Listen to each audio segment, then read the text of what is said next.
I spent $100,000 on 11 plastic surgeries over the last year to go from an average guy to this. I'll cover all the surgeries I got done, the pain and recovery experience, how I paid for them, how I kept it hidden from everyone, well, before I made this video, my regrets, my advice, my life before versus after hardmaxing, and most importantly, what I would do differently to get better results, save an insane amount of money, and put a plan together to actually make this happen. If hardmaxing is something that you're thinking about, we got a ton to cover, so let's dive straight into it.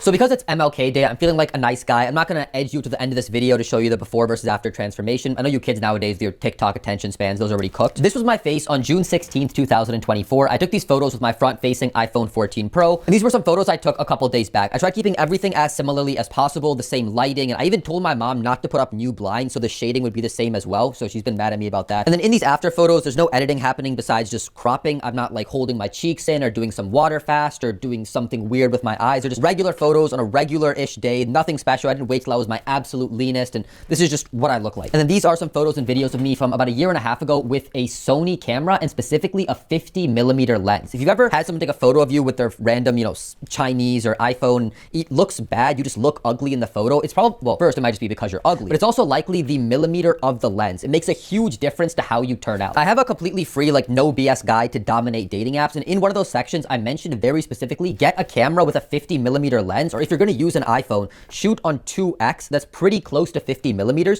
just because 50 is the closest to what the human eye actually sees. Photographers nicknamed this the nifty 50. And then here are some photos and videos of me I've taken in the last week and a half with the same camera and same lens. I also mentioned in that dating apps guide to just take all your photos when you're at your absolute leanest because your face is going to look the best. The guide's linked below if you're interested. Now, us guys are pretty realistic about how we look and our just general place in society. Girls live in fantasy land. Every girl thinks she's a 10 and I deserve I'd rather a 10. Yeah. And you don't understand. Well, I'm a 10. I go to school, I go to work, and I have a great personality. And There's a whole subject for another day. But if we're being blunt and using this autistic 1 to 10 rating scale, most people would objectively rate me between a 5 to a 6 out of 10 in attractiveness in my old photos. Somewhere between average and a little above average. Let's call it a 5.5 to be even. But now I've had my face rated again and I've asked people to objectively rate me and most people say a 7 out of 10. And I say most people here because it's very weird seeing myself in the mirror. I see that old version of myself with all of those major flaws and this new version of myself with these minor flaws I hyper fixate over. It's actually quite difficult to objectively rate myself. We'll talk about this later in the body image issues section, but all in all, around 100K to go up a 1.5 in attractiveness. Of course, some of these procedures I got done in America and in LA, just dishing out 20, 25 grand for them versus other ones in Turkey where I was paying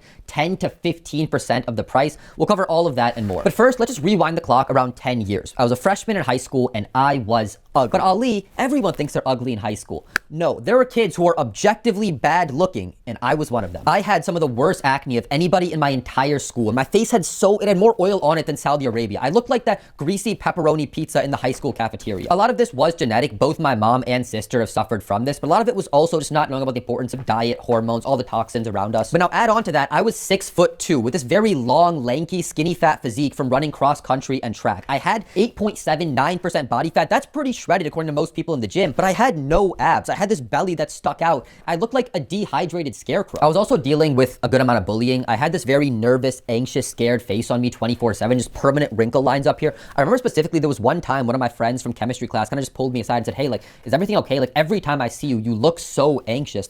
Is everything good? But the cherry on top was that I was also balding. Yeah, in high school. I had alopecia, which just means male pattern baldness, but a different version than most guys have. Mostly it's when they get older, their hairline gets recessed, the forehead gets bigger. But I had a version where I just had these 1 to 2 inch diameter holes all over my skull where hair just wouldn't grow at all. I remember every morning before school, I'd take my mom's eyeliner stencil thing and fill in those holes with that black ink. But on some hot days, the ink would melt down onto my ear. Oh man. But on a serious note, I remember looking around and in 7 out of my 9 classes, I was the ugliest kid. There was usually always some super fat, ugly Korean kid. Every school has, well, I was gonna say every school has those, but not anymore. But I wasn't even one of those ugly kids that's funny. I was just the ugly kid. But imagine now, my insecurities are constantly going from my body, my balding, my acne, my bullies.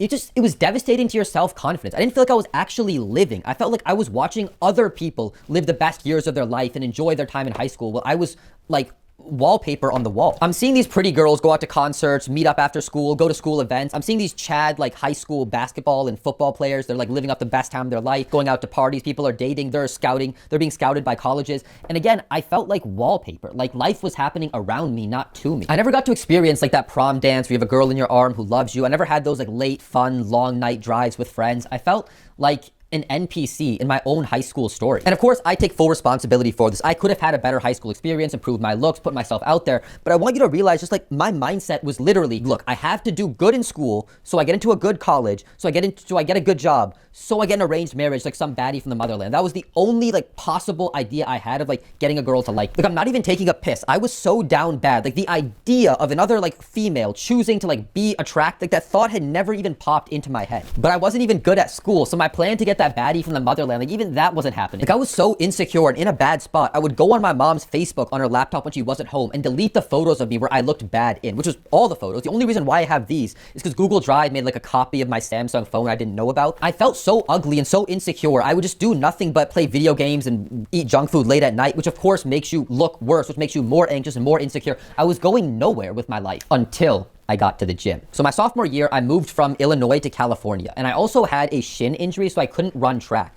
And when I moved to California, for the first time ever, I was surrounded by brown people, Indians and Sri Lankans and Pakistanis. There was like 2 in my last high school. So now in my high school chemistry class here in California, there was this absolute Chad brown guy. And this sounds super autistic to say, but I never even met, like had the thought of like a brown guy who was like good looking and attractive to girls, successful, and like those things just didn't go well together. But this one guy in my class, Arju, every time he'd walk in, he would be jacked, dressed well. All the girls were saying hi to him. I'd see him on their Snapchat stories. He had like this, hot white girlfriend. And he was also smart as hell. He's gotten all A's on every single subject ever in high school. His brother's studying at Harvard. Now, me and this guy, Arjun, both got partnered together for a high school lab. And I was talking to him about, my shin injury. And he was surprisingly very kind. I thought he'd be like a douchebag.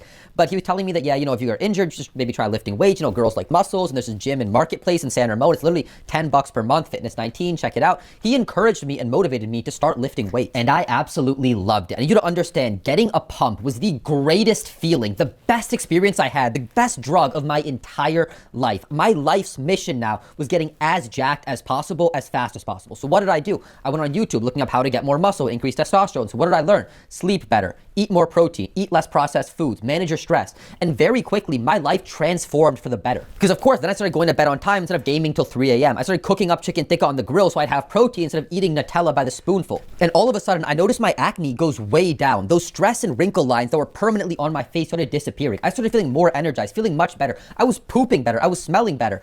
I also, because of all this, started doing better in school. So of course now I'm more confident, which then just makes me, it's just an upward spiral to the moon. And now because I'm more confident, more energized, I work up the courage to go to a barber shop for the first time, which was a big deal for me. I'd always felt very uncomfortable around African Americans. I swear I'm not racist here. There's like a serious everyone's kind of racist, but there is like a serious backstory too, so I'll cover it in another video. But I'm getting these fresh fades now, so I'm looking way better. I'm started getting into LooksMaxxing, which didn't really exist, like that term at the time. In fact, like this was like 2018, 2017. This is before like TikTok. This is before, but now I'm watching these self-improvement, fitness, fashion influencers like Teaching Men's Fashion and Alpha M, who we all clown on now, but they were very useful back in the day when they were the only resource available.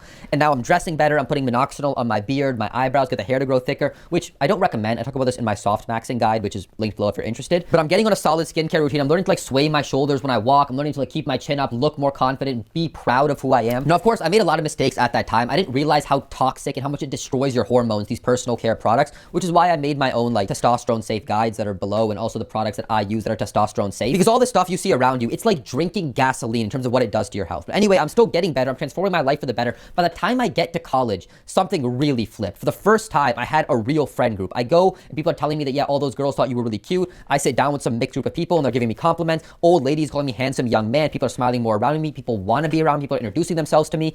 I felt visible for the first time in my life. Now, obviously, my body had the bigger transformation than my face, but my face still looked much better. I had thicker hair, cleaner skin, a less nervous, worried expression. I think also just from like squinting and like putting pressure on your face, like when you're moving stuff in the gym, it defines your fat and muscles in there or something. I remember specifically though, I posted this photo on Instagram. So we're not posting for like a couple years, and people were like, holy smokes, Ali got jacked, Ali became a Chad. Like, I don't think Chad was actually a word back then.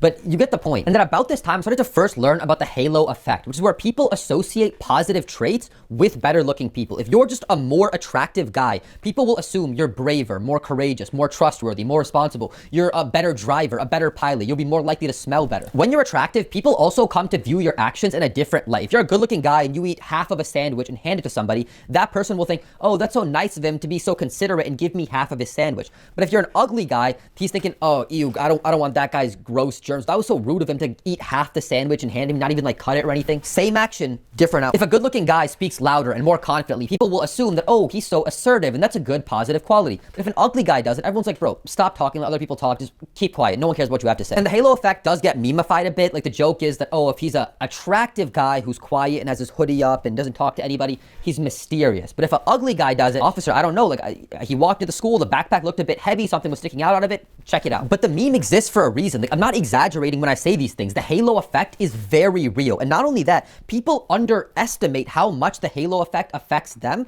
and how biased they are by other people's looks. Just recently, actually, I read that 4 major medical colleges in the US just stopped doing face-to-face interviews for their first 2 rounds because people were so blinded by looks. They were letting in less qualified doctors just because they were better looking. And actually, even in terms of just the news, as of right now in 2026, there's this guy, Luigi Mangione, who shot and killed this healthcare CEO in cold blood. And you'd be amazed the amount of girls that show up outside of his hearings, how many girls write him fan letters. This was the same case with Jeremy Meeks, this hot felon, where girls on Facebook bailed him out just because he was good looking. He was in there for like aggravated battery and assault, like serious charges. Even serial killers like Ted Bundy, he wasn't thrown in jail the first time, which would have saved so many lives just because he was so good looking, and it can't be him. He's so good looking. That's what people think in their heads. Whereas you have this other guy who shot and killed Charlie Kirk, who was one of the biggest political commentators ever. This guy was larger than the RNC, but nobody cares about the guy who shot him because he's ugly. I guarantee you, if you swapped it up, if Luigi shot Charlie and the other guy, whose name I don't even know, shot the healthcare CEO, nobody would talk about the healthcare CEO thing. It would all be on that Charlie Kirk shooting just because. So looks are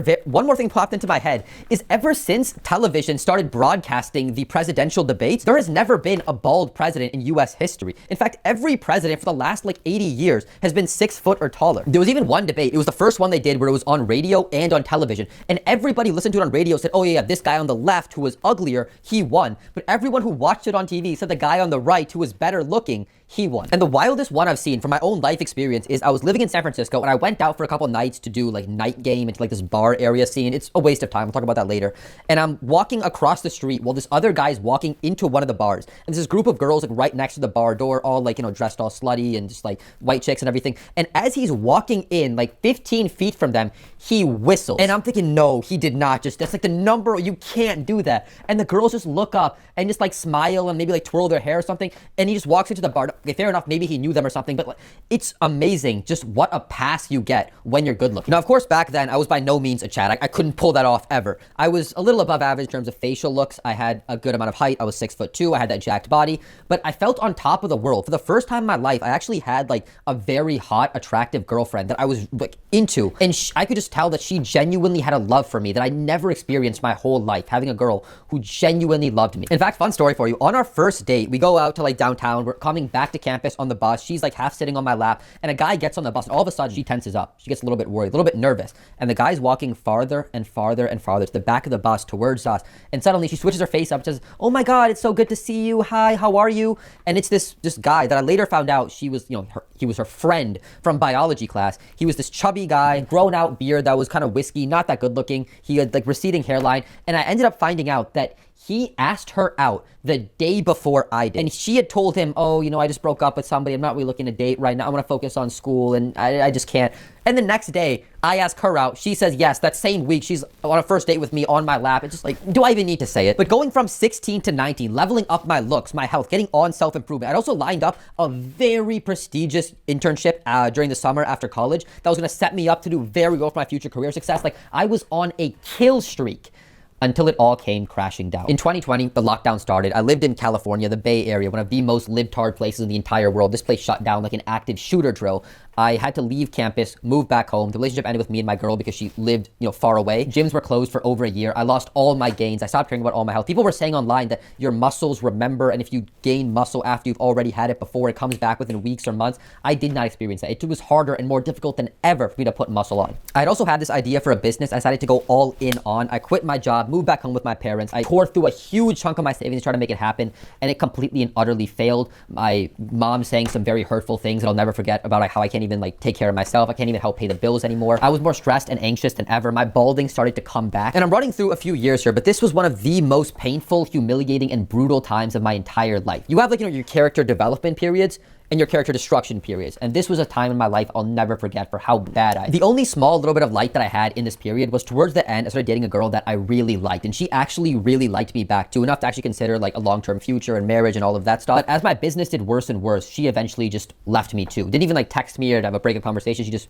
ghosted me. This girl that I thought cared about me so much. And I remember that time hitting rock bottom. And it was so much worse because I was seeing online these guys like Hamza Ahmed and Cole Hastings and Iman Ghazi and Jack Hopkins. These guys who I didn't think were that different from me, making $50,000, $100,000 per month with hot girls, with an amazing life. Well, I didn't have anything. I had no entrepreneurial thing going on for me. I was in the job market, struggling to find a job now. My parents thought I was useless. I had no girl. And what also made this worse was thinking back that period in college where I was doing really well. I had a bright future. I was on top of it, but I just had nothing then. And that was my big moment. I remember that day. It was April 24th, 2024. I remember this was just after my birthday, and I was like, every guy that bullied me, screw every girl who left me, everybody who thought I wasn't gonna, every guy who gave me that look to think he was better than me. I've been at the bottom once. I've been at the bottom twice now, and I'm never going back there again. I'm gonna do whatever it takes to build that life I want for myself in the future. I will turn a heaven into hell and a hell into heaven to make that happen. And I also knew from learning a ton about business how ruthless every single creative field is. Whether you're selling music or you're selling software or you're selling yourself in the dating market, you have to be willing to do the things that other people are not willing to do if you want to stand out and be at the top. But if you're not at the top, you might as well be invisible. That day, I decided that I'm done playing it safe. I'm done following the rules and, saving up little by little. So one day, maybe when I'm 80 years old and my balls look like raisins, I can have a nice, decent life for no, I'm throwing it all on red. I'm taking smart but extreme calculated risks to make that life for me happen as soon as possible. And I knew from learning about the halo effect that I mentioned earlier that being as physically attractive, as looksmaxxed as possible is going to tremendously help me build that life I want for myself. I'm not doing the basic play it safe, just put the mouth tape on and just do the skincare routine. And no, I'm going to the extremes if I want to have that extreme life. So I took these before photos of myself and I started a new chapter of my life. Now I've spent the last 2 years building a business. I've spent the last 2 years taking my health and fitness to levels that I've never thought were possible. But I'll save that for another video because that day is when I started my HardMaxxing transformation. Before we get into that journey, I want to clarify one thing. If you don't really care about why I started HardMaxxing, you just want to know what the plastic surgeries and the recovery process and my recommendations for you if you want to get this stuff done, you can skip to all that stuff. The chapters are linked somewhere.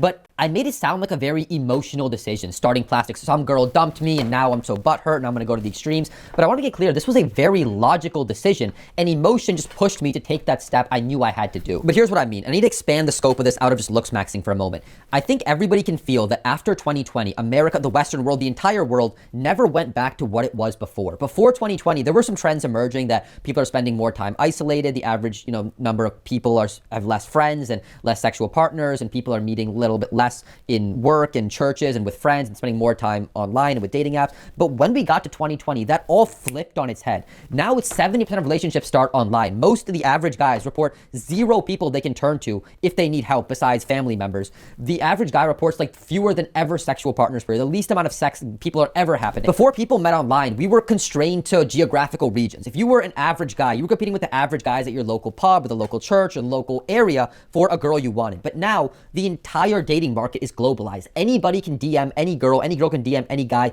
Your competition is everywhere in the world. It's now a global dating market, and the only 2 real metrics you have to judge other people are looks and status. If we're on dating apps, Instagram, every girl's being bombarded by messages. Every single guy's right swiping every girl doesn't look like a piece of toast. So if a girl has thousands, and sometimes if you've had a female friend, I remember one time in college, she made a Tinder for the first time, and within, I'm not taking a piss, I'm not even exaggerating right now, within 3 minutes, she had the 99 plus likes. So if you're getting bombarded as a girl with all of these guys, what's the best way to filter down so many? If he's not taller than 6 foot, if he's not good looking, if he's not making this much amount of money based on like the job status he has or whatever, he's not jacked, he's out. The algorithm doesn't care about your personality, and someone can't see your personality in a photo. Look, status, these things matter more than ever. To give you another example of this, I live abroad. I'll talk about this later in the video, but I spent a few months in Brazil, a few months in Argentina, a few months in Colombia, and when I meet girls there in South America, where the cost of living is much lower compared to the United States, I can go out and fly those girls wherever I want them. I was in Chile, and I flew a girl out to meet me. I'm going to Mexico, and there's a girl who's flying out to see me there, and I'm taking care of all the accommodations and everything. Like, if you're an average guy in Chile, if you're an average guy in Brazil, can you compete with me, someone who's making 200K per year in the Western world,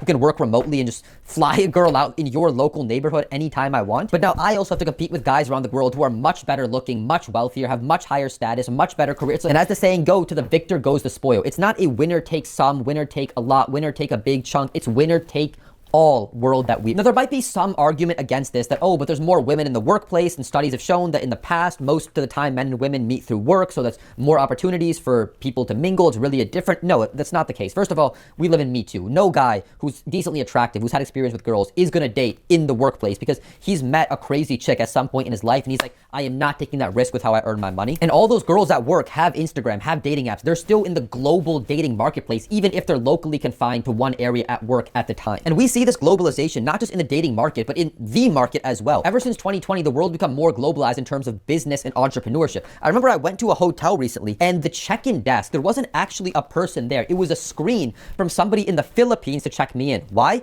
Because it's way cheaper to pay them $3 an hour to pay somebody in the US $35 an hour. They're both competing for the same job now. And how are you gonna compete with some guy who's willing to accept a 90% pay cut for the same job? Let's say you wanna start a local mom and pop shop. How are you gonna compete with international mega conglomerates like Walmart, Target, Amazon? And let's say you somehow have this niche area locally in your town of something where you actually have customers. Who hosts your website? Who controls your DNS? Who handles your back-end shipping logistics? Who streams the security feed from your security cameras? Probably Amazon through AWS, their web services platform. Or let's say you have some cool idea for a piece of software. Well, guess what? Everybody in the world has a phone and a laptop. They can make that software too, probably sell it for 1/50th of the price. And even if you do manage to make money from it, who's hosting your back? Amazon, Microsoft, Google. Even when the little guys win, the big guys still win. I want to make this clear. We live in very different times than our parents, grandparents, and probably all of human history that's ever existed that we know of. We live in this globalized world where the winners are winning bigger than ever. The rich are getting richer faster than ever. And if you're, let's say, an incredibly good-looking guy,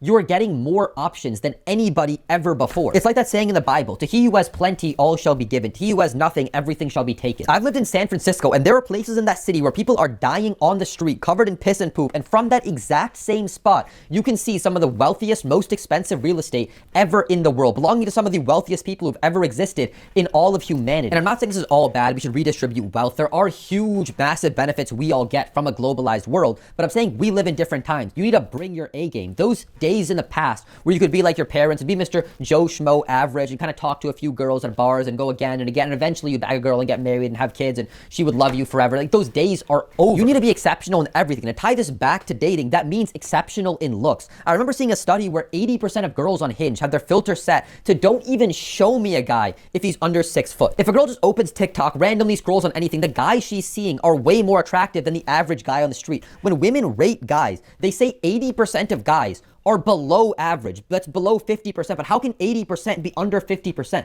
But that's the world they see. We're dealing with hypergamy on a global scale. And I think where a lot of guys, especially in the red pill, get all mixed up about this is they hear the 80-20 rule, the Pareto distribution, and they think 80% of the girls or the top 20% of the guys, I just need to get in that top 20% and life will be good. And you don't understand how the Pareto distribution works. That doesn't mean in that 20%, that 80% is evenly divided. That means the top 1% get 70%. That top 20%, they get 80%. So that means if you're, from the 20% to 2%, you only get 10%. Is that making sense? My numbers were definitely a bit off, but I'm basically saying you can't aim to even be in the top 20%. You need to be in the top 1% if you want to have a nice life worth living as a guy. And that's why I decided to go down this looksmaxxing journey, because I can't afford to be average or above average or even good or even great in any category of life. That includes dating.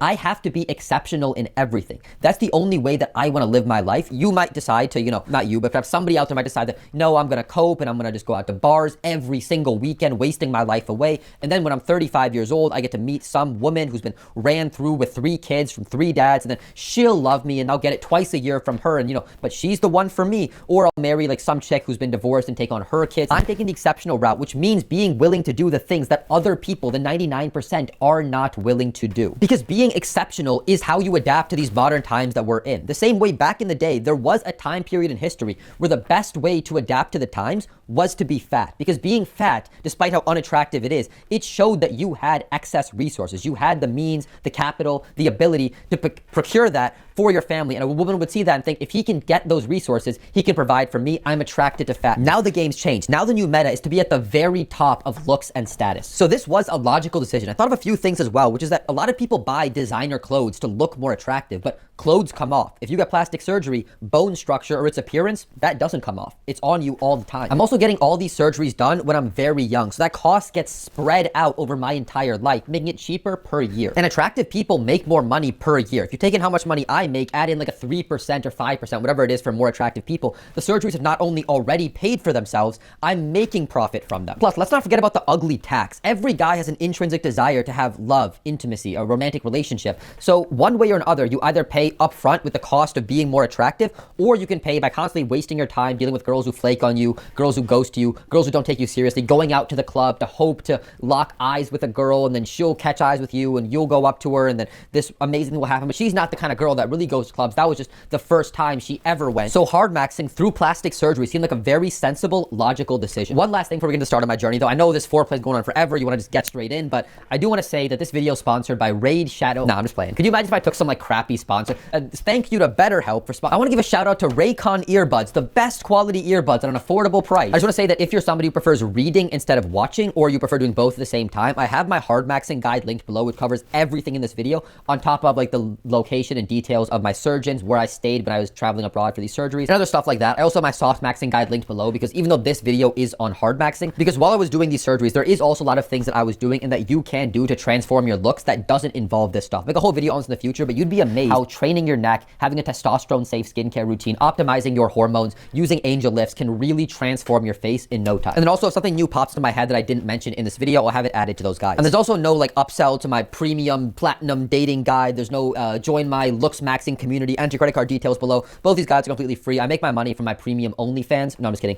From an iPhone app that I created. Maybe I'll talk about that later. These are completely free. But now, seriously, enough foreplay. Let's get this party started. So I decided I'm gonna get plastic surgery. Let's clear the desk. Let's analyze. Let's think about this like entrepreneurs. Because what surgeries do I need? Where do I go to get it done? How can I know who to trust who? I don't know. I have no idea. Okay, who knows? The black pillars. I've been following guys like Wheat Waffles and Nero Angelo online. This was like a year and a half ago, before like the LooksMaxxing thing went mainstream. I think there's other big guys out now, but they both put out a lot of useful videos on what makes a face attractive. So I decided, let me go see what products do they offer. And sure enough, they both offered face ratings and face analyses. So I bought products from both of them. The most expensive ones, it was like $50 and $25. And in the meantime, I waited to hear back from them. I started autistically watching their videos on what actually makes a face attractive. Because you might see a few good looking guys, and it's very hard to explain like what exactly is it about. There's so many micro features that make up our face. You might be able to say, yeah, his jawline's defined, he has thick hair, but when you get to like the eye area, the distance between things, the angles, the tilts, it's all lost. I wish school had taught like, the algebra of aesthetics, but instead they taught us like the what do they even teach us? It's nothing useful. Thank God I learned about the conflicts, crisis in late 18th century Europe after postmodernism. But basically, I watched these guys roast the hell out of ugly people on why they were so ugly. And I learned so many things I wasn't aware of. There was some basic stuff like the rule of thirds. The bottom, middle, and top portions of your face should all roughly be the same length. Your chin to philtrum ratio, basically the length between the top of your lip to the bottom of your nose, needs to be around 1 to 2.5. How important it is to have minimal upper eyelid exposure. How compact your midface should be. How your eyes should slightly tilt inwards in their innermost portion and have an almond shape to them. Again, there's just so many things that go into what makes a face attractive. And I actually would recommend checking out the 4-part series by Wheat Waffles, breaking down what makes a face attractive from the jawline to the eyes to the portions. It's good to know as general life advice. I remember actually one of my flaws that Wheat Waffles pointed out in this guide was that my mid face was way too long compared to the top and bottom portion of my face. He said it made me look like a horse. And once I saw that, I couldn't unsee that. There is one downside to watching this type of content, which is that when you go out into the real world, all you see is looks. You're constantly analyzing people's flaws, like he has too much nostril show. His nostrils are not closed in enough. This guy's chin to philtrum ratio is all screwed up. His eyebrow thickness is enough. The tilt of his eyes. Like, it sounds autistic to say, but you only see people for their looks, and it takes away their humanity. But who cares? So anyway, a few days later, I get my analyses back from Nero and Wheat Waffles, where I'm rated a 5.75 out of 10 and a 6 out of 8. I think the 5.75 is more accurate. Now, they pointed out the obvious things that I knew about me. I have a negative canthal tilt. I have chubbier cheeks. I have a hooked nose. Thanks for the roast session, guys. But there's also a lot of things that I had never noticed about myself. Things like I lacked under eye support. My nostrils, like my nose width, is just too wide. My forehead's too vertically short. I have too much fat above my eye. And I had never noticed these flaws about me before. Maybe they're obvious to you seeing these photos. And we often think that people obsess and over-fixate on their face, which is true. But I think it's definitely worth buying these LooksMaxxing face analyses ratings, because I think the same way there might be things about yourself that you see all the time that are normal to you, but are actually unattractive. It's always worth knowing more about you. And there's also a few things that surprised me. Like, I had always thought that my chin projection going out was really bad, but that's not the case. He said they actually lined up really well with my face. It's actually the depth. My chin doesn't go down deep enough. It's just screwing up my chin to philtrum ratio. I think the same way a lot of girls think they need a rhinoplasty, when in reality, well, they actually might need rhinoplasty, but in some cases, they just need a chin implant to balance out their face. But anyway, I was now armed with all this info from the black pillars on what made me unattractive and attractive. And I just threw all of that to ChatGPT, and I asked it, based on all these flaws that I have, what surgeries would you recommend to fix? Now, of course, some of these were like major flaws. Like, for example, the negative canthal tilt is really bad. I was rated like a 2 out of 5 on that one. But when it came to minor flaws, like the depth of my eye into my skull, that's like a 4.5 out of 5, according to Nero. At that point, it's like, it's not really worth getting the surgery done to like chisel the bone a little bit. It could cause more complications. But I said, anyway, just let's prioritize on the major ones here. And with ChatGPT, I was able to come down to a list of about 11 surgeries. And I threw all that and the minor stuff as well onto a Miro board, which is basically like an online whiteboard, having all of those issues grouped together with a surgery that can fix them. Now, I'm an entrepreneur, and if you're an entrepreneur too, you'll know about the principle of highest leverage. Every day you have to go into business asking yourself, what is the one thing I can do that will move the ball the furthest? For example, for YouTube, there's a million things I could do every day. I could change my profile pic, change the banner, change the tags in a video, spend an hour split testing different thumbnails and playing around with different lighting in a video that would look nice. That's all cute, but the thing that would actually move the ball the furthest for getting views, for making more money, for building a better audience is simply scripting, editing, and recording videos and uploading those to YouTube. Those are the big three. Everything else, if you don't have videos you're putting out consistently, none of that stuff matters. That is the highest leverage action. So in terms of plastic surgery, I thought to myself, what is the highest leverage action? What is the thing I could change that would make the biggest difference to my face? And the answer, of course, is pretty obvious. The thing that people look at the most, the thing they look at first, the thing that they fixate on, that has the most genetic difference between person to person and makes us unique and identifies us as unique humans over any other feature on our face besides our fingerprints, and that is the eyes. My major flaws here were a negative canthal tilt, a lack of support under the eyes, and excess skin above the eyes, on the eyebrow. And the first thing you'll learn from all these black pill videos is how critical the eyes are. I can explain it to you, but I think this picture does it much better. This is, who is this? Tom Ford? No, this is Tom Cruise.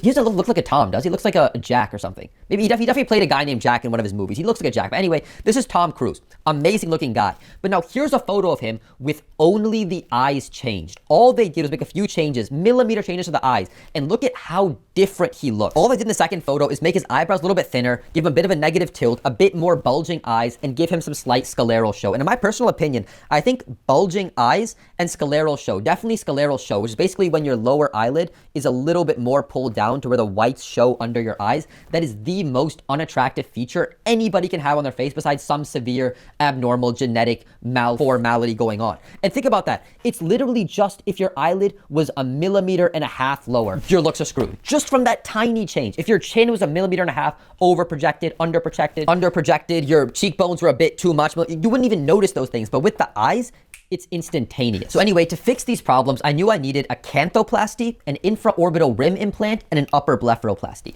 But understand that as a guy who has no experience at all with plastic surgery, jumping straight into changing your eyes, one of the most intricate, delicate parts of your face, is not an easy realization to come to. I was researching some eye surgeons. The transformations are crazy, but some people are saying that this guy ruined my life. I can't even leave the house now. People are saying he's great, the best surgeon ever, every surgery thing. Who do you believe? Who do you trust? Few doctors even do this type of surgery. I just wasn't ready for a jump jump that big. So instead, I ended up doing the exact opposite of the highest leverage and going with the Dave Ramsey method of what is the smallest thing I can do that would make some change. And I decided that was to fix up my chin, make the depth of it better to fix that chin to philtrum ratio and help my jaw be a little bit more masculine. So I was looking online, it was gonna cost between $3,000 to $10,000 for a chin augmentation, plus anesthesia, plus facility fees. That's a big range, $3,000 to $10,000, but I'm in the Bay Area. That's where the most expensive places in the world. I could be charged $15,000 plus money on top. People are saying travel to Mexico. People are saying, no, travel to Turkey. It's even cheaper. I'm about to do a world tour for my chin. I felt a bit overwhelmed. Okay, I have to make a decision. And I decided I'm going to stick with a doctor in the US. I just prefer the familiarity of being at home. Plastic surgeons near me, I find 2 good ones that I decide I want to check out. And at this point, this is getting very real. This is like, holy smokes, I'm actually considering getting plastic surgery. And I felt that fear in my gut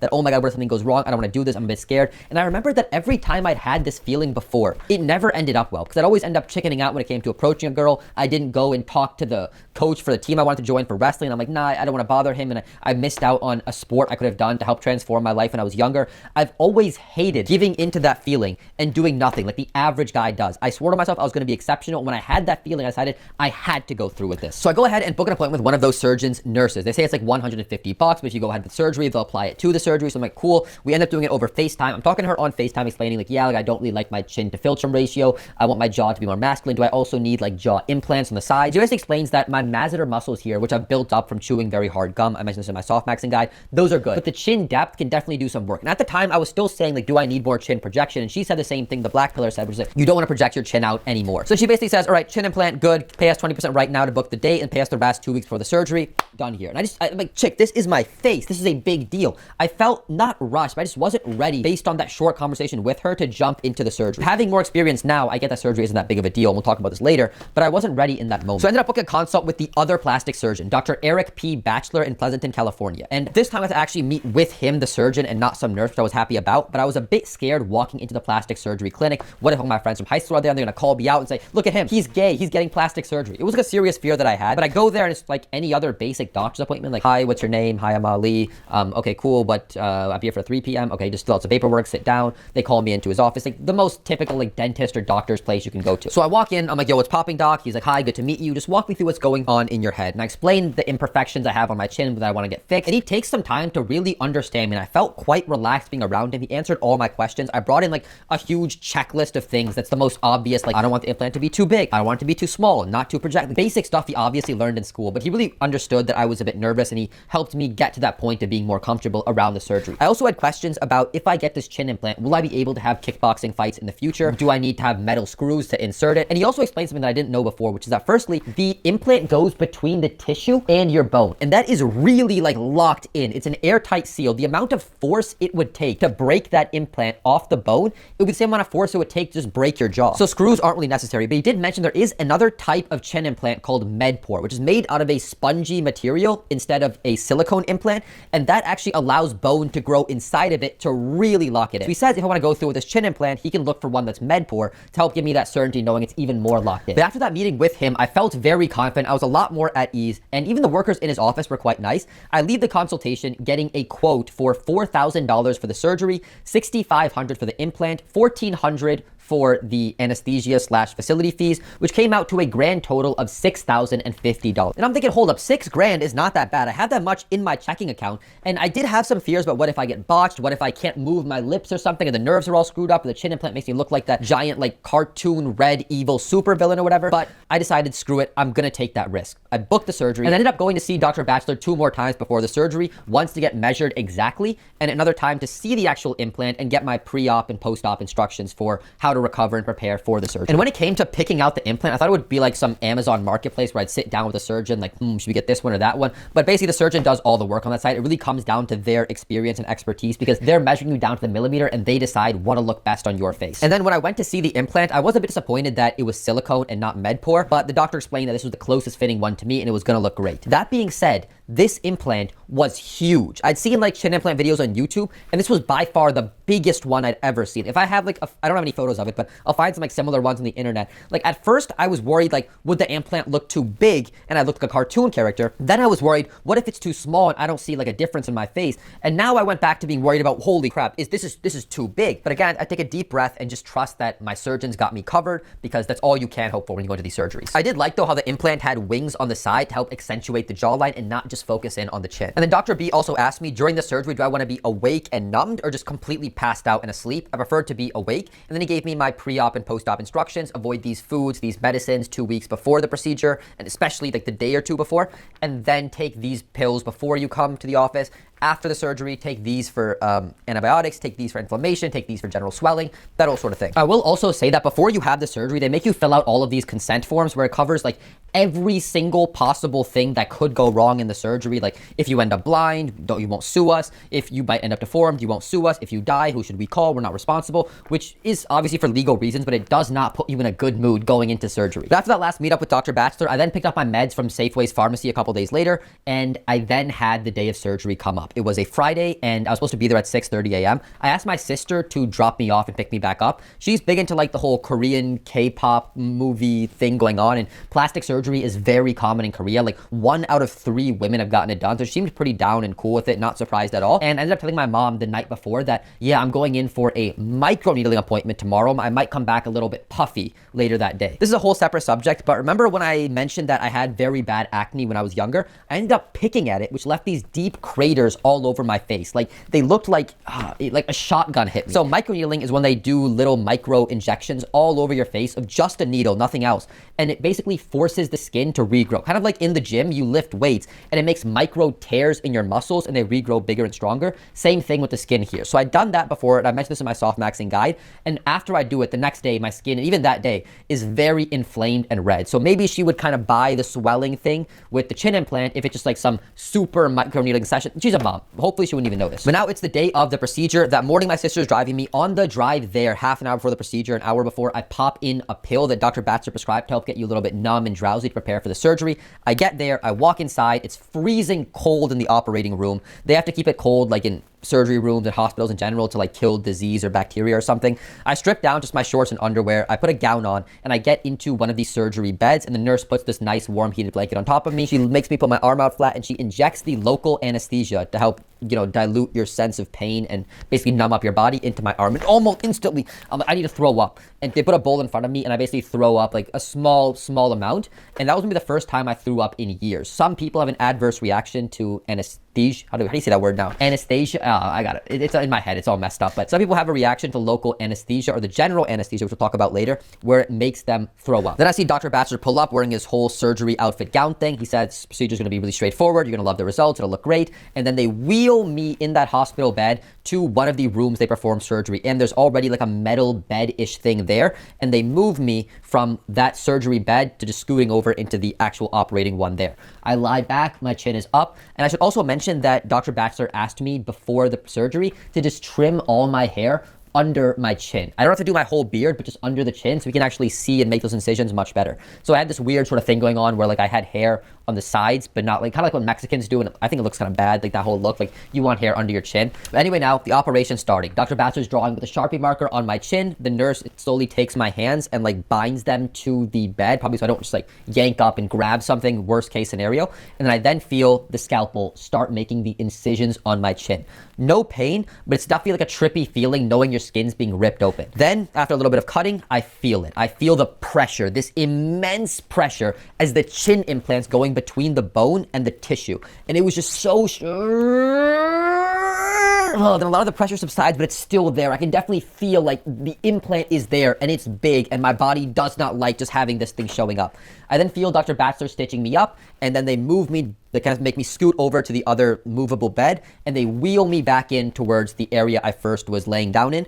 And they take the general anesthesia out of my arm. Now, this whole procedure felt like 15 minutes to me, but it was actually about an hour. I think that's because the anesthesia distorts your perception of time and it just causes gaps in your memory. And when you go to the local anesthesia, when you're completely passed out, that we'll talk about later, there's major gaps in your memory. But I'm definitely feeling a bit drugged up, and the nurse asked me, like, are you okay? Let me get you your phone. I take a look at my phone and I snap these photos after. And I'm like, Jesus Christ, like this is not a good look. I'm super puffed up. Why does my butt chin look like that? I'm not liking it. But obviously, I just got out of the surgery, so I know it'll take some time for the healing to happen and everything. Dr. Bachelor comes over. He's like, you did great. Awesome job. Remember to recover. Don't touch it. A few basic pieces of advice, and then I'm on my way. Well, actually, not exactly. They made me sit in a wheelchair once I got out of the bed and then wheeled me to my sister's car. Maybe it's some safety or legal thing. Maybe people think they're fine because I felt fine to walk out. They actually just like spaz out and fall and hit themselves. The surgery's all ruined. But I got in the car. I snapped a photo or two, and then I drove home. My mom wasn't home. Maybe she was at work or out somewhere. I took a couple photos and just passed out for the next few hours.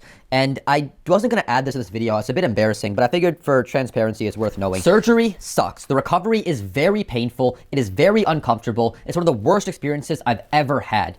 I've not been one of those people who's broken bones when they're younger. Like, I've generally been very healthy. So going through one of those procedures and coming out, it was a horrendous feeling. This is one of the lesser painful surgeries compared to the other ones that I've had. That pressure was still immense. I was on painkillers, but I needed something to take the edge off. And as embarrassed as I am to say it, I watched porn. I made the decision to quit pornography when I was 19 years old. It just added no benefit to my life and a ton of detriment. I was on self-improvement. And obviously when you watch pornography, you enjoy sex less with a real woman. You have this like stigma of like, people are going to think I'm a porn watcher. It's disgusting.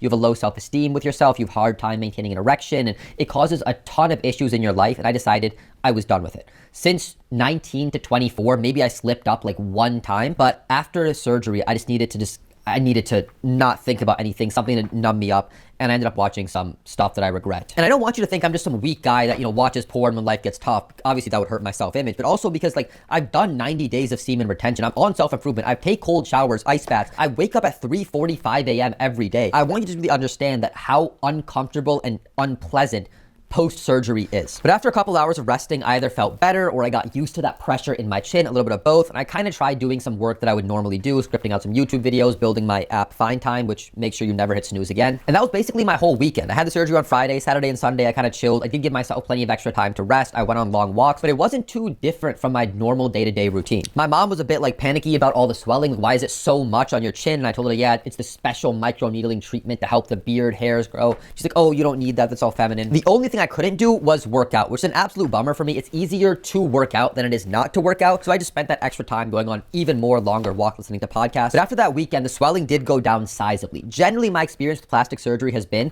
the first day after the surgery, the swelling goes up. The second day goes up even more. And then it very quickly drops off to where after about a week, you're at about 80% of final results. And that last 20% takes months to get to. And then on Monday, I went to work. I work remotely as a software engineer, so I just have meetings on Zoom. I didn't even turn the camera off. My chin is, of course, huge and messed up to me, but to everyone else, they didn't even notice. The other thing was, by the time the week started, I was having some serious cabin fever. I just wanted to work out so bad. By the time we got to day 5, where it was a Tuesday or Wednesday, I'm just like, screw it, I have to get into the gym. So I ended up going to my local gym, hoping nobody would notice me or notice the chin implant. But of course, the second I walk in there, everybody in the gym recognizes me. And when I started talking to them, I realized that the chin implant had seriously impaired how I speak. It takes a while for these muscles and tissues and nerves to get used to this. So I was mumbling hard. The two guys I was talking to definitely noticed something was off, so I beat them to the chase. I said, yeah, by the way, this weekend I was doing some hard sparring and I got hit with some really tough uppercuts. They're like, oh, you know, I was gonna say, yeah, your chin area looks really swollen. And I'm like, yeah, and I tried like trimming my beard different so nobody would like, it would kind of blend in better. They're like, you know what happens, don't worry about it. I'm like, yeah. Anyway, so how about them Yankees? To be honest, a better strategy here would just be to get a 1 month or a 1 week pass at a different gym, either in your same town or one town over, and not have to worry about people noticing anything and having to explain yourself. I did that going forward, but quick tip for you. And then also in terms of my workouts, I treated that 1 week after surgery as a deload week, where I just didn't lift for the first 5 days, and the last 2 days, I kept it light, like 50% of 1 rep max. And then going into the next week, I built up to like 60, 70, 80 until I got to 100% of 1 rep max. But now a week finally passed and I went back to Dr. Bachelor's office to get these stitches removed. When he closed up my chin after putting the implant in, he made 2 types of stitches. One is internal, which will take a few months to slowly dissolve, which they have by now, and external. The external ones kind of poked out a little bit. They were like blue and red. So we basically just took some tweezers and slowly pulled them out. Also around that time, the hair under my chin was starting to grow back and look a lot more normal, which also helped hide those stitches. And then the next day, Saturday, I went to a party. Not some like degen party that's just complete waste of time. This was with my boxing gym, and I brought a girl with me who doesn't go to that gym, and I told her that, yeah, I got hit with uppercuts, but hey, don't tell anybody in the gym at the party to embarrass me. But realistically, I told her that because everybody in the gym would know, like, we don't spar that hard to where you would have that much swelling. That would be sus. She didn't say anything, thankfully. I had a fun time at the party, but I was again still mumbling hard. Somebody was like, oh, so what are your plans for next? Like, God, thank God nobody said anything, but I should have just kept my mouth shut. And on that mumbling problem, obviously right now I speak just fine because one, on YouTube, if I make some, shoot, let me cut that out. I can remove anything where I don't speak well. But secondly, I also do tongue twisters every single morning to speak better. In general, I have a habit of mumbling even before the surgery. So every morning I'll just do those tongue twisters. Near an ear, a nearer ear, a nearly eerie ear. Thankfully, I'm up at 3:45 a.m., so nobody sees me do this weird ritual and thinks I have something messed up in the head. But after the surgery, it took about 3 months for me to be able to speak perfectly normally, where I'm able to move my upper lip and lower lip as a normal human would. That mumbling issue was real. I had to make a serious effort to not mumble when I speak. It just takes the nerves and whole mouth area a bit of time to get adjusted. Now, as for the swelling and recovery process over the next few months, it also was not perfectly smooth.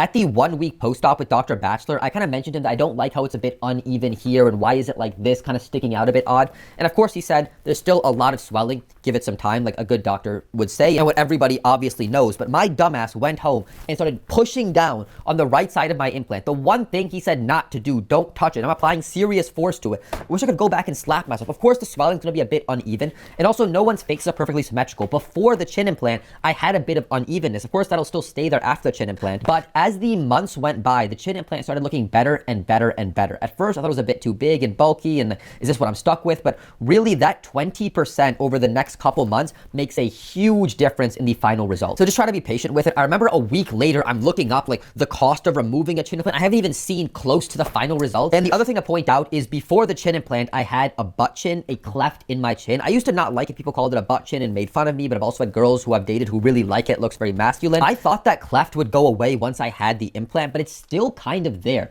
I think the tissue, after having like 24 years of that bone being there, still just remembers the shape of it. If I had to guess, I imagine as the years go by, it'll slowly go away. But it is something I found a bit interesting. Like it's still there, even though the the implant underneath it doesn't have a cleft. Now that we're well past seeing the final results of this implant, I'm incredibly happy with it. And just look at these before and after photos. It just transformed the lower third of my face, both from the front and from the side. It just looks incredible. I remember other surgeons that I mentioned I have a chin implant too as part of like a pre-op procedure. They're very impressive, saying this is phenomenal work, very well done. I'm really glad this procedure turned out well because that really pushed me to get more of them, which obviously made my face much better as a whole. Of course, like everything, it's not perfect. It is uneven, like we mentioned before. If I feel here, the end of the wing to where it meets my masseter muscles, it's completely flat on one side, and on the other side, I can feel a definite gap here. I also do think because I have a beard and hair over here, it over projects the chin a little bit. However, I can fix that by trimming this front chin area a little bit less. And that ties into actually one of the negatives of the chin implant. Because I have to trim this front a little bit less, the hair looks thinner. But also because the chin implant added so much volume to the bottom area of my face, it made the hair in that area a lot more thinned out and spread out. And that area already was a thinner part of my face in terms of my beard's density. But I did end up fixing that later with a hair transplant onto my beard, which I'll cover later in this video. And the last thing to point out here is around 4 months after this procedure, I started getting into sparring again for boxing and kickboxing. I was very worried that someone's gonna likely hit me, the implant's gonna go flying out my face, I'll be disfigured, I'll end up like one of those botched guys. But as I kept sparring on and on and on, it became less of a thing in my head to where now if I have a sparring session, it doesn't even cross my head that I have a chin implant.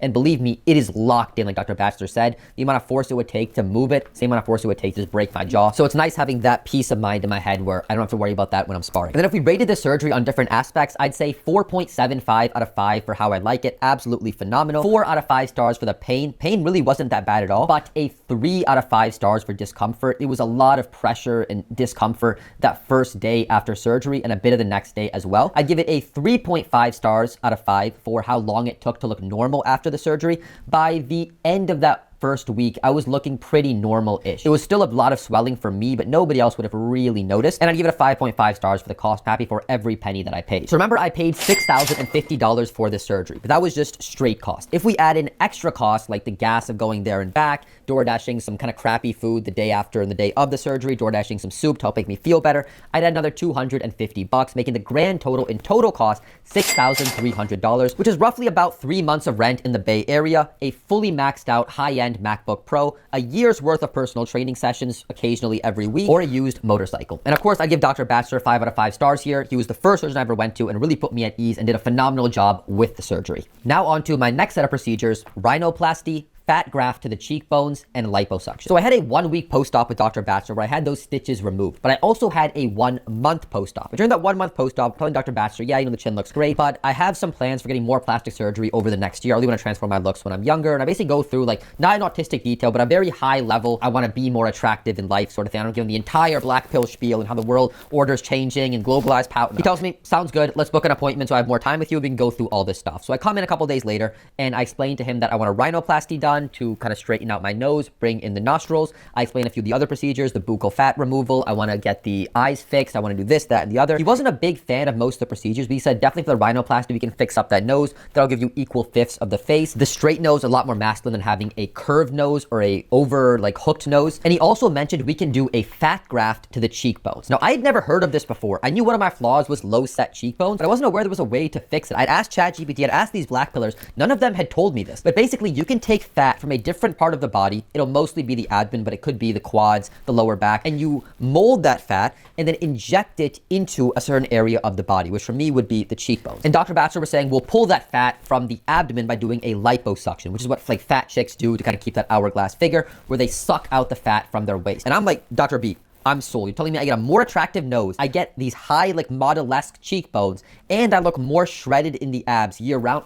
Let's do it. And there were some other benefits of this too. Unlike filler, which is temporary, that fat graft is permanent and for life. And not just is it for life, it's more resistant to aging. So if you've seen like old people, notice how like their hands are very bony. They lose fat here. Their faces are a lot wrinkled and a lot hollowed and sunken in because they lose fat on their face. But their stomach, plenty of fat there. Their quads and their, arms over here, plenty of fat there. So because we're pulling the fat from the abdomen and injecting it into the face, this is going to be more resistant to aging. So I keep those model-esque cheekbones for longer than the average person. And like I just mentioned, that fat comes from the abdomen. He's going to make 2 cuts in my abdomen and then take this long wand and just whoosh it around, just sucking all that fat out. That's liposuction. And I should mention this before. I forgot to mention it earlier when I was in the chin implant section. But one of the things I told Dr. Batchelor makes somebody more attractive, which he already knows, is the tight hyoid skin. You don't want excess skin or excess fat under the chin. So I asked him, should we do liposuction under the chin? And he told me we can do it, but I think you'd be disappointed by the results, simply because men have thicker skin than women. This excess that I thought was under my chin of fat isn't really fat at all. It's actually just thicker skin. So he said if we did liposuction, you wouldn't really see much of a benefit. Maybe this tiny amount of fat would come out of it. I think you'd be pretty disappointed, but it's like $1,500. So I thought he's being a nice guy. Let's skip it. But looking back, when I spent $100,000 on procedures, what's another $1,500? Like maybe when I'm very super heavy at the top of my bulk, I'll look more attractive on the chin. I should have gotten it done. Whereas women, on the other hand, have much thinner skin on their faces, and that's why they tend to look more cut and defined there. Now, men having thicker skin is a pro and it's a con, and we'll cover why later in the video. But anyway, I am hyped for these procedures. I'm gonna look amazing. I'm playing Dr. Batchelor. Look, I'm gonna book this like I'm Devin Booker, and he's saying, there's no rush. You're still a good-looking guy. If something you're interested in, giving me that whole talk. And a few days later, I get the quote in my email. It is $10,500 for the rhinoplasty, $2,500 for the fat graft, $3,800 for lipo, which you obviously need for the fat graft, $2,800 facility fee, and $2,125 for anesthesia. The reason why this anesthesia cost is so much higher than when I had my chin implant, which was basically just combined with the facility cost, is because I will be under general anesthesia, not local. Local, they either inject in your bloodstream or they just inject it into whatever area they're doing the operation in. Pretty low risk, not that big of a deal. For general, you are out cold. They need someone to watch you, make sure your vitals are fine, which will require a whole separate doctor. So this total comes out to $21,725. And all that hype suddenly died out really quick. I'm thinking, hold on, that's a lot of money. I could buy like a nice pre-owned Toyota Corolla for that much money. But Corollas don't fix cheekbones. Screw it, we lit. No, but seriously, first off, for plastic surgery in the Bay Area, I found that generally affordable. I mean, my sister has a friend who got like a rhinoplasty done, and she spent like 20 grand just on the rhinoplasty, not including the fat graft and liposuction. And also, I was scared of spending that much money. That's a lot of cash. My head went to, wait, what if I get botched and I have to spend even more money fixing the surgery? I'd seen a video on YouTube of this girl who just spent like 20 grand on a nose job. It looked terrible. Like her nose looked better before. Now she has to pay another 20 grand to get it fixed, and my head was going the same way. But then I remembered, wait, that fear in my gut, in my heart, every time I had that feeling, my life always got worse when I leaned away from it. When I didn't approach that girl, when I didn't start that business, I didn't say hello to that random stranger, and I'm done doing that. I remember every time I get that fear, every other guy in my position is also getting it, and that's why they don't win, because they don't lean into it, they lean away from it. If you want to be exceptional, you have to be willing to do the things that other people are not willing to do. That fear, that's when most people stop, and that's why they don't win. So I didn't even let myself think about this. I called up Dr. B's office, I talked to one of the nurses, I said, book me for this procedure. When's the next date you have free? Closest date is book it. Didn't even hear the date. Just send it to me in my email. We lit. No, I mean, obviously I heard the date and I checked my calendar, but that sounds cool for a story. But now the good news is being a software engineer, on top of my base salary and my sign-on bonus and my annual bonus, I also get stock options. They're called RSUs. So every year at the time, I got about $30,000 worth of stock. Now, of course, it's not exactly 30,000. Uncle Sam can't get his greedy fingers out of everyone's business, so he takes a big cut. So if I was to sell that stock, which I did, I had to pay capital gains tax on the profit. Then I had to pay income tax on it, and then I get the remaining money. But that's what I did. But now fast forward a bit, and I'm showing up to the clinic for one of the pre-op appointments. When I get there, I have to first just fill out this, surgery consent form, which lists every single negative thing that could happen in the surgery. Who should I write down if I die, if I get morbidly injured, if my face ends up disfigured, I can't sue them, all that stuff, which again, just really puts you in the mood for surgery. I then go over with Dr. Bachelor realistically what we can expect, what we can look at, asymmetries that already exist, and then I get the pre-op and post-op instructions, the meds to take before, the meds to take after, all that jazz that we covered in the chin implant section. And then at the end of the appointment, I make the payment for all these procedures. At the time, I think it was the most money I'd ever spent in my life, so I didn't even know that my bank account had a limit of like 15 grand, so I had to like pay 15 on one card, 5 on this card, 2 on this card, but we ended up getting the whole payment thing sorted out. And then last thing to mention here, similar to my chin implant, I would be having these sutures in my nose to help bind it, and then after a week, those would get pulled out. But additionally, for the liposuction, I have to wear like a very tight-fitting white garment for about 2 weeks all the time, and then 2 weeks when I went to sleep or something of that sort, to just keep the skin tucked in tight so I don't have baggy skin after this procedure. I went home, I told my sister I'm getting these procedures done, I need her to drop me off, pick me back up. She was kind of like, I don't really see the point of it, like you don't really need these procedures. I'm saying, hey listen, took you to Korea, remember the Korea trip with all the Koreans, you owe me, so just pick me up and drop me back off. So she's like, fine, whatever. And then like the few weeks going into that procedure, I'm obviously watching videos about what to expect if you get this procedure done. People are saying it feels like a lot of pressure in your nose, not so much pain, but like you have like a really bad cold and you just can't breathe or anything up there. And then the night before the procedure, I told my mom like, hey, I have one more of those microneedling appointments, so I might get a little bit swollen. I knew there would be a cast on my nose. I wasn't sure how I would explain that to her, but I figured, screw it, I'll deal with that problem later. But now it's the morning of the procedure. I have to be at the doctor's office at about 6:30 a.m. My sister's driving me. I take one of the pills Dr. B had prescribed to help numb me up and get me drowsy going into that procedure. I get there, strip down to just my shorts/underwear, and then put the gown on, and I'm on the operating table. And this time I get to meet the anesthesiologist. I shake his hand, and he kind of walks me through what to expect in terms of the general anesthesia. And I remember him saying that there's going to be gaps in your memory. You're going to have a hard time recalling what happened around this time. You might not even remember this conversation. I'm thinking like, no way. There's no way this drug is that powerful. But little did I know. Then Dr. B walks in. I talk to him again about what we can expect, what we're doing. He takes a black Sharpie and he draws dots on my face for where probably the injections would go for the fat graft. He's drawing lines on my nose to presumably decide where it'll be set because there's going to be inflammation as he's cutting it open. And then he draws dots and lines on my abdomen. And then I'm also telling Dr. B like, look, I'm trying to get shredded like I'm Shred Bundy. I want you to just get all that fat, get all of it out. I want this 6-pack abs year round. And he's telling me, what we can expect and this and that. And I said, by the way, when you get that fat, obviously inject it in my cheekbones and everything, but if you have any extra, just put that in my shoulders, put that in my tricep, my forearms, like get me beefed up. This is actually called body banking, when people take their fat and inject it to other areas to look more jacked. He said, look, you don't have much fat on you, but if there's extra, which he doubted, he'd put that in those areas. Then the anesthesiologist said, let's get this party started. He puts the general anesthesia drip into my arm. This time I don't feel like throwing up immediately. Maybe they wrote down in my notes that I get nauseous, so he doubled the nausea medication, and they start wheeling me into the operating room. And I am hyped and excited, way more than scared for these procedures. And they line up that moving hospital bed thing right with the actual table the surgery's gonna be on. He asked me to lean my arm out this way. I lean it out, and then boom, my memory just disappears. I have no memory. I would assume that's when the anesthesia kicks in, and I either stopped remembering anything or I just passed out cold. One or the other. I then wake up in the original spot I was in, laying down in that hospital bed in a different part of the clinic when I first walked in and laid down, and I'm kind of like a bit disoriented, like, wait, what's happening? Just click. Wait, I just had the surgery done. Nurse is right there, like, hey, you're okay. Surgery went great. Let me get you a mirror. I pull up the mirror and I can clearly see, one, I have this big cast on my nose. I have clearly much bigger chipmunk-like cheekbones up here. And then I also notice, wait, my clothes are different. I'm not wearing my shorts anymore. I'm wearing this tight-fitting white garment. There's a little bit of blood in my belly button area on the garment, but I don't think too much of that. And I don't remember anything after this. I don't remember how long I was in that bed for. I don't remember getting out of that bed into the wheelchair and being taken to my car. I don't remember what the weather, what the sun was out and like when I left the clinic. I just remember being in the car, snapping a few photos, and then my memory just disappears again. The next time, I don't remember how we got home, going from the garage to my room where my mom was, where my sister was. I remember walking into the bathroom, taking a couple photos, then I go lay down in my bed, taking a few more photos, passing out. And that's the full extent of my memory. From what I understand, the general anesthesia works like alcohol. It's not that you can't remember what happened. It's like your brain just wasn't recording those events and saving them. And at that point, laying down on my bed, I realized that everybody on the internet is an absolute liar. They said, yeah, you can expect a really bad cold, a lot of stuffiness. This was next level demonic amounts of pressure. Oh my God.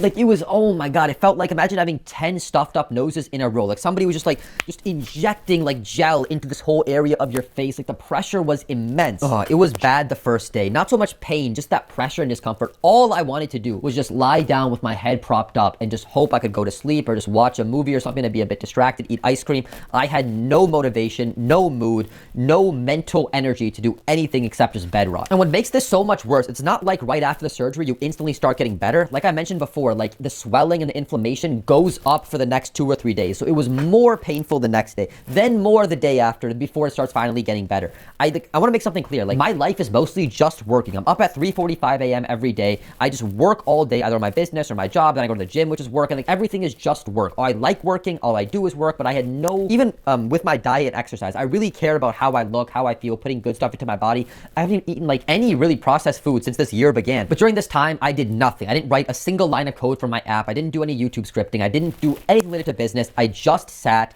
laying down on that bed, eating ice cream and watching movies. Like these were medical necessities. The only time I left that bed was to either use the bathroom or I'd go downstairs, just eat a little bit of food, maybe some soup, but then like the pressure would build up, so I'd lay down again. And eventually after that like second day, I started going out for some walks and some longer walks. I started feeling a bit better, but Jesus, like after I did any of that, I just need to go and take a nap and lie my head down. Also, I don't know what was going through my mom's head. Like microneedling clearly does not cause this. So I don't know, like, do these moms live on the moon? She never really questioned me and she didn't know about any of the abdomen stuff, but I was just surprised I didn't hear anything about it. Now the other good/bad news is during this time period, I started getting into Tarantino films. Heard he was a good director. I'd watched Django Unchained. Yeah, it was a nice movie. So somebody recommended The Hateful Eight. And I'm telling you right now, I could not stop laughing. Like the majority of movies nowadays are absolute trash, right? It's like The Rock is like the hero and there's some gay character in it who has to go through how life's so hard being gay. And now like it's just the most predictable, basic, obvious, like the movies are garbage nowadays. So seeing these incredible films was amazing. Some of his films actually made my greatest movies ever list, which is also linked below somewhere.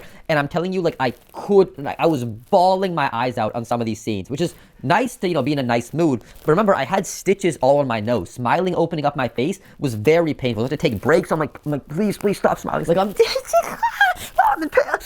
think of nails on a chalkboard. I can't, like, this is too much. I'm gonna tear something open. So I highly recommend that movie, The Hateful Eight, but probably not after a rhinoplasty. I don't think a doctor would recommend watching those sorts of movies either, because you might actually tear something open. Like I mentioned before, by the time you get to that third day, then the swelling starts to finally go down. So once Monday rolled around, because I had the surgery on a Friday, I started feeling a bit better. I went on some longer walks, listened to some longer podcasts when I was walking, but I was still in absolutely no mood to hit the gym. Like this was one of the few times in my life where I genuinely just didn't want to go. I didn't care about my body. I was eating the most garbage food ever. It wasn't until day 5 I was finally feeling in like a much better mood to actually go and work out. Now, of course, I wasn't clear to work out, but I was going to keep it super light with the weights, like 50% of 1 rep max, which is like less than a warm-up set. And my thought was, I'll go to a different gym. I had a Planet Fitness membership. I'll put on a COVID mask, and because I have this like metal thing in front of me, my nose will be fine. I'll put it super loose, and Bob's your uncle. The only problem was a little bit of tape above my like eyebrow area, which wouldn't be hidden by a COVID mask. I figured I'd just cut that off and go to the gym, which is what I did, until about 10 minutes later, the entire cast just fell off. So I called Dr. B's office, like, yeah, so I don't know. I mean, the cast just fell off. I don't know how it happened. Maybe I was like showering in the heat or something. I didn't have the nerve or like the balls to tell him the truth. Probably not a good idea to tell your surgeon, yeah, I was going to the gym to lift weights and the cast fell off. He would, yeah. He basically said, look, it's been 5 days. Just do not touch your nose and be very careful not to roll on it when you're sleeping. Like double stack those pillows up so it's not possible. And now that I had the cast off, I didn't need a COVID mask. I went to the gym and a super light workout, which helped me feel a lot better. Day 5 was a huge turning point for the rhinoplasty. That was the first day I genuinely started to feel like a lot better and going about my life, and I can, you know, put some of this pain and trauma from the surgery behind. And then 2 days later, day 7, a week after, I went back to Dr. B's to get the stitches removed on the sides of my nose. At the time, my nose did look much better just because it was straight and because my nostrils are more vertical instead of my nose being super wide, but it did look super bulbous and inflamed at the tip, which was not a good look. The fat they added on my cheekbones was a huge improvement. It definitely transformed my face for the better. The only issue was there was way too much fat on them, but this was intentional. The reason why they over-inject the fat, about 33% extra, is simply because as time goes on, about a third of that fat will naturally dissolve over the next few months. So as it dissolves, and once you get that final perfect shape, that's the perfect amount of fat that you should have. And then for the liposuction, my skin was still quite saggy and loose at this time, so I just kept the garment on. Not an issue under my clothes, but it did get a bit itchy and tight. I did, of course, take it off, though, when I had to shower or when I had to throw it in the laundry. One more thing to point out here. Originally, my plan was at about a week and a half after my rhinoplasty, after I'd had that post-op with Dr. Bachelor where the sutures, stitches get removed, I would then fly to Argentina. I was planning on living abroad for a few months. Story for later. But Dr. Bachelor, when I told him this, he said, no, do not fly that close after this procedure. Kick it out another week. And the reason why why, the same reason why you don't want me working out is because you don't want to build up any pressure in that nose. If pressure builds up, something can burst, pop, and you would have serious like long-term damage, issues breathing, and issues looking ugly. You don't want to deal with any of that. And I can definitely feel what he was saying. As I slowly got back into the gym and I was doing something like leg press or squats where you feel pressure build up in your face, I could sense that, whoa, something is not right here. I don't want to push this level. So even though I slowly built up from like 50% 1 rep max to 100% over the next few weeks, that was for the heavier compound lifts. For smaller stuff, yeah, I hit it a lot harder, a lot quicker, but I definitely understood what he was saying where you don't want that pressure build up. So for leg press squats, I kept like 2-3 reps in the tank, which for you guys who work out, which should be all of you, you know the difference between 2 reps from failure versus 0 reps to failure is massive. But now at this point, it's been around 2.5 weeks after my liposuction. I'm close to lifting everything except for like leg press and squats at 100%, and I'm ready for that flight to Argentina. I was supposed to have the liposuction garment on for like another 2 weeks, but I just was like, screw it. My skin was looking great, and I'm thinking, you know what? New flight, new place, new me. I don't have to wear this. Let's start fresh. And then also, fun fact, I met Daniel Cormier at the airport over in San Jose. I was very like shocked to see him, and I'm like, wait, is this him? It can't be him, but it is him, but I can't. I had like a really serious like fangirl moment where I was like, excuse me, sir. So I started watching the UFC, and I saw in the commentary, and Joe Rogan, I trained, and I can see him like leaning back, like trying to get out of here, and I'm like, can I get a photo with you, sir? He said, sure. And I remember I couldn't smile in that photo. Dr. Baxter said people look like turtles. It takes a while for everything to adjust, just like with the chin, the same up here in this area around the nose. And I just shook his hand and said, hey, thank you very much. I really appreciate the work you do. Looking forward to hearing all your commentary. I should also clarify, you might be wondering how I'm able to just travel the world and just say so casually, yeah, I was living abroad in Argentina for a few months. I mentioned earlier that I work as a software engineer. And one of the benefits is when I joined the company that I currently work at based in San Francisco, it was during COVID. At the time, everybody was working remotely. We're all working on our laptops, not a big deal. But even that team that I'm on before COVID was also fully remote. We had members in East Coast, West Coast, Midwest. And while I was at this company, I read a book called The 4-Hour Workweek by Tim Ferriss. Absolutely transformed my life for so many reasons. But in one of the sections, he talked about this idea of working hard and playing hard. Spend a few months of your life really dedicated, going all in, grind mode, monk mode, deep focus towards some business, some entrepreneurial thing, some skill, some company, some job you're really focused in, and then unwind and relax for a few months. You don't have to be a degenerate. You don't have to go to some parties, or just, he recommends specifically live abroad. And that idea never popped into my head. Like, wait, you can just live somewhere else in the world? And he's saying, yeah, you know, there's ways to make it happen if you have families, but I'm like, wait, I'm a software engineer. This is very easy for me. In fact, I've heard of people in my companies that since we're all working remotely, they just go to Canada or they go to South America, but that thought never popped into my head. Wait, I can do this. So I had a one-on-one with my manager like once every 2 weeks, and I just threw it out there like, hey, can I live abroad? I probably should have like lubed him up into it, and he kind of shown like, yeah, you know, I've worked really well and I would love to have this opportunity, and kind of like, I'd read books on persuasion and sales. Why did I just ask him so bluntly? Anyway, he says, yeah, I think if you are able to do your work and you're able to make all your meetings and make it happen and be a productive member of our team, I don't care where you work. So I ended up going to Medellin for 2 months, and it absolutely transformed my life. When you travel somewhere, you do the touristy stuff and you pay touristy prices, but living abroad, first of all, it's crazy how far your dollar went. Everything was basically free or super cheap. It was also nice being able to walk everywhere, instead of needing a car to get around. I'm basically spending my day waking up, going to the gym, I'm walking to a coffee shop, meeting a bunch of foreigners. It's like being on a college campus again. Everyone's so friendly. All the foreigners just bond together like your best friends. I'm at the coffee shop, I say, hi, nice to meet you. What's your name? Say, oh, my name's this. What's your name? Hey, we're going on an event this weekend, and the next weekend there's a party happening. What's your name? Let's add you to this group chat. And there's fun things always happening. The girls you meet when you live abroad, the locals, they tend to be a lot more feminine, a lot more fit and better looking than these like obese land whales you have in America. The other foreigners you meet tend to be a lot more successful, higher risk takers, more entrepreneurial, and people that I prefer to associate myself with. Like, I've met people who are like, yeah, I started selling products on Amazon. It's now my full-time job. People who started software companies, they've sold some of them, or they're making passive revenue from them. And I want to learn from those people. This is a side note, but like on a day-to-day basis, I don't meet very many people who are like me. People who want to be ambitious in terms of business, health, just maximize every area of life. Most normies, I have nothing in common with. Like, oh yeah, let's go to the bar this weekend, bro, and let's try to pick up chicks at this club, bro. It's like, no, that's not me. So of course I can meet people like me on the internet, but that's a bit different just chatting to somebody. But when you're out as a nomad, you meet so many people with the same interests as you. I also thought that all of South America was basically just Mexico, but it turns out Mexico is like the shittiest out of all the South American countries. Most amount of corruption, least amount of safety. It's a pretty trash place, generally speaking, compared to the rest of South America. There are some nice spots in there. I'm going there next week. But I really can't stress this enough. Once you live abroad, you can never come back to your hometown, wherever you live in America, and see the world the same way again. Tim Ferriss really inspired me to have these seasons of work and these seasons of living abroad and being relaxed and being more into like my, not degenerate phase, but more of my, you know, wake up with sunlight in the eyes, rest, recover, and then come back and hit it hard again. Tim Ferriss was 100% on the money with these seasons of deep focused work and then relaxation, traveling abroad, learn new things, see new cultures. on the money. Highly recommend this book. It's on my top books to read reading list. Highly recommend you add it to yours. I should also mention it's not all butterflies and rainbows. A lot of people have had to pay the gringo tax, aka you've either been robbed, pickpocketed, or your Airbnb broken into while you were traveling abroad. That's just the reality of life. You could get mugged right now in Oakland. And of course, like I mentioned earlier about being in a globalized dating world, like these chicks got Instagram. They know they're hot. You cannot just walk into Medellin as Mr. Average Joe Schmo and expect to pull a 10 that ain't happening. But again, living abroad just transformed my life. And I have my best places to live abroad in and best places to visit and travel linked below if you're interested, because I actually give good recommendations, not like most people who are like, yeah, when you go to this city, you should eat food. And in that city, you should eat food. Like every one of these travel guides, this is maybe like a rant I'm gonna go on, but like they all just recommend eating food. You can only eat 3 meals per day. You can only look at so many things. Oh, that's a building, that's a building, that's a hill. Like, give me actually fun things to do. Which is why I made my own guides if you're interested. Or maybe these guides are right. They're appealing to an American audience. All of us are obese. We just want to eat food and maybe walk around a bit. So maybe they're on their money. Maybe I'm different. Maybe I just enjoy outdoor fun activities and building memories for a lifetime, but they're linked below if you're interested. I know this concept might sound crazy to you, something that YouTubers on the internet and some software engineers and some entrepreneurs can do, but not you because you work a 9 to 5, but just keep an open mind about it. Highly recommend reading that book and you might be surprised how easy it is to make it happen. So anyway, I had done Medellin, a great experience there, and I'd heard Argentina was a popping spot worth checking out. So I decided, let's go check it out. Especially I want to do it now because before, Argentina was really on a downhill trajectory. These people were voting for socialists again and again. Country was going to shit because they're socialists. I mean, what do you expect? And at the last moment, when the country was on the verge of being full socialist, they voted for a libertarian, Javier Milei. He put out common sense policies, shrank government, and really transforming the country for the better. You have to realize at that time, inflation was so bad in Argentina. People were coming out of retirement because they just couldn't afford to live off their retirement savings anymore. Now, of course, that's great for me as a foreigner. Their currency's super low. I can live like a king. But because Milei had made some of these huge progressive policies, the cost of living in Argentina was getting more and more expensive to where a lot of nomads were leaving because it just isn't worth it when you have so many countries nearby who are just as nice at half the living expense. So I wanted to go and be in that country before the currency got so good. It was comparable to living in America. So I mean, shout out to Milei for making the country pop off faster than Elon's rockets. But I wish he had just been elected like a year later so I could have gotten like a better experience and lived more lavishly. But for the people of Argentina, I'm happy for you. And then since that Argentina trip, I've also lived abroad in Brazil and I'm considering where to live abroad next. It might be either Peru or Bolivia. We'll see. But now during those 3 months when I'm in Argentina eating provoleta cheese every day, the greatest food in the entire world and incredibly healthy for you. It actually made it to my The Testosterone table, what I eat.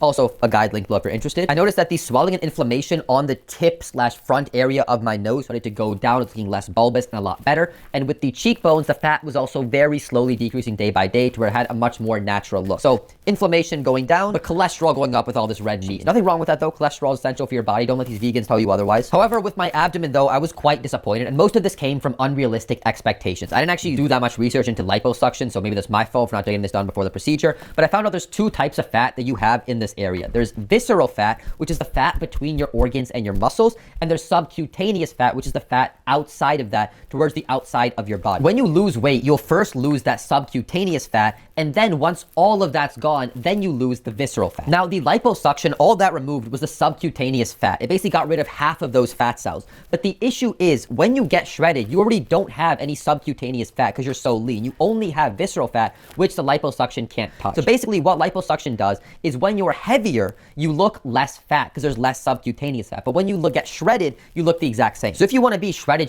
the only solution is to be cooking it up in the kitchen and lifting it up in the gym. Because you can pay to remove one type of fat, the subcutaneous, but to remove the visceral, that comes with just hard work. I did also realize that I made one more mistake here. I had the liposuction done only on the abdomen, which is great. But the issue is I have fat on my lower back. If you right now reach down and grab your love handles, they're a bit chunky, right? But lean your hands further back towards your lower back and there's still fat over there too. So at certain angles, you would still see that fat on the lower back, which did not look nice. If I could go back in time, I do liposuction on the abdomen and the lower back to help avoid looking so chunky at certain angles. So it's not so much that I don't like the liposuction on the abdomen. It looks great. I should have also gotten it done on the lower back to just keep everything balanced out. And there was one other thing that was bothering me. Basically, when I had the fat graft done and it gave me these higher model-esque cheekbones, it also made the other problem that I have in my face, the under eye hollowness, more apparent. Before, because I didn't have the cheekbones, it all kind of blended together and didn't look as bad. But now, because I've had these done, even though my face looks more attractive, it made me hyper fixate on that under eye issue even more. And I've coined a term for this. I call this spilled juice fallacy. I'll explain it later on. But basically, if you imagine a very clean house and someone spills a juice in there, it's so obvious. The rest of the house is so clean. But if someone has a very dirty, nasty house and there's a spilled juice, no one looks at it twice. So if you're an ugly person, no one fixates on just one of your flaws because everything about you is ugly. We'll talk about that later, and we'll also bring it up when I mention the body image issues and insecurities and that other fun stuff. But overall, to rank every aspect of this surgery, I'd say 5 out of 5 stars for how I like it. Every single thing was just on the money. I'd say say 4 out of 5 stars in terms of pain, really not bad at all, but 1 out of 5 stars for discomfort. Or actually, probably, I should say comfort. Maybe I had these two things flipped, but it was not fun. Those first few days after surgery was really bad. Some of the most discomfort and just the worst days I've had in probably my whole life. That pressure on your face is immense. So in terms of how long it took to look normal after the surgery, I'd give this like a 4.5 out of 5 stars. Literally after 1 week, you look pretty solid. Nobody can really tell you've had that rhinoplasty done. Sure, it's a bit bulbous, the fat graft, a little bit of extra fat, but you look normal relatively quick. And I'd say 5 out of 5 stars for being worth what I paid for. I know I might sound a bit strange. This was a lot of money, and I'll cover later in this video how you can travel for medical tourism and save a lot of money, which is something that I've done. But in terms of what I paid for and what I got, I am very happy. And I'd also give Dr. Bachelor 5 out of 5 stars again here. Just absolutely phenomenal, especially for making you feel comfortable during the surgery. We'll cover this in my other surgeries, but some of the other ones with the local anesthesia injections directly on the area. He gives you a numbing pill to take on your way there. Really made that experience very comfortable. But the rhinoplasty, fat graft, and liposuction was $21,725. So we are at, so far in straight costs, just surgery, $27,775. Then we also got to add an extra $650 in soft costs, because during that week after the procedure, I was door dashing every day, multiple times a day, just the crappiest food, buying ice cream. I needed to feel better, and that cost runs up pretty quick. But that takes our total cost, everything all in for all the procedures so far, at $28,675, which is about the cost of 6 to 12 months of rent in many US cities, a coding boot camp plus living expenses, a high-end motorcycle, or if you have an apartment, you could furnish the entire thing out with some very nice stuff. Expensive? Yes. Worth it? Yes, character development is not cheap. Now, while I was in Argentina eating ribeye steaks and by far the absolute greatest food in the world, provoletta cheese, I started noticing I was getting more and more insecure about my looks. I was thinking constantly about how I hated my thin eyebrows, my thin beard. I hated there was a patch of hair missing on my top left eyebrow from my sister tried waxing it. I absolutely couldn't stand my eyes. I was sick of the under eye support that was missing, my negative canthal tilt, and I knew these things were flaws that I had, but they never bothered me as much as they did now. I'd never been more insecure now, which made no sense because I just had the chin implant done, the rhinoplasty done, and all these other surgeries. I looked more attractive than ever. So why was this bugging me so much all of a sudden? So I thought a lot about this, and I've come up with a term I'm calling the spilled juice fallacy. Here's what I mean. Imagine you go into a super messy, dirty, grimy house. There's crumbs everywhere. The dining table is a mess with paper scattered on it. There's food on the floor. One of the tables is broken. You go to the living room. The TV has a crack in it. There's hair from the pets everywhere. There's somebody spilled juice on a coffee table. You go to the loft, and there's some of the lights aren't working. The windows are all yellow and need to be cleaned. Pieces of the carpet missing. There's things spilled on the carpet. The place is a junkyard. So you don't even notice that spilled juice on the coffee table. It's like a bomb went off in a dumpster. And that's basically what an ugly person is. If you're an ugly person or you look at an ugly person, there's so many major things or a ton of minor things too that are wrong with their face. You don't fixate on any one thing because there's so many problems. You look at them, oh, ugly, I'm ugly, boom, and you move on. But as you become more attractive and you fix these flaws, like in my example, I got the chin implant done, the rhinoplasty, the cheekbones, then you walk into the house and hey, dining room looks really clean, well done. Living room, very nicely done. Hey, why is there this juice that's spilled on the coffee table? It becomes more apparent that spilled juice as the house gets more and more clean. Things that you never really noticed or fixate on, they become so much more apparent. I constantly was thinking about my beard. I used to think that my beard and my eyebrows were one of the better aspects of my face, but now I'm like, these look pathetic. I hated my chubby cheeks, and I was thinking about them more and more and more. Like these went from barely noticeable to absolutely criminal. My brain was zeroing in on them constantly like a sniper. I imagine it's like when a rich person complains about rich people problems. Like, oh yeah, you know, my BMW is getting serviced, so I had to take the Mercedes to school. Oh, I hope nobody, it's like we can't relate to that because we have bigger problems. The same way, people with more major facial flaws, they don't really notice the tiny minor stuff because they have this big major stuff going on. But anyway though, I'm in Argentina, I'm eating steaks but beefing with my reflection, and I started looking into eyebrow, hair, and beard transplant, where they take hairs from the back of your head because this is very resistant to aging and hair loss. You'll normally see older people who've lost a lot of hair. It starts from a receding forehead, the top, but this back and side area usually stays on until they die. So they take those hairs, pull them out, do some magic on them, then put them anywhere they want on your whole body, but normally in these 3 areas. I also looked a bit into buccal fat removal. People were saying that it ages you really fast. I wasn't too sure about this, and we'll come back to this surgery later. And then I was also calling some doctors, booking some consultations for my eyes, canthoplasties, upper blepharoplasty, and some surgeries like an infraorbital rim implant for this under eye area. So at that point, I was weighing my options, looking at my schedule, deciding what surgery do I want to do next, how would I plan it out, how would it all work, and I decided that I would end up flying from Argentina to Turkey, getting getting the hair, beard, eyebrow transplant done, then flying to LA and doing a consult for canthoplasty and eye-related procedures, and then I'd fly back home. Now, I did mention previously that I was very scared of flying abroad for getting plastic surgery done, so I wanted to have my first few procedures done in the United States. But having gone through those procedures, I realized that plastic surgery isn't really that big of a deal. Like, I had this thought in my head that plastic surgery was like 10 doctors in one room, and they're all laser focused with their scalpels and their zoomed in goggles, like they're removing a tumor from your brain, or they're diffusing a bomb, and one little miss, boom, it blows up in your face.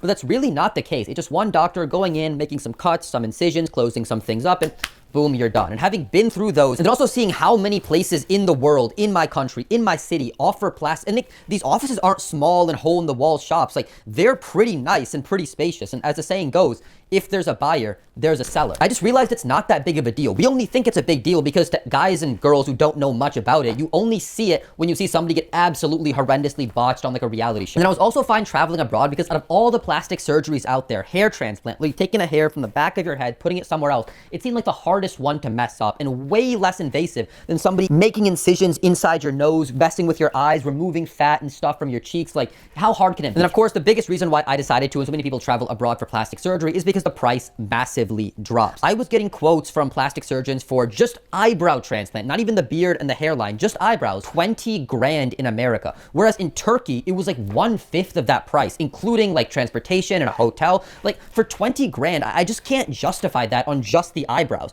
I could buy a used car and also go abroad, get the surgery done, and come back. In Turkey, I was getting quotes for 2,500, 3,500. It seemed financially irresponsible not to go down that path. And then even when you add in flights at, let's say, the most expensive time of the year, add in some miscellaneous expenses, like, come on. And then I chose to go to Turkey and not fly somewhere else in South America or Asia is because Turkey is associated with hair transplants. There's a meme of like Turkish Airlines meaning Turkish hairlines, because every time you fly on Turkish, you will see 5 people on that plane having just gotten a hair transplant done. And besides hair transplants, it's just known worldwide as a major hub for medical tourism. There's a few other ones out there, but I decided to stick with Turkey. Now, the only problem here was decision fatigue. There were thousands of hair transplant clinics all over Turkey, especially Istanbul, that all had thousands of 5-star reviews. Everyone's saying it was the best. And in business, one of the things you learn is never give somebody more than 5 choices. It always confuses them. They get overwhelmed. They can't make a decision. Limit it to 5. So when you have thousands of these clinics, everybody saying they're great, it's hard to decide who to go to. And I didn't know anybody who had gotten a hair transplant done that had told me about it, where I can just ask them for what they recommended. And I'm left in limbo, like, who do I pick? So I was asking ChatGPT, searching some bigger ones up on Google, looking at Reddit, checking out some YouTube video testimonials. But honestly, I just rolled the dice and picked Este Medical Group in Turkey. And the main reason I picked this clinic was because the guy I was WhatsApping from their clinic was super responsive. He was answering all my questions immediately after I sent them, leaving detailed voice notes, giving me the info that I need, asking me to send photos right away. Whereas the other clinics I messaged are like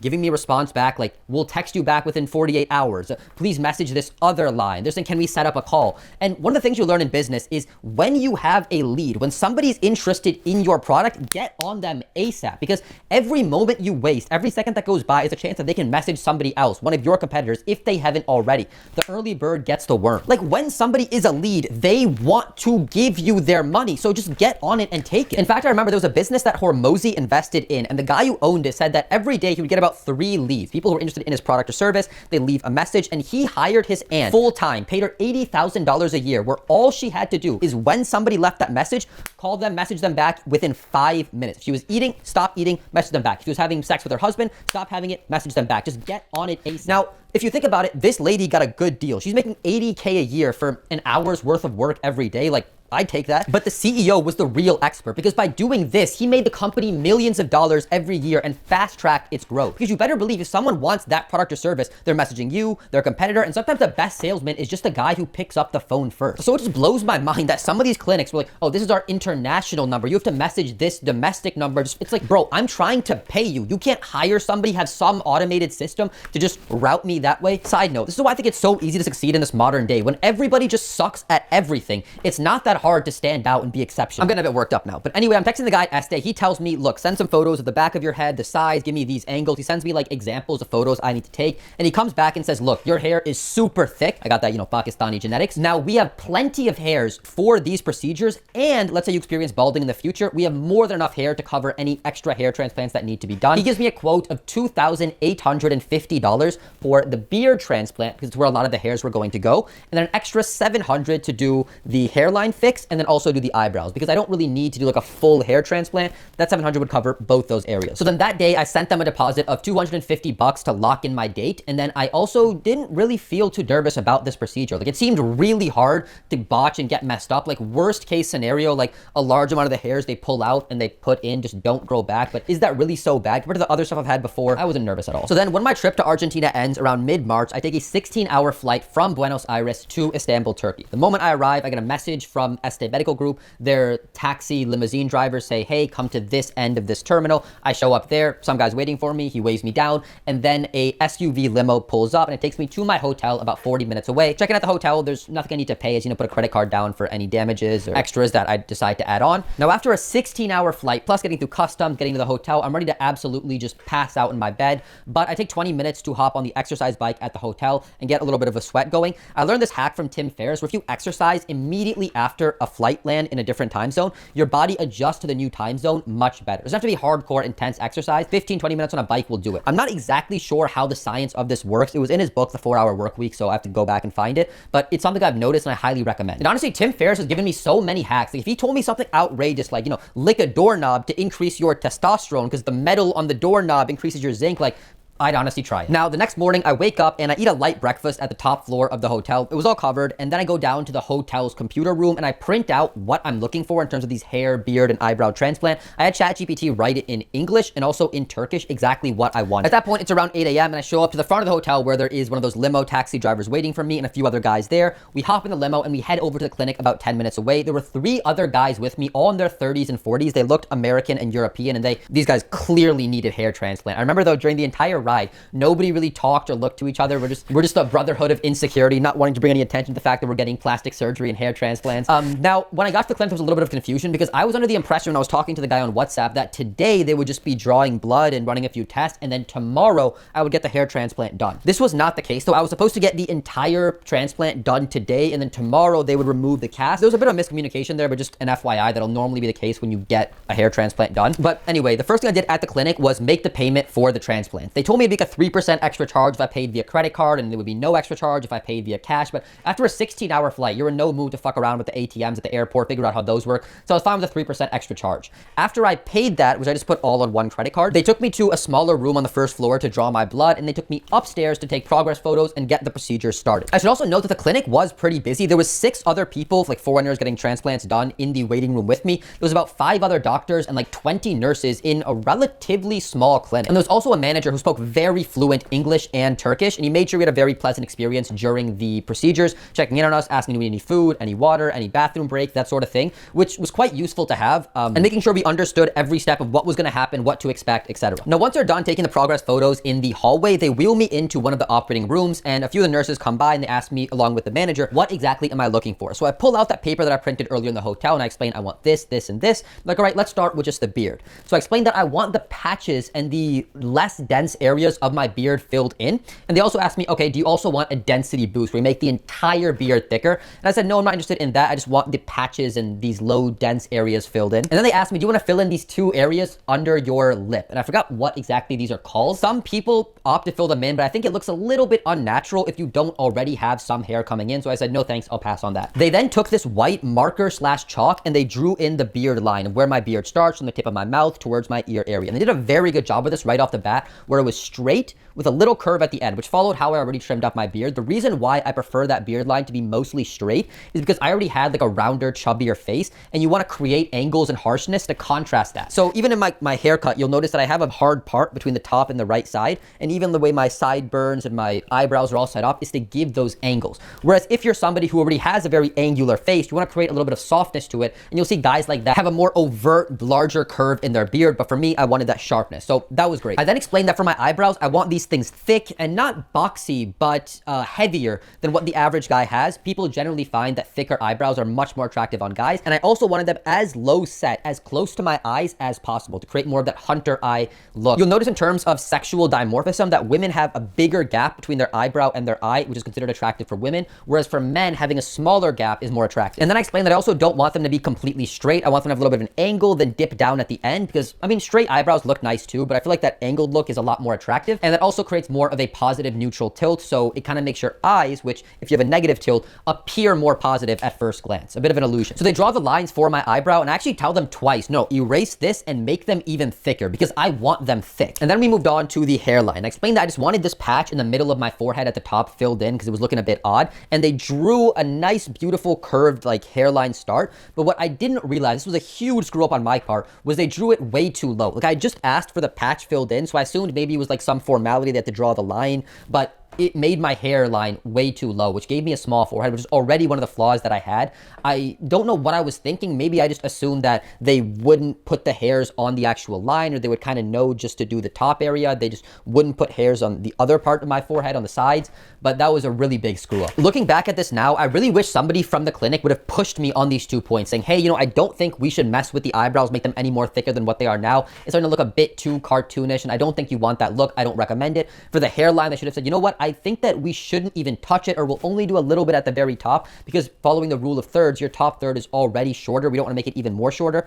I didn't get that pushback. They gave me what I wanted, but sometimes the person doesn't always know what they want. For example, when I was with Dr. Botched about the chin implant and the rhinoplasty, he made it very clear, no, you don't want any more forward projection. You just want depth added to your chin. You don't need masseter implants. For men, having a straight nose is a lot more attractive than a curved one like women have. So I wish the clinic gave me a bit of that pushback. We'll cover this more later when I review the clinic, but I wanted to bring it up now because we're at that moment in the story. And I'll also cover later on how I fix those issues of my eyebrows looking a bit cartoonish and the hairline being too low. But anyway, it was now time to actually get these procedures started. The first step would obviously be to remove the grafts from the back of my head, but in order to be able to do that and do that a lot easier, they had to trim my hair. So they walked me down the hallway to a room at the end of the hallway where a lady nurse was there to trim the sides and the back of my head. Normally for hair transplants, they'll trim off your entire head. Because I just had the hairline fixed and no transplants to the top, they're like, keep the top, it's fine. They also did trim off my entire beard to make it easier when they put the grafts in later. However, they left my eyebrows because it just looks very strange to have trimmed off eyebrows. I should also note, in case you're wondering and for general knowledge, that women come in for hair transplants quite often as well. And when it comes to women, they either will get those grafts placed around their forehead because they might have a receding hairline like men do, or on the part where their hair first grows and separates. When it comes to women, they try trimming the least amount of hair necessary because it'll take forever for women's hair to grow as long as it currently is. What they'll do is they'll trim the back of the women's head where the donor area grafts are, and then obviously just tell the women to, hey, don't wear your hair up, wear it down. And then it'll take a bit longer because there's a lot of hair in the way, but they will place those grafts in the hair without needing to trim up the part line or make any changes to the front of the forehead. And after my quick 3-minute haircut, they then walk me back to the room I was in before. I'm sitting on the table, and after a few minutes, 2 doctors come in. We shake hands. They don't speak English very well, but they tell me to now start extracting the grafts from the back of my head, ask me to lay down, head facing the ground on the table, and they begin. First thing they do is inject local anesthesia into the area they're gonna be extracting the donor hairs from to numb the area up. Now, at this point, all the surgeries I've had, they've injected the local anesthesia into my bloodstream through my arm. So I was not expecting how painful the local anesthesia injections into that area was gonna, like, let me explain this. Basically, they go in with the injection about ½ an inch deep, I would guess, and then they inject the liquid into that area. But it literally feels like they go in 6 inches deep into your skull, just, and then they inject it, which is, like, it's bad. And I had about 10 to 15 of those injections all around the back of my head. And Jesus, like, I'm tearing up because of how painful it was. Really, really painful. Now, after about 10 minutes, you notice the numbness start to kick in. And after about 20 minutes, like, the numbness hits its peak and then it slowly tapers off with time. After about that 10-minute mark, they started doing the extraction. You don't really feel pain during the extractions. It mostly feels like a lot of pressure and tugging. Imagine somebody basically like presses a pen into the back of your head and then boop, pulls out a hair.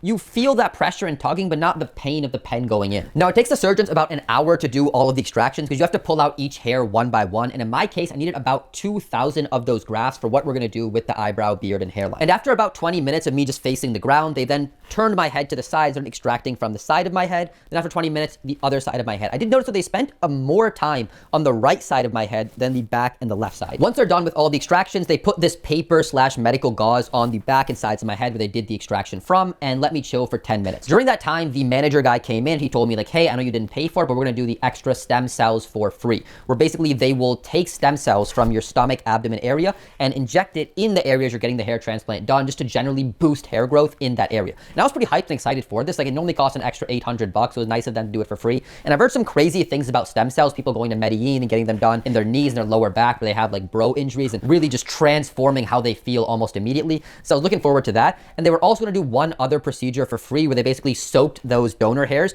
in some special liquid to make them stronger and have a better chance that they actually stick when you inject. So they had me lie down on that same table I had the donor hair extractions done on. This time though, I was facing up, my head was elevated, kind of like I was laying down on a bed. And they basically took these large syringes, 2 of them, and extracted fat from that abdomen area. And they took it to another room to work their magic on it. It was also at that point where the local anesthesia they put in the back of my head was starting to wear off. I was feeling a lot of pain and discomfort, pressure, swelling, build up in that area. Not having a good time, definitely a bit tired and just wanting the surgery to end. But I figured, you know what? I'm halfway through. I think that was just the worst part, so it should be smooth sailing from there. Then after a couple minutes, another nurse walks into the room, says something to the manager in Turkish, and then a few more nurses come in at this point, guys and girls. And I basically get the gist that my donor hairs that I've been soaking in that special ooze, whatever, have been soaked for long enough. It's now time to put those wherever we want. So they tell me to lie flat on the table. I'm gonna start putting those hairs everywhere that we want them. And of course, we start off with local anesthesia injections. Now, I thought the ones in the back of the head were bad.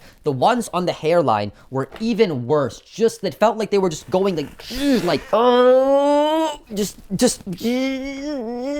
again, it felt like they were going 6 inches through my skull when it was only like probably half an inch, like 3/4 of an inch deep into my face, but very unpleasant, especially once they got deep enough and they then pushed the gel or liquid into my face. Just very, very painful. From what I understand, I haven't looked too deeply into this, but your body has different amounts of pain nerves at different points in your body. For example, your knees don't have that many pain nerves. Something like your face has a ton of them. So the back of the head has, you know, a decent amount, but the top of the head has much less. But once you get to the face, then they really pick up. So the local anesthesia, the back of the head was bad. People who I talked to who had the hair transplant done and had it to the top of the head didn't feel anything. Like, not even like, it was just like a prick, and they even like fell asleep during the extractions or the putting the hairs in. But the face has a lot of nerves. So getting those local anesthesia injections done to the hairline was painful, and then the eyebrows and the beard were exponentially even more painful. But at this point, I have 3 or 4 nurses all around me, and each of them are just one by one taking those donor hairs on the table that are soaking in that ooze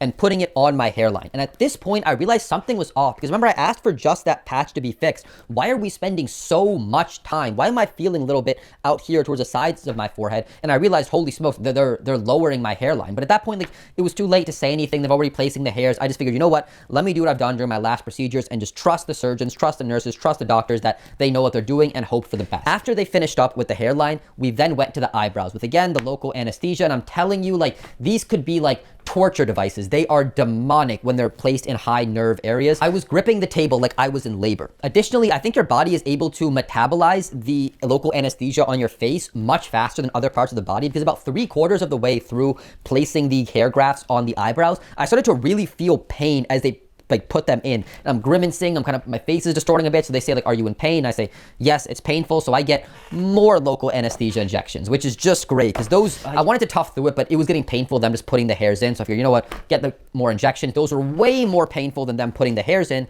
But as the numbing kicked in, then them putting the hairs in wasn't that bad at all. And then we jumped to the beard. Now at that point though, after the eyebrows and the hair transplant on the hairline, I'm done. I need a break. I can't even talk straight. I'm like, you know what, give me 5 minutes in the bathroom. And I basically just walked across the hall. I don't think I even asked for anybody's permission. I was like, just hold on a second. And I needed just a few minutes, not even just like poo or peep. What am I saying? I'm mumbling just thinking about it, poo or peep. I took a quick piss, but I just literally just sat in front of the sink, just staring at myself in the mirror like, come on, almost done, finish through, just let's get this over with, because I was not having a good time. The pressure was getting immense in the back of my head. It was really painful, that local anesthesia, and I just, the pricks, it's been so long, I've been here for hours. I just wanted this to end. So I walk back into the room, I lay down on the table, and I get more local anesthesia injections to the beard. And you know, maybe I'm being a bit childish here, but I mean, it was quite painful. I wasn't expecting this much pain. And I talked to some people, I'll cover this a bit later, but I don't think most people experience that same level of pain that I did. Maybe I just have more nerves, maybe I'm a softie, but it was pretty unpleasant. I wish they had given me like some sort of pill I could take before the procedure to help numb me up or something. But the team of nurses then started filling in those patches in my hair until every last hair follicle was in. They mentioned that I had a scar underneath my chin, which was from the chin implant, and hey, we can put hairs here to help cover it up. So I said, sure, go for it. I never really noticed it. I suppose like, I'm taller than most people. people, so maybe them looking up at me, they might notice it, but it seemed like already pretty hidden, but whatever, covered up. But finally, when the final graft of hair was in my beard, I was so relieved. Finally, I'm done. I spent 2 hours like just getting the hairs put in, not even like the extractions of them pulling it out. I'm free. I did it. I pushed through. Then I remembered, oh wait, the stem cells. They still have to put those stem cell injections on me. One of the doctors walks in with a small metal tray which had 1 or 2 syringes on it, and he starts making pokes all over the hairs on my face, injecting little bits of these stem cells they extracted from my fat. He tells me the same thing that the team told me before. It's going to help with hair growth, hair density, hair thickness, hair quality, and all that awesome stuff. I'm really happy they gave me this for free because honestly, I should have paid for it even if they hadn't. Like, I'm going all the way to Turkey, getting these hair transplants done. If there's a procedure I can get that'll help me have thicker hair and higher quality hair, it's only for 800 bucks. I should have just gone through and gotten it done. But now finally, we're done. I didn't feel a huge sense of relief or excitement or yeah, I finished this. It was more of like a, let's just move on. What's next? I want this pain and inflammation and swelling to subside and to move on with my life. I was, again, not having a good time. I've threw off that hospital gown they gave me, zipped up my hoodie, and I headed downstairs to the lobby where one of the nurses was going over the post-op instructions. They had actually a very well done brochure and pamphlet explaining everything you would experience, the exact timeline. They explained that after about 2 days, scabs will form on the areas where they transplanted the hairs to. Those scabs will get harder and thicken, but after about a week, you should be able to take the shampoo they gave you and lightly brush them off. And after that, you can expect this. Then after that, expect that. Here's what to watch out for. Don't do this. And just ran through this entire list of some stuff which is quite obvious, but some stuff that I was surprised by and was useful to learn about. I have to say they did a very good job with giving you this full timeline and exactly what to expect at every step of the journey. Then the SUV limo comes to take us to the hotel. I should also mention that the people that I went to the clinic with were not the same people I left with and that were in the lobby with me when I finished my hair transplants. I would assume because those guys, because they needed so many hairs on the top of their head, they were in there for much longer than me. The other people I was with didn't seem to need as many hairs transplanted. There was one guy who had a beard transplant done, and there were also 2 girls. One of them was African American and she had like a very receded hairline. So they basically made her forehead a lot smaller by just adding hairs to shorten it and fix that recedation. You know what I mean. And there was also a white girl, looked to be in her mid-40s, who had a very thin hair part, and they had put all those hairs in to make that part a lot thicker. And there was one other guy from, I want to say Ireland, who also had the issue of a receding forehead that they brought down. He was asking like, oh, you know, where are you from? And yeah, I was in just no mood to talk to anybody. I was just like, bro, piss off, because it was so unpleasant after that procedure. I got to the hotel room and I just felt like I went into shock. Like, all of those hairs from that donor area, like, it just felt so raw, and like someone took a cheese grater and just ran it in the back of my head. I felt like imagine somebody hit you in the face with a sledgehammer and you're just walking around like, whoa. Like, or actually, you know what, I can exactly tell you what it's like. When I was in kickboxing, sparring with somebody, and I took a hard kick to the face. I had a bloody nose, it was bad. And after like that kick, I just like was like frozen, like, what just happened? So I literally spent like 40 minutes walking back and forth across my hotel room, looking out the window, just like all dazed and even with the painkillers and the meds they gave you, like that pressure around my head was still immense and I was still in a good amount of pain. I also didn't get much sleep at all that night. When I talked to some guys later and asked their experience, they said it wasn't too bad because they mostly just had hair transplants done. So when you sleep, your head's elevated. They ask you to put pillows around your arms so you don't turn. But if you just had it done on the top of your head, it's very hard to like roll in a way where the top of your head gets in contact with something. Because I had the beard transplant done, I can't even turn my head to the side at all, which made sleeping a mess. And even the plane ride, you can't really rest your head on either side. It was not fun. But now the next morning, it's 8 a.m. There's a limo driver outside to take us back to the clinic where they remove that garment they put on the back of our head. They go over our post-op instructions one more time. Just watch out for these things. Be careful around this. You don't want to expose the top of your head to direct sunlight all the time. You don't want to put any pressure on this area to risk those grafts falling out. Just all that basic stuff that you would probably guess. And they took some progress photos and sent us on our way. During those limo rides, I talked to other people telling them, hey, you know, I really did not have a good time last night. I felt really raw and in shock. The local anesthesia injections were really painful during the procedure. Did you guys experience the same thing? And they all said no, looking at me like I was a bit crazy. Like some of the guys, they fell asleep as they're putting the hair grafts in. They said, yeah, it was a little unpleasant, like the local end, but not really that bad at all. Even the guy who had the beard transplant done, he's saying, yeah, it wasn't that tough. I didn't feel too much nerve pain or anything. So either, like, I mean, for them, it was like a walk in the park. I was surprised how light it was. So it's pretty mind-blowing to me that I was out here fighting my demons, having one of the worst experiences of my life. Well, to everybody else, it was like a walk in the park. Now, after this, 2 days in Turkey, hair transplants done. Most people head home. They have a job and a family and a life, but I ended up planning to take 2 extra days off work and stay in Turkey. I left Buenos Aires on Friday. I had the procedure done on Saturday, the post-op, which I just explained, it was Sunday. So I took Monday and Tuesday off work as well. I'm glad I did that and I made that decision earlier on because I was in absolutely no mood on that second day to hop on a 12-hour flight. More than anything, I just wanted this post-surgery discomfort and pain to go away. My skin felt tight, stretched. There was this immense pressure all over my face and the back of my head. There was this like mild burning sensation, like itchiness was coming in as those scabs were starting to form. I was also not expecting this much swelling. Like, I've obviously watched hair transplants videos before. People explained how those local anesthesia injections slowly drain out your face and body.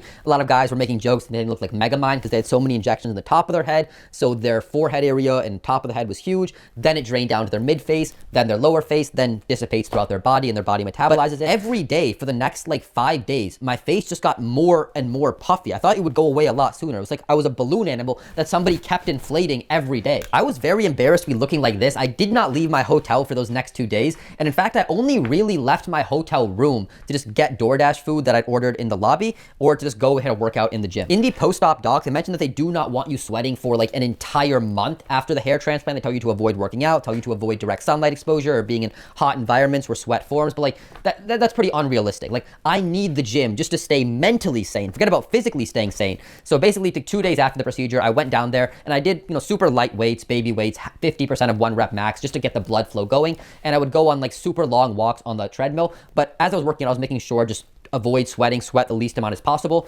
And I remember listening to the autobiography of Steve Jobs while I was in that hotel. This was the one by Walter Isaacson, an absolutely phenomenal book. It made my greatest books ever reading list, which I'll have linked below if you're interested.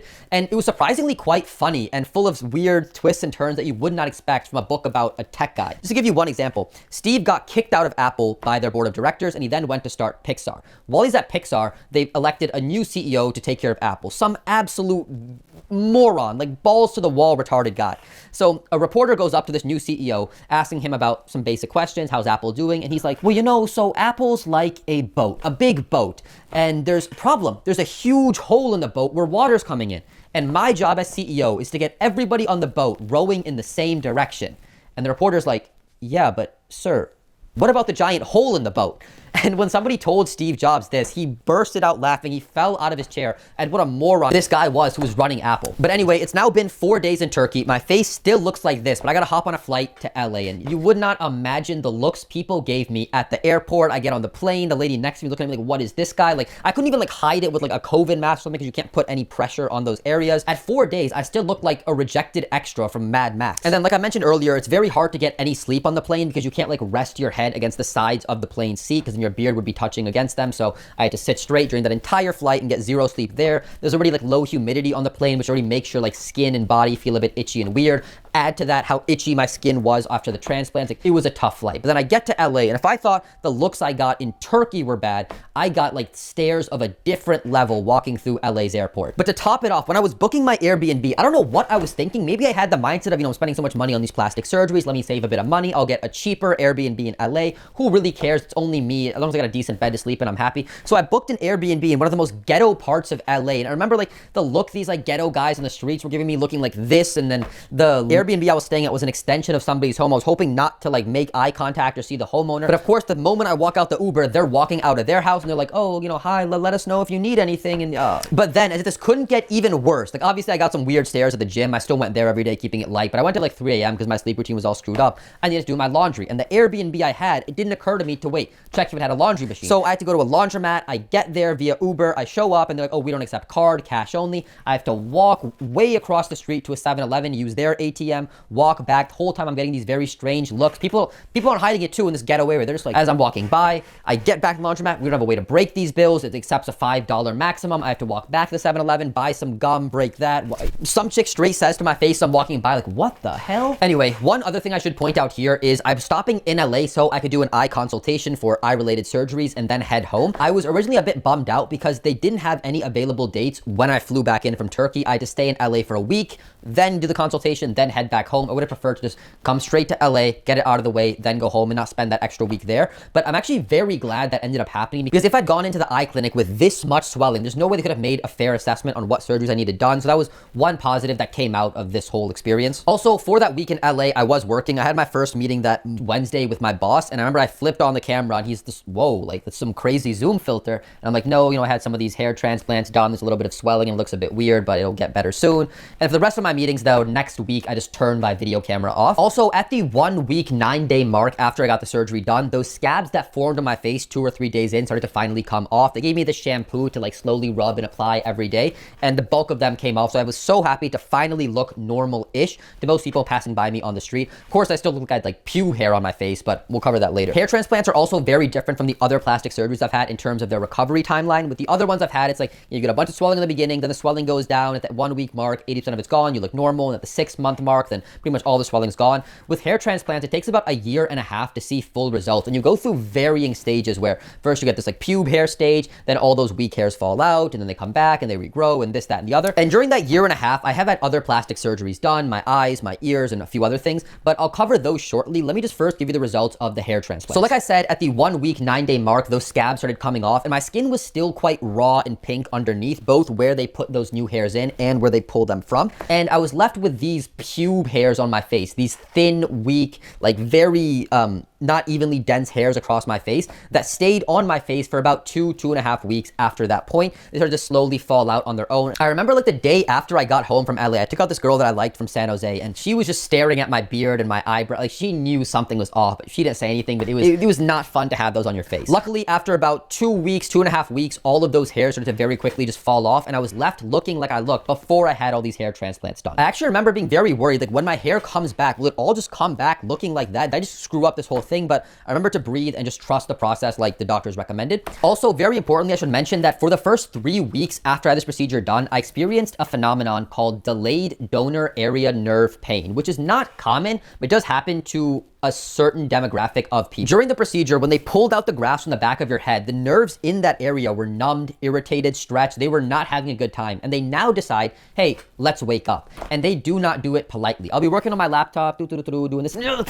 where basically the pain level goes from like a 1 to a 7 instantly. And for the next 5 minutes, you're just like, oh, Jesus, like what was that? And after about 5 minutes, it goes away. And at that point, like, it's not even worth taking a painkiller. The pain's gone. And then a few hours later, it'll happen again. The next day, maybe it won't happen. The day after, it happens again. And it just, I remember looking up on Reddit, like, is this, if you guys experience this, this is not what I expected. And a few people said, like, yeah, they've gone through it. It's very unpleasant, very painful, and honestly, one of the worst parts of this entire procedure. I was also quite surprised that this was not mentioned on the post-op pamphlet. I guess it happens to so few people, it's not worth bringing it up. But I was very scared when that happened. Like, this was like, is this something to be, like, seriously worried about? So I'm glad that somebody posted it on Reddit and people in the comments were saying, yeah, I experienced this, or no, I didn't. So at least I knew that I wasn't alone in this, because it was quite scary. But anyway, back to what I was saying earlier about how much I love those pube hairs on my face. From months 1 to 3, those pube hairs, those transplanted hairs that they put in will fall out. It's pretty normal. They go through a lot of shock when they get moved. So 90% of them are gone. Totally normal, nothing to worry about. And the skin also does do a lot of healing during this time to fix up that redness and irritation and itchiness that came from them extracting and putting hairs in. Then around months 3 and 4, you start to see these baby hairs come in. They're fuzzy, soft, very uneven, and colorless. It makes you question, like, wait, are these the hairs that are going to come in? These look awful. You got to take a deep breath and trust the process. You're still very far from final results, because then from months 5 to 9, the density improves drastically. The hairs get a lot more even. They get thicker, more color to them.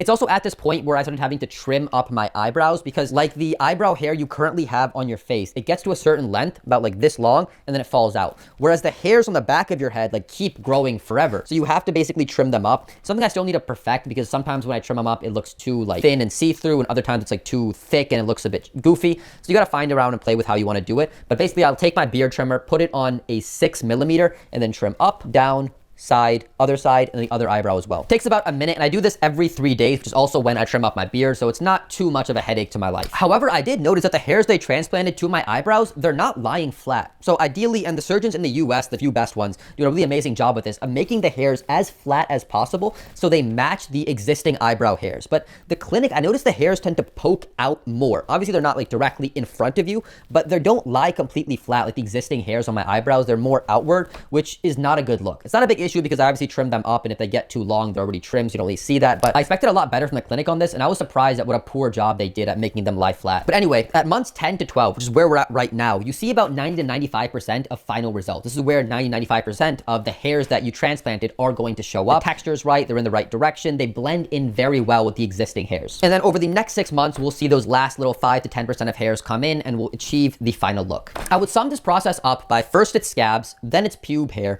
then the hair falls out, out, then it grows ugly, then it grows well. Now that we're a year in, very close to final results, I will say, first off, with the beard, phenomenal results. The team at Estee did a great job. They filled in those patches. They increased the density and evenness on my chin, which was very uneven and sparse, especially because I had that chin implant done, which added so much volume to this area.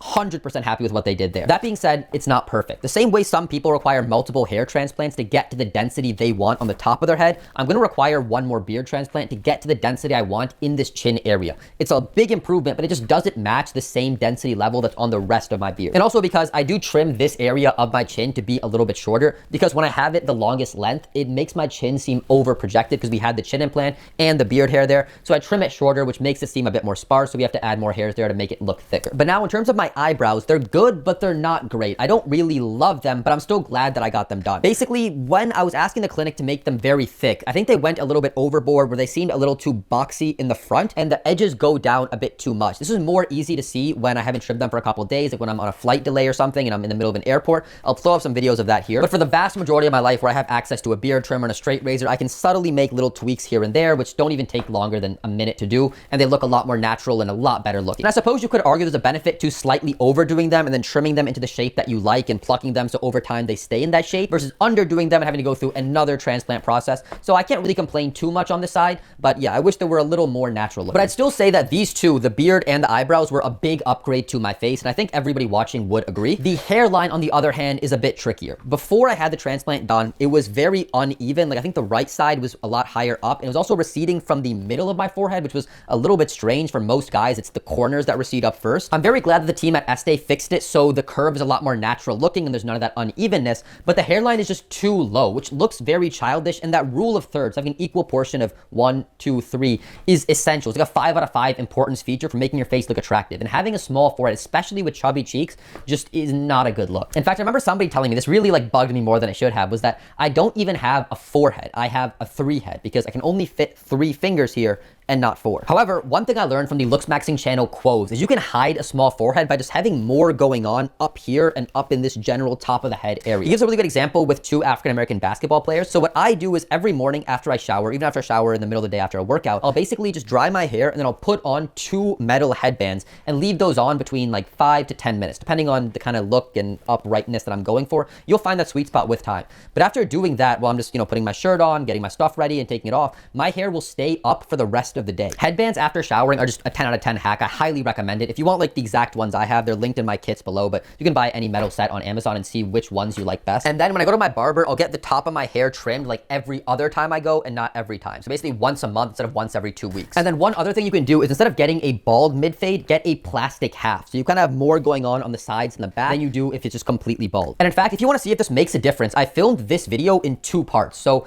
the first part from the beginning up to like the rhinoplasty, I filmed about a week and a half ago, and everything after that I'm filming now. I had like a scheduling issue. I went on vacation. I was trying to get it all done before, but if you just rewind to there and rewind to now, you'll notice that my face, I think, looks more attractive just because I have more hair right now up here because it's grown out for a week and a half than when it was completely bald on the side. And the last point I'll make here is that this issue can be fixed with laser hair removal. You can raise the top of the forehead and extend it out, which is something I'm looking into right now, and I'll cover it in a later section in this video. But overall, if I had to rate my experience getting this beard, hair, and eyebrow transplant done, I'll say a 3.75 out of 5 for how I like it. The beard, 5 out of 5. Eyebrows, 3.75 out of 5. And the hairline is like a 2 out of 5. Now, in terms of the pain, I would give this a 2 out of 5. Those local anesthesia injections were very painful. The delayed donor area response that happened where instantly like the pain shot from a 1 to a 7 over the course of the next 5 minutes out of nowhere was pretty tough. And that raw feeling on the back of your head after you got the surgery done was not. And I'd give that same exact rating for the discomfort as well, 2 out of 5.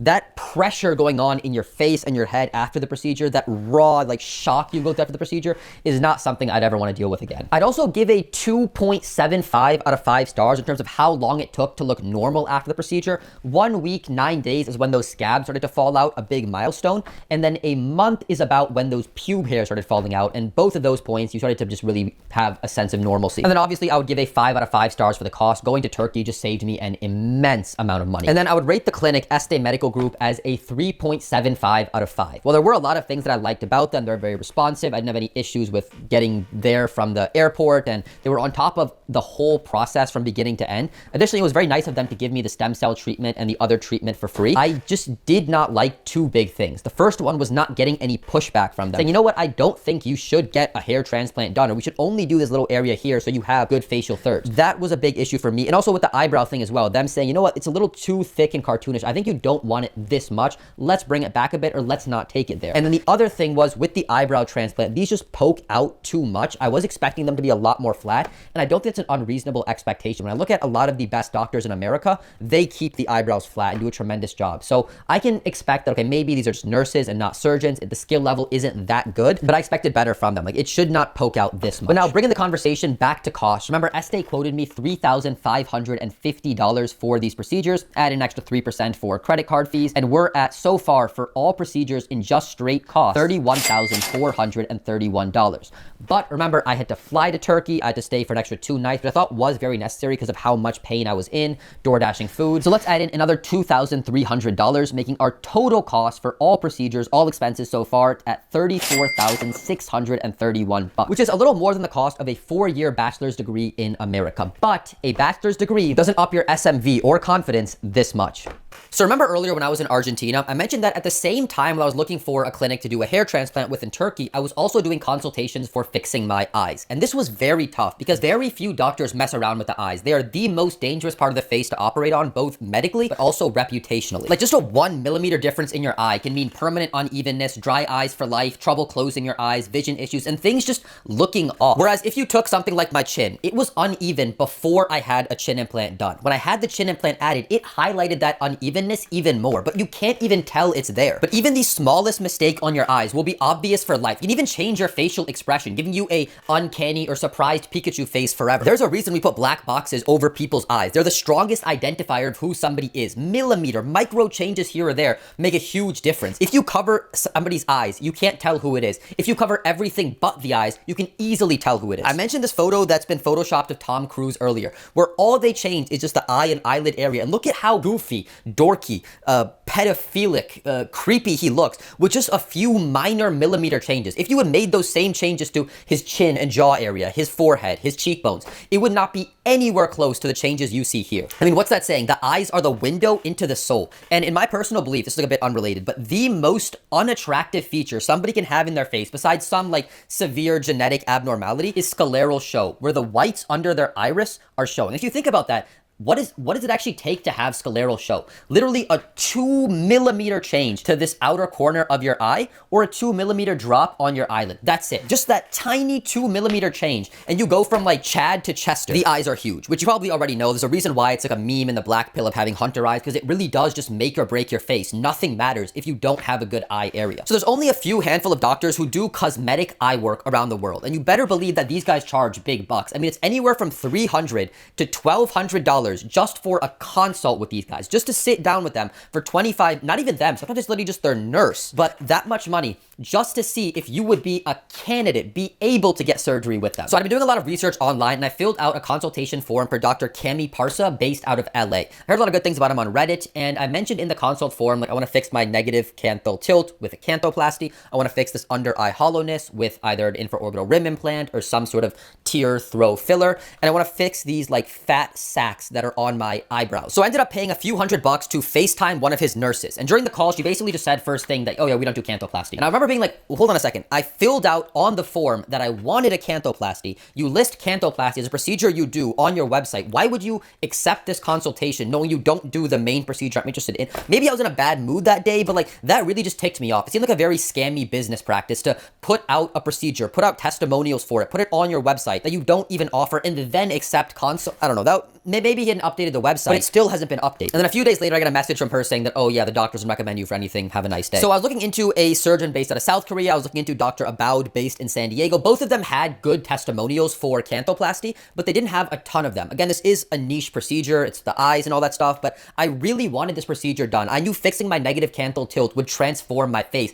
And I didn't want somebody who had some experience doing it. I wanted somebody who knew this procedure inside out and backwards, who's doing it on the daily, who was like a machine pumping out about transformations. And when you look into oculoplastic surgeries, there's one name that pops up that owns the market. That's the market king and the most popular oculoplastic surgeon in the world, and that's Dr. Ray Taban. So I'd actually heard about Dr. Taban years before. When I was getting into LooksMaxxing, there's some of these old school LooksMaxxing forums, and he's mentioned by name there. In fact, when you just search up Canthoplasty, hunter eyes, all these issues that are related to the eyes that so many like guys complain about makes them look ugly for good reason, just search that stuff up, and his name, his website, his videos are always at the top because his transformations are crazy. He's got tens of thousands of reviews across so many social media platforms. He's a professor at UCLA. He's been on multiple like surgery related TV shows. But at the same time, you have this small group of very vocal people saying Dr. Taban has bad bedside manners, pays no attention to you. His clinic is like a factory, just turning people in and out. His skills are mediocre or bad. You got this guy, Frank Tufano, who's saying that Dr. Taban is basically the devil. He botched him. He pays people money to sign NDAs and get them to not admit that they've been botched. This Tufano guy actually started a website called like Botched by Taban. He's made it his full-time personality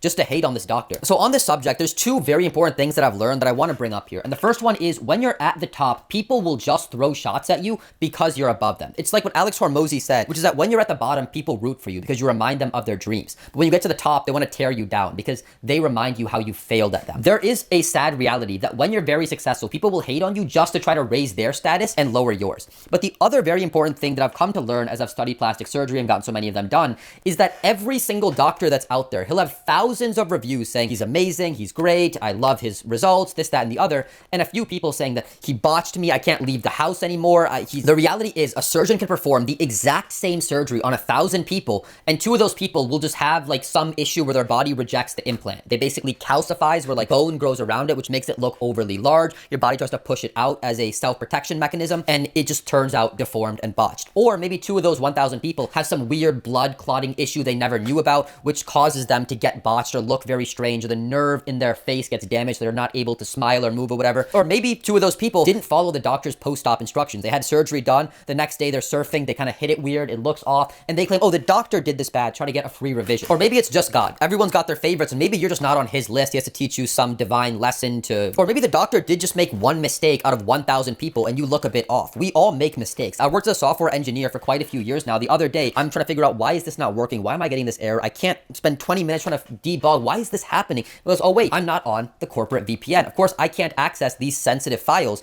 if I'm not connected to them securely. I spend 20 minutes trying to think the issue somewhere here when it's actually over there. And the thing is, I've had this exact same issue happen maybe 4 times in the past. It just didn't occur to me. So try to realize there will always be this small risk involved every single time you get plastic surgery done. Of course, you can minimize that risk by being young and healthy and following the doctor's pre-op and post-op instructions perfectly and whatnot. I like that word actually, and whatnot. And like how it rolls out. What does that even mean? Like, and whatnot? Like, why don't you just say like, etc. But risk is just a part of life. Every time you get on that road to drive, you are taking a small but very serious risk. You can follow every instruction, follow every traffic rule and regulation, but one guy or girl might just mistime a red light. They might try to run a red light. They might think that they can do a turn that isn't actually allowed because some construction worker flipped the sign wrong or something, and your life's over. Just like that. I mean, the number one way people die in car crashes is when you're going on a green light and someone like runs a red or tries to make it before it turns red, and boom, they T-bone you from the left side on the driver's seat, you're finished. You can try to mitigate that risk by having a bigger car, a safer car, being more vigilant to what's around you, but that can happen to anybody. But anyway, now me personally, I don't really care if Dr. Taban's a bad person. I don't care if he is the devil like this Stefano guy says. I'm there to get plastic surgery done, not to get cuddled. This ain't no spa appointment. I don't need to be baby. I need to know if he can transform my face. So I decided I'll do a consult with Dr. Taban. There's really no harm in it, well, besides like $50,000. And I actually did like that people were saying that he's like a factory churning people in and out, because you want a surgeon who has experience, and a lot of experience is king. It trumps everything else. So after my hair, beard, and eyebrow transplant in Turkey, I flew to LA. I stayed there for about a week, and then I had my consult with Dr. Taban. I get to his office, and I quite like the aesthetic of his office, even his like pamphlets. Like I'm learning about like design from my app that I'm building, and he did a pretty solid job. The color scheme, the pattern, the layout, it was well done. So after I filled out all that basic paperwork, I get taken to one of the consult rooms. I'm waiting for him. He walks in, he says, hello, hi, how are you doing? He sits down next to me, and he asks like, tell me what you're looking to do, what bothers you. So I tell him the 3 main issues that I have in the eye area. The first one is the lack of under eye support, giving you a tired, hollowed out look. I don't like the negative canthal tilt at all. I hate having these prey eyes. I want a neutral or slightly positive tilt, and I don't like how there's this fat on my eyebrow that kind of rests very heavily on my eye. So he takes a look at me up close. He asks me to follow his finger. He puts his hands on my face to kind of feel my bone structure. He takes a deep breath. He leans in and he says to me, you're ugly as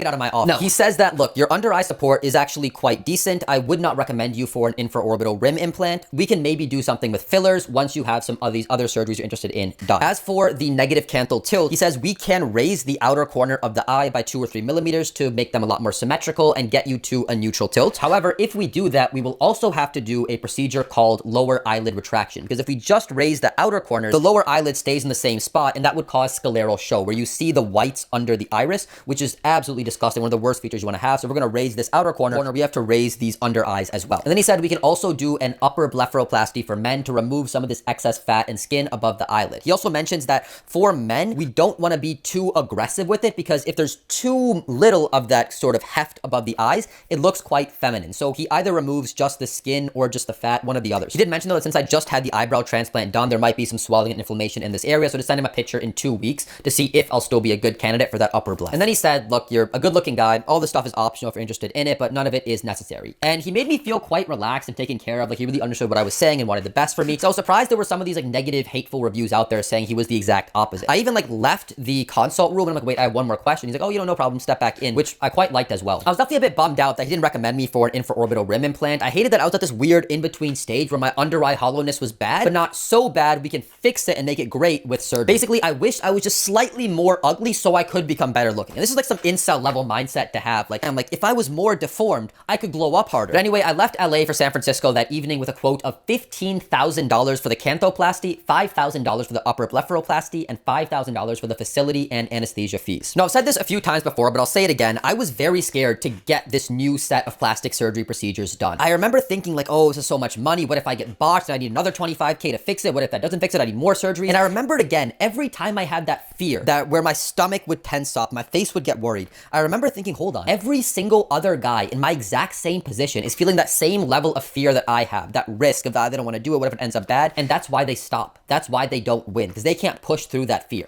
I'm done being average. I'm going to take big calculated risks to build the best life I want for myself. So I called the clinic that day and I said, book me like I'm Devin Booker. I'm on this. Now, I don't really have 25 grand lying around liquid. Like, I wish I was in that position. Maybe you are, hopefully, but I've been putting money into my 401k for quite some time now, since I entered the workforce, and it was around 2% or 4% of my paycheck, whatever amount like my company matched and doubled.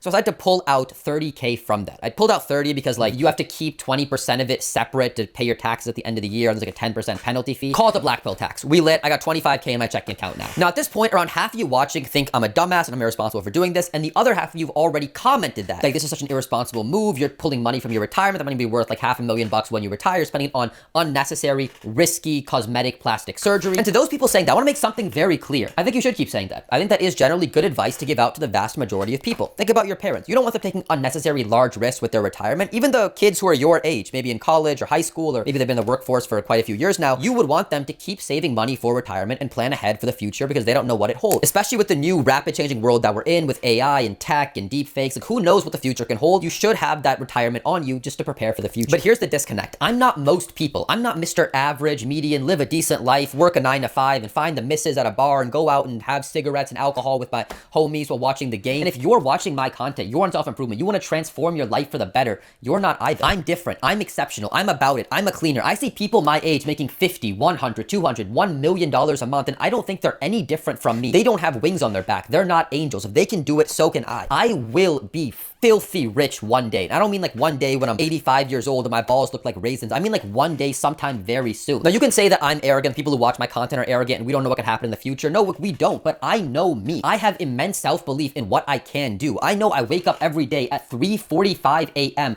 to build that future life I want for myself. I know I've had that day where I made my first dollar on the internet. And like Naval said, a single taste of freedom will make you unemployable for life. I've had a blowout month on YouTube on my older channel where I made $8,000 in a month. I think $4,000 in just a weekend. I don't do basic lazy bodybuilding workouts. I train ruthlessly hard. I've read dozens of books on self-development, persuasion, business, and other necessary skills to have in the modern world. I know that I started quite a few businesses in my life, and all of them have failed, but never once has the idea of giving up as an entrepreneur ever popped into my head. Either I will succeed or I will die until I succeed. But giving up is not an option. I know that I've spent the last year and a half working harder than I've ever worked on anything in my life on my current business, Find Time, an app that guarantees that you'll never hit snooze again and transform your morning. I do deep work sessions before people even wake up. I have an extremely dialed in health, recovery, sleep routine. I've done 90 days of semen retention. I can afford to take big, large, calculated risks in my life because I'm in my 20s right now. So 25 grand, 100 grand means nothing to me because I know in the future I will make millions. Like Bezos said, business is like baseball, but when you get a home run in baseball, you only get 4 points. In business, you can get an infinite amount of points. One home run can set you up for life. So just stand in front of the base and take as many hits as you can. And let's say, I can't even imagine this happening, but pretend that in some distant, far off world, I don't become successful as an entrepreneur. Hard to believe, but it's not going to be homeless. I'm still an extremely capable and competent software engineer. I make over 200K a year. I just got a message the other day from the brokerage my company uses that, hey, your $50,000 in stock is ready to vest. Do you want it? And I'm meeting with my manager a few weeks back. He tells me I'm going to give you the max amount of raise, the max bonus that the company allows. I'm still about it. So I understand that people have good intentions, but miss me with that it's not a good idea to take that money of your 401k because those people are not me. Plus, like I mentioned before, people who are more attractive just make more money over a life. Plus, I'm getting all these surgeries done when I'm very young. So the price over a lifetime decreases the more years I live, which will hopefully be quite a lot. While most guys my age will be stuck paying the brokey tax for the rest of their life. How much time, how much money do you think the average guy wastes going out to a bar with their friends, really hoping they just lock eyes with a cute girl across the bar and they go up to her and meet her and, oh, well, she doesn't normally go to bars, but just this one time she came out and she met you and fell in love. Or how much time will they spend just endlessly swiping on Tinder, going on dates with girls who just end up flaking on them last minute? How much mental energy, physical energy, time, money is the average guy waste out dating just because they're ugly? And look, future me, I've helped you out a lot. I've gotten you a jacked body. I've optimized your testosterone, optimized your health, your sleep. I do breath work. I meditate daily just for you. Look, you got a little bit less money in the short term, but you'll make it all more in the long term and you'll have a stronger body and a better mind to do it. Now, there wasn't much information online in terms of what to expect during and after a canthoplasty and lower eyelid retraction surgery. I didn't think I saw a single one of those, like my experience getting this done type vlogs. This is a bit of a more niche procedure, but here was my plan. I had in a few months a trip planned with some friends to go to Japan. It was about 10 days long when you include the weekends on either side. So here's what I was going to do. I was going to fly to LA a week before that trip, get the surgery done, stay in LA for a week, get the sutures and the stitches removed, then do Japan trip, then fly back home. If you add in like the weekends in between that, this is about 21 days, 3 weeks to recover. I'll be looking fine. Nobody will know. And when I'm in Japan, I'll just take photos with the sunglasses on. I was feeling pretty good about this. Now, a week before I left to go to LA to see Dr. Taban for the surgery, I had to pick up my meds from the pharmacy near my house. Dr. Taban prescribed a painkiller, 2 antibiotics, and 1 sort of herb to help with swelling and inflammation. And I remember when I went to pick up the painkillers and antibiotics from the pharmacy, they couldn't even give it to me. Like, I ended up researching this, but the painkillers are so powerful, the pharmacy has to keep them locked in a time lock safe. Or when someone like me comes to pick them up, they type in the pin into the safe and doesn't even open until 10 minutes later. The reason for this is because some drugs are so powerful and hence addictive that there's a risk that pharmacies or even ambulances will be robbed by addicts. So by making the safe time locked for about 10 minutes, it gives police time to get there in the event that somebody is robbing the place. But after about 10-15 minutes, I got what I needed. And I remember the painkillers, I think they were Percocets. I remember from like the Future song, like Percocet,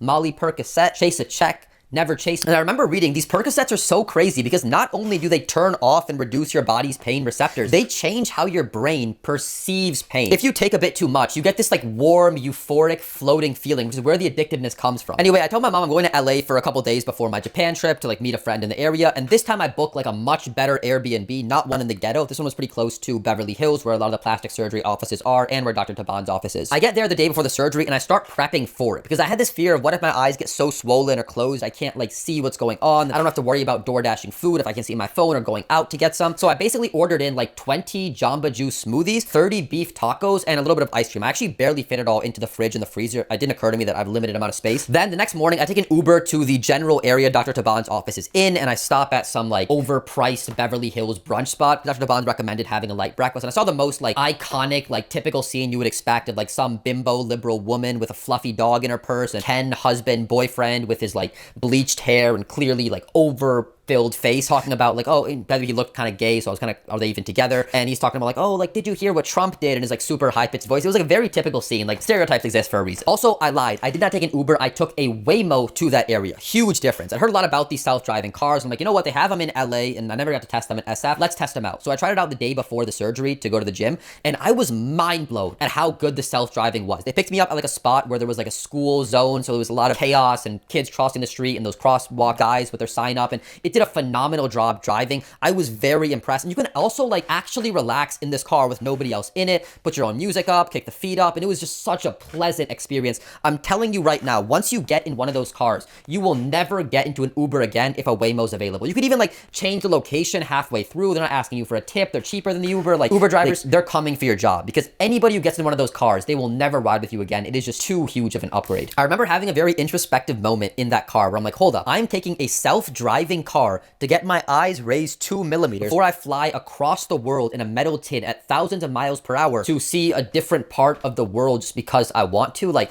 my ancestors who were out like having 20 kids by the time they're 18 and like hunting like Neanderthal dragons, like they would, what does the world come to? But anyway, I pulled up to Dr. Taban's clinic about 15 minutes before they wanted me. I signed some like basic forms in the room, and I just have, by the way, my shorts on me and like a zip up, button up old jacket that I don't really wear too often. In fact, for all my surgeries, I pretty much worn the same outfit because you don't want to be pulling stuff over your head right after you've messed with your face. A point worth mentioning here is Dr. Taban has a rule where somebody has to sign you out after a procedure. With the last few surgeries I've had done, it was either the company had like a limo driver to take me to the hotel, or my sister picked me up and dropped me back home. But he has this rule for your general safety. Somebody has to be watching over you for the next few hours to make sure, hey, everything's cool. And in this case, because I was in LA, I didn't really have anybody there that I knew or that I wanted to bring into this whole thing that was happening. He said on one of the forums that if you don't have anybody, you can contact one of the nurses that we employ. So I reached out to the first one. I asked her like, hey, how much for like 2 hours after the procedure? She's like $100 an hour. I'm like, cool, let's do it. And what's $200 after you're spending 25K plus some like extras on? But now this nurse just happened to also be the nurse that was going to be with me during the procedures that I had done. So that ended up working out very nicely. I said, hey, hi, hello, what's up? We're talking a little bit. She's like, oh, what do you have planned this week? And I'm like, yeah, I'm going scuba diving tomorrow. She's like, no, you're not. But then after the nurse and I get introduced, the anesthesiologist then comes in. So I'm talking to him. He's kind of walking me through what to expect. And also, fun fact, both the nurse and the anesthesiologist had also just been to Japan in the past 2 months. Some recommendations, some cool stuff to do and not to do. So that was a bit of a cool coincidence. But now it was surgery time. Dr. Taban and one of the nurses came in. They gave me a gown to put on and told me to put all my belongings in this plastic bag. I did so. I took a couple pics, and I also just went and took a piss before I stepped into the operating room. I sit on the bed in the room. I lay back, and the anesthesiologist takes my arm and he puts that IV drip into my, instantly I feel the urge to just throw up. And I tell him, I'm like, is there a bowl nearby? And he's like, okay. They put a bowl in front of me. Ended up not throwing up, but he did say, you know, I just gave you some nausea medication. I'll double it right now. I should have mentioned this earlier. I forgot to tell him, but I do get very nauseous from the general anesthesia. And one other thing to point out, maybe somebody can help me explain this. The anesthesia I was given was not general. It was stronger. So we have 3 different types, right? There's local anesthesia, which can be injected into your bloodstream to kind of just numb your entire body. That's what I had done during my chin implant. Then you have local anesthesia injected directly into that body part. So like for my hair transplant, it was injected at the back of my head and my face. Then you have a level up, which is general anesthesia. When you're absolutely just passed out, you have no memory, you're asleep. And then even after you wake up from general anesthesia, you still might have some gaps in your memory. And when I say gaps in your memory, I don't mean like you're not remembering what happened. It's like when you have alcohol, which I mean, I wouldn't know, I've never had alcohol, but your brain just isn't recording that moment. So for example, after my rhinoplasty, fat graft, liposuction, I don't remember going from the operating bed to my car, going from the car, the drive back home, going from showing up at the front door to getting to my room. But I had some gaps and some things I remember in between there. But this twilight anesthesia, which I was given, was a level up where I have huge gaps in my memory from around that time. Because right after I had that nauseous experience, I have no memory whatsoever. I completely blacked out. The next thing I remember is waking up in a different room that was down the hall from Dr. Taban's office. I was no longer wearing that gown or that net. I had my zip up jacket back on, and I remember taking this photo. And this photo really scared me. Obviously, I'm a bit disfigured here. There's so much swelling on my eyes, but what really scared me was my forehead was so crunched up. Like I was under a lot of stress, but I wasn't trying to crunch it up. Like I wasn't doing anything to my forehead muscle. So why were they like that? That really scared me a bit. But anyway, I found out later from one of the nurses that I had woken up from the procedure. I talked to Dr. Taban, talked to the anesthesiologist. I'd walked into that room. I changed my clothes. I'd used the bathroom, and I have no memory whatsoever of any of this. Now, going from sitting down on that bed, snapping that photo, I also have no memory of leaving that building. I don't know how I left the office. I don't know how I got into Sophie's car, whether it was in the garage or on the street. I don't remember going to my Airbnb, telling her my Airbnb address. I think I may have texted it to her the day before or something. The next thing I remember, though, was just taking a few steps into the entrance door of the Airbnb apartment building. I don't remember putting my code in. I don't remember walking into my room or into the hallway and then into the Airbnb. The next thing I remember is just sitting down at my kitchen table in the Airbnb with my jacket open and just having a conversation with Sophie, the nurse. And then I sat with Sophie for 2 hours where I basically told her my whole like plastic surgery experience. I wanted to be more attractive. I didn't give her like the full like incel level rundown of modern women are only attracted, and then in this society we live in, like they can earn money. So then on top of that, like on dating apps and on social media, any guy can reach out to them. So then you have this, how can you filter out so many guys? Well, are they tall? Are they good looking? And then I didn't give her all that spiel. Just like, you know, I'm young. I think being attractive is a worthwhile thing to have, you know, kept it PG. I remember she actually said like, oh, we've gotten all the procedures done. I don't really know what else you could do, but little did she know. But anyway, after about 2 hours when she left, actually, I don't remember what I did after she left. It's another big gap in my memory. I think I just worked on my app. I was adding this like new feature in where you can see a map of every user in the world after they completed their alarm to kind of make it more of a community gamified thing. Obviously, the location is like a little bit spoofed, so you can't see the exact details of somebody's house address or anything, but I thought that was a cool little addition to have. My eyes felt fine to work on my laptop a little bit, but then instantly, all of a sudden, I was like, whoa, I'm super tired. I just immediately walked into bed, crawled in, laid down, and I was out. I don't know where that just sudden drop in energy came from, but I just needed rest ASAP. I woke up a few hours later and it was now getting towards evening time. The sun was starting to set. I ended up just grabbing my phone and I went on a long walk across the street and back with, you know, my sunglasses on, even though it's pretty dark. I don't need, we're in a kid zone. I don't need to like petrify any of these kids with what I look like. And then also around that time, my eyes did open up quite a bit more. Like, it's not like I was blind at any time, but right after the procedure, I was kind of limited in my vision. And after about a few hours, I could see pretty normally, like 70% of what I normally could. And the next day, it was probably like 90%. But yeah, after that walk, which I think I just called my aunt and told her about my Japan trip and how she was doing and how my nieces and nephews were, I then headed back home, had a couple tacos, some Jamba Juice, listened to some Modern Wisdom podcasts, and I just tapped out for the night. Now, the next morning I was up and I slept for about 9 hours, but even first thing in the morning, after going 9 hours without those painkillers, I still felt zero pain and zero discomfort. Like, I'm telling you, there was some magic in this. I ended up taking another one just to follow the schedule Dr. Taban gave, and I also put the antibiotics on me. I had to take basically this gel on a Q-tip and rub it on my eye, which sounds a bit scary, but it was perfectly fine. I had to also take another antibiotic, which was a gel, and rub it on that crease where they made the incision to remove either the fat or the skin on my upper eyelid, eyebrow area. And then I just took the supplement to help with the pain and the inflammation. I thought that having the sutures on my face, having the stitch on my eyelid would be quite uncomfortable, but again, zero pain, zero discomfort. Like, not even any itchiness or nothing. Now, the surgery was on Thursday. I took Thursday and Friday off work. Obviously, by the time it got to Saturday, I took my first shower. I kept it just lukewarm water, nothing boiling hot, and I put it on my head, my sides, my ears, my neck, my body, just making sure to avoid my face where these sutures and stitches were. I basically just took the towel and just lightly tapped up these areas, and I made sure not to trim up my beard at this time. I just didn't want to mess with anything going on over here. And then I decided to hit the gym. Now, you might think I'm crazy for wanting to show my face in public looking like that, but having done the eyebrow, beard, hair transplant and walking around LA, going to the gym a few months before, this was nothing. I basically just put on my sunglasses, wore them inside the gym. I didn't go to Planet Fitness. I went to LA Fitness because it was like walkable, and I really liked walking around that time. So I walked over there, kept my shades on. I paid for like a day pass or a week pass, whatever, and I just kept it super light, 50% of 1 rep max, get the blood flow going and stay sane. And on my cardio days, I just did like 20 minutes on the stairs, treadmill, and elliptical. And for the treadmill, I was like walking backwards to work your quads and your knees to help strengthen them. And I want to say I was listening to a really good audiobook. It was Influenced by Robert Cialdini, the greatest book I've ever read by far on persuasion. Absolute. I got the recommendation for Alex Hormozy because he had this like short where he said the best books that transformed his life. He's like, Influenced by Robert Cialdini,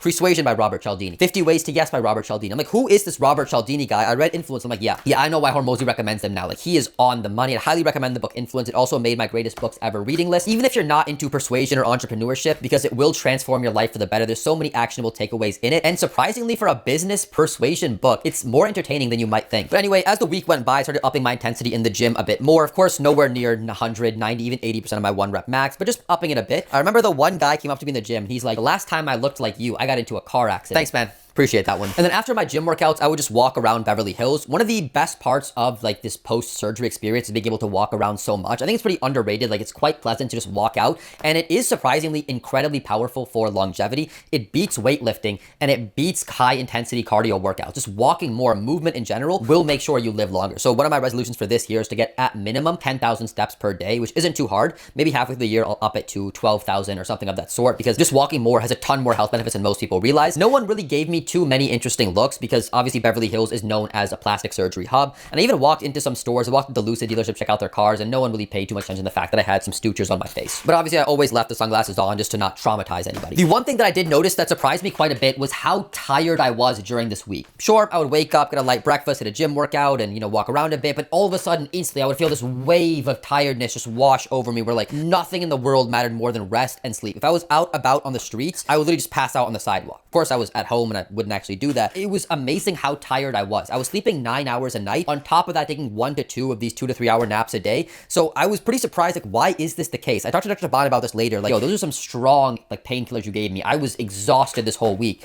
And he's like, no, I don't think it was the painkillers. I think it was the anesthesia. And that really surprised me. Like, even a week after having that in my body, I was still feeling its side effects, which was pretty scary. I looked a little bit more into this, and they track you every minute you're on anesthesia, because every minute you're on it, the chance of something like wrong or bad happening just exponentially shoots up. They want you on that the least amount as possible, which makes sense because something being so strong, you can feel its effects a week later. Like, imagine you took like an ED pill, right? And you pop it in like, what's one, like Cialis, all right? You pop it in, and a week later, you still have an erection. You'd be like, holy, this is not right. This is way too crazy. So the fact that anesthesia can do that to you, make you that exhausted a week later, that was pretty mind-blowing. But now by the time Monday came around, I started work up again, opened up my laptop, and I showed my boss what I looked like, and he was like, whoa. And honestly, like, after seeing those like hair transplants, like, he's like, this kid's actually crazy. Like, what is he doing to his face? I told him, like, yeah, you know, I had this surgery done. And he's like, oh, are you trying to be a model or something? I'm like, oh, well, you know, there's some benefits looking better. Like, it was a little bit of an awkward conversation. And then for the rest of my meetings, I just kept my camera off, and that was that. But now Thursday came around. I was getting my sutures removed. I was hyped for that. It'd been a week after the procedure, but I was still surprised at how much swelling was going on in my eye area. With the previous surgeries I'd had, normally about 80% of it goes away at that 1 week mark. So why was I seeing so much at the 1 week mark? I was a little bit concerned, but I go to Dr. Taban's office, take a Waymo there. I'm in the waiting room. Then they call me into one of the pre-op examination rooms. Dr. Taban walks in. He's like, how you doing, my boy? And I'm like, yeah, I'm feeling this, feeling that. I asked him a couple questions. He's like, all right, let's take a look at your eyes. He asked me to follow his finger around. He kind of, I think he just lightly pressed somewhere, and then boom, zip, lightning fast. He just removed all the sutures and removed the stitch line that was on my eyelid crease, like lightning fast. Yeah, to go. And he also told me that the swelling would go down in about a month. That's where most people start looking pretty normal. And I remember thinking, like, hold on a second, a month? Like, is this a joke? Like, no way. Maybe he told me this before and I just went through one ear and out the other, but I'm like, there's no way it'll take a month to look normal. Like, that, he's got to be capped. So I kind of tell him, like, you know, I think I'll heal a bit faster than that, and it's not a big deal because I'm going to Japan in a couple days, and, you know, maybe I'll fit in better with the Japanese looking like this. They won't even notice anything different about me. But it turns out he was right. It took about a month to look normal-ish, and we'll cover this later as I go through the timeline. But this definitely was one of the faster pre-op appointments that I have. I can see how some people online say he's a bit quick and they might not like that, but I don't really have a big issue with it. He answered all my questions, and if you're getting work done on your eyes, chances are you've had a bunch of plastic surgery before. It definitely isn't your first rodeo to jump straight into the eyes, so you kind of know what to expect, and you don't really need to sit down and ask a million questions. Anyway, I leave the clinic, and I'm just so happy to have those sutures removed because now I look way more normal. Even though my eyes are super swollen, I can kind of cover that up with sunglasses, and the first thing I do is go straight to a barber shop. I show up to some guy, and I'm like, yo, clean me up like I'm Billy Mays. Like, we gotta get this shit sorted out because I've not trimmed up my beard in over a week, and we're looking all messy, and I'm going to Japan tomorrow. You gotta fix me up, my man. That was one of the best haircuts of my entire life. I remember feeling so clean, so fresh. I go home after, you know, trim up like the body hair and the pubes, and I'm like, yo, I feel like this is gonna be a good trip to Japan.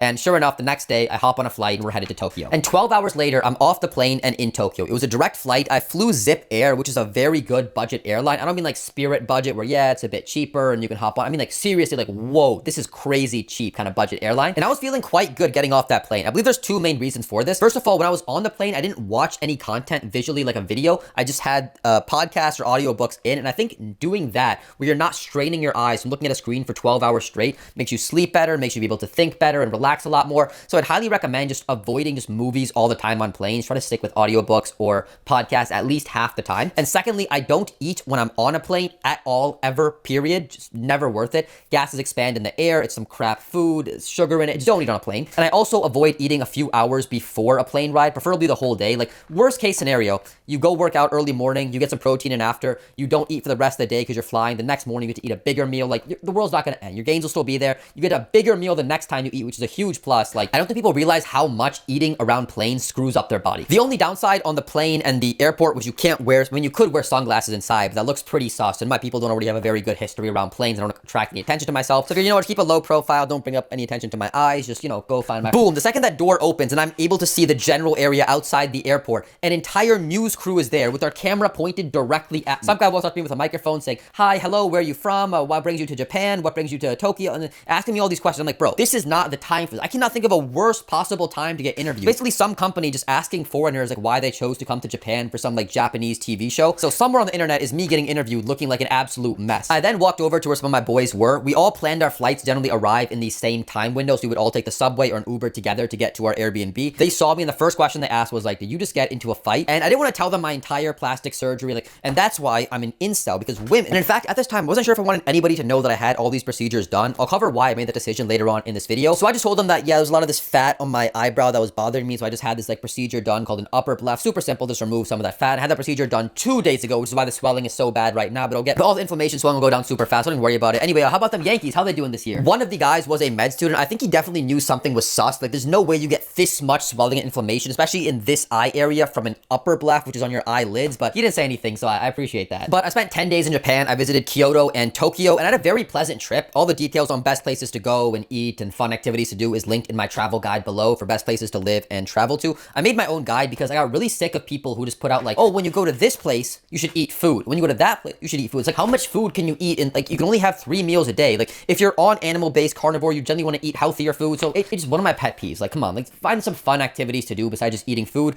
So I made my own guides if you're interested. But while I was in Japan, the swelling was slowly going down, but it was quite sporadic, where one day I'd be like, yo, huge amounts of progress. I'm looking quite good. I'm making big changes. And the next day I'd be like, oh shoot, I'm screwed. It's not getting any better. Is it getting even worse? So it was big waves up and down in either direction, but generally getting better as time went on. And then by the time the Japan trip ended, I was back home. It'd been 3 weeks. I still looked very far from normal. Like, Taban wasn't capping. He meant it when he said it'll take 1 month to look normal-ish. So at this point, I'm starting to worry quite a bit about my eyes. When will they finally look normal? How much longer will I look like this? Even my family, which is out of touch on almost everything, my mom and my uncle called out my eyes for looking weird, which means they must be very bad if they noticed it. And I was like, oh yeah, I think I'm sick actually. My eyes are all puffed. My friend, he also got quite sick. His eyes were even puffier than mine. And the other guy, he was breaking out with sweats on his back. It was really bad. Anyway, who made this chicken karai? This is delish. Oh, what did you put in it? And then also a quick fun fact / side note here. Around this time period, you start to see the transplanted hairs on my hairline, eyebrow, and beard starting to come in and fill in for the first time, where they're quite noticeable. But eventually we did get to the 1 month mark where I was not happy with my eyes. I still felt like I had snake eyes and it just looked terrible. I started to worry a little bit too much. Like, did I just ruin my face? And I started to remind myself, okay, slow down, give it time. But I felt a little bit hopeless. Like, a month had gone by and it was tough. Then a month and a half, I felt the same way. But at 2 months, I'm like, hold on a second. This doesn't look too bad. I can work with this. And this is final results are pretty close to it. Like, I'm relatively satisfied. It's still a big improvement from what my eyes looked like before, but it wasn't until 6 months where I'm like, holy smoke. Dr. Taban worked some serious magic. That residual little bit of swelling in the eye region from 2 months to 6 months, that going away made a huge difference, which makes sense based on what we talked about earlier, where the eyes, even like a micro change makes a huge difference. At 6 months, this set of surgeries has to be the one I was just the most impressed by. It made by far the biggest difference on my face. Taban not only fixed my negative canthal tilt, but he even raised my lower eyelids a little higher than what they were before, so it looks just a lot more attractive. He got rid of the excess skin on my eyelid, eyebrow area,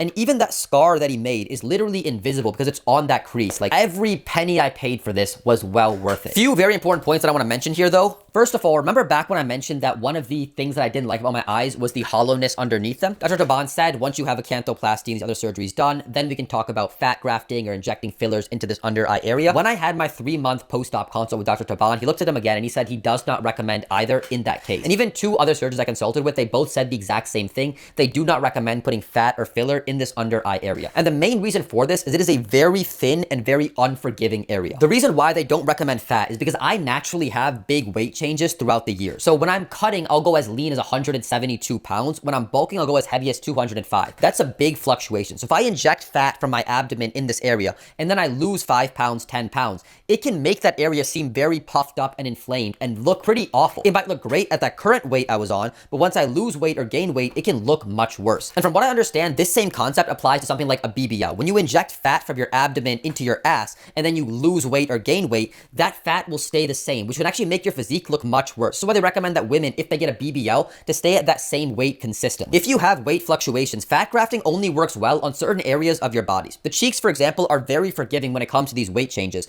but areas like under the eyes, it will cause you to have an unnatural puffy look and the risk just isn't worth it. This is also why the doctors that I talk to don't recommend filler in that area. That skin is so thin, it becomes almost see-through, where you can get a bluish or grayish tint from the filler behind it. And then also in the under eye area, the filler is more likely to shift or move around, which can cause a asymmetries and puffiness and unevenness that you don't want to have to deal with. Well, I love taking risks, and I believe in taking risks. I believe in taking calculated risks. And if 3 doctors tell me don't get a fat graft or filler done under the eyes, and it's a bit disappointing knowing that one of my biggest flaws can't be fixed, but that's something that I've come to accept. All that being said, there is one slight positive here, which is that when Dr. Taban did the Canthoplasty with lower eyelid retraction, he added a spacer graft underneath my eyes, which basically pushes the lower eyelid up higher so you don't have scleral show. And that spacer graft, well, it is like a very thin like piece of paper. Because the under eye area is so thin, I believe that actually did add a little bit of volume to that area. Not a ton, but a tiny bit, which is one small positive. Now, there were also some side effects with these surgeries. For example, if I asked you to fully open your eyes, you would see that the top of your eyes and the bottom of your eyes both opened. For me, it's only the top. I cannot get the bottom of my eyes to open, and I'm trying quite hard right now. Dr. T said that this may improve with time, and I had seen it improve slightly from like month 2 to month 6. That is something to keep in mind. If you want to be a movie star, you need to make facial expressions, maybe this isn't the surgery for you. And then lastly, I can now see less than I could in the past in terms of looking down. So when I used to be in the car and I used to have my phone pressed against my stomach, changing the song or messaging somebody, I can no longer do that. Like my vision is slightly limited. Like I lost 5%, 7% visibility down here,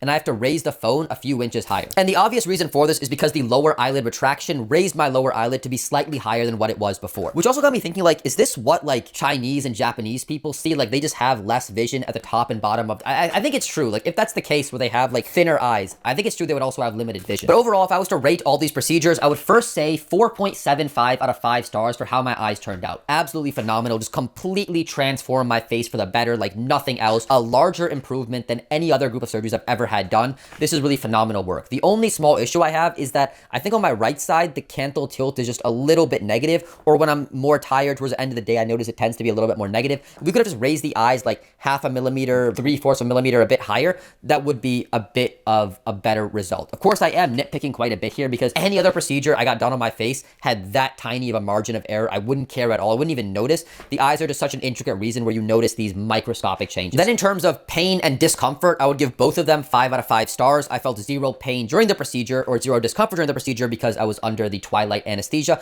and the painkillers were so powerful. I felt 0, absolutely 0 pain or discomfort the entire week after the procedure. It was pretty incredible how strong those are, and it made the post-surgery experience very pleasant. In terms of how long it takes to look normal after the procedure, I would give this a 1 out of 5 stars. I mean, 1 month to look normal-ish, like still kind of messed up, is absolutely crazy, and 2 months to finally look normal is wild. If you're not in a position where you have a job where you can work from home, or you can take a vacation right after the procedure, or both, everyone's gonna know you got this done because you look like a completely different person when they mess with your eyes. Now, in terms of cost, I'd give this a 5 out of 5 stars. I know that might be a bit surprising, like 25 grand, the most expensive I've ever paid for a set of surgeries, is quite expensive, but to be honest, very few surgeons in the entire world offer a canthoplasty. Like, I honestly think Dr. Taban could double the price and he would still find plenty of people who would pay for it. And compared to other oculoplastic surgeons, I think his prices are relatively, like, not inexpensive, but relatively reasonable. Just to give one example, the consult fee was about $400 with Dr. Taban. For another oculoplastic surgeon, it was like $700. For Dr. Cami Parsa's nurse assistant, it was $300.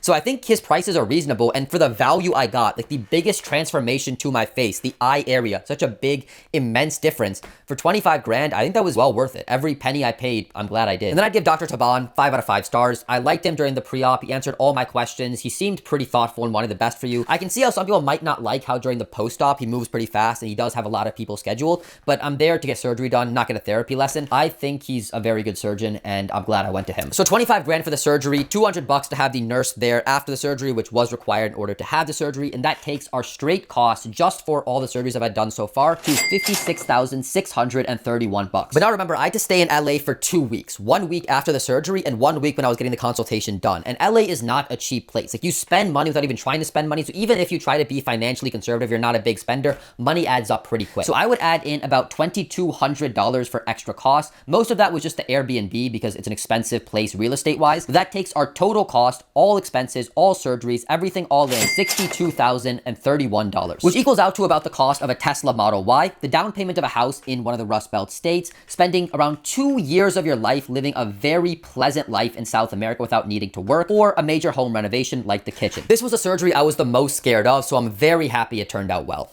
Now, at this point, I'd basically had every single major common surgery done. Chin, nose, abdomen, cheekbones, eyes. I thought about throwing in the towel. Like, I've done pretty much everything. I'm happy with how it turned out. Let's end it here. But a thought kept popping back in my head where I used to play basketball back in middle school and high school, and I never finished strong. So, in case you don't know, maybe it doesn't come off in video, but I'm 6'2". I have a pretty long, lanky build. People always ask me, did I play basketball? Do you play basketball? What position are you in basketball? People just assume that tall people play a lot of basketball. So I played in middle school, high school, and I sucked at it. Like, I was terribly, horrendously bad. And one of the things people would always tell me, my teammates and friends, was, look, you need to finish strong. They'd pass me the ball, I'd grab it, I'd take a power step, I'd jump up, put it in the air, but the last minute, I'd miss an easy shot, it'd slip out of my hands, I'd take that power step, but it would like bounce off my foot and go into the out of bounds area.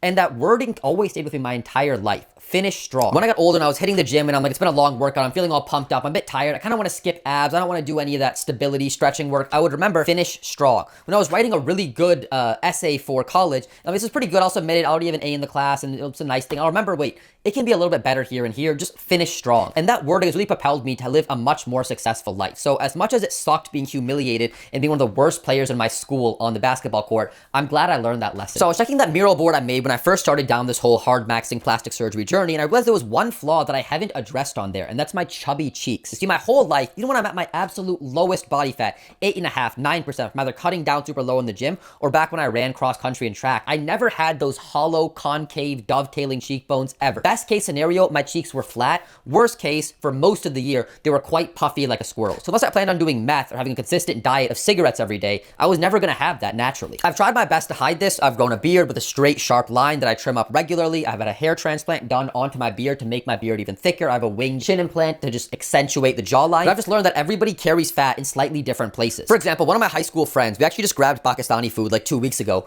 He naturally carries a lot of fat under his chin. He has six-pack abs when he's cut down. He's got defined-ish cheekbones, but he always has this chub underneath here, which I've never had to worry about. I just have it up here like a squirrel. So I've been researching and looking into buccal fat removal and reduction, and I was quite scared about this surgery because a lot of people were saying that oftentimes somebody has it done in their early or mid-20s. It looks nice. By the time they turn 30, 35, it ages their face so rapidly they look like a skeleton. And honestly, with some of these photos that I've seen more skin on skeletons at the Halloween store than I have on these faces. This is just because as you age, you'll naturally lose fat in different areas first. So for example, you'll see old people missing a lot of fat on their hands and on their faces, but tons of fat on their stomach. I was seeing online people saying that buccal fat removal is just a trend that'll go away soon. There's some surgeons saying that they just don't offer it as a surgery anymore in their clinic. I'm asking ChatGPT for advice and it says this, but then it also says that. And additionally, once you remove fat from the cheek, it's basically impossible to put back. You have to either have a cheek implant or filler put in. You can't put that fat in once it's taken out. So getting a bit overwhelmed, I remind myself, okay, breathe.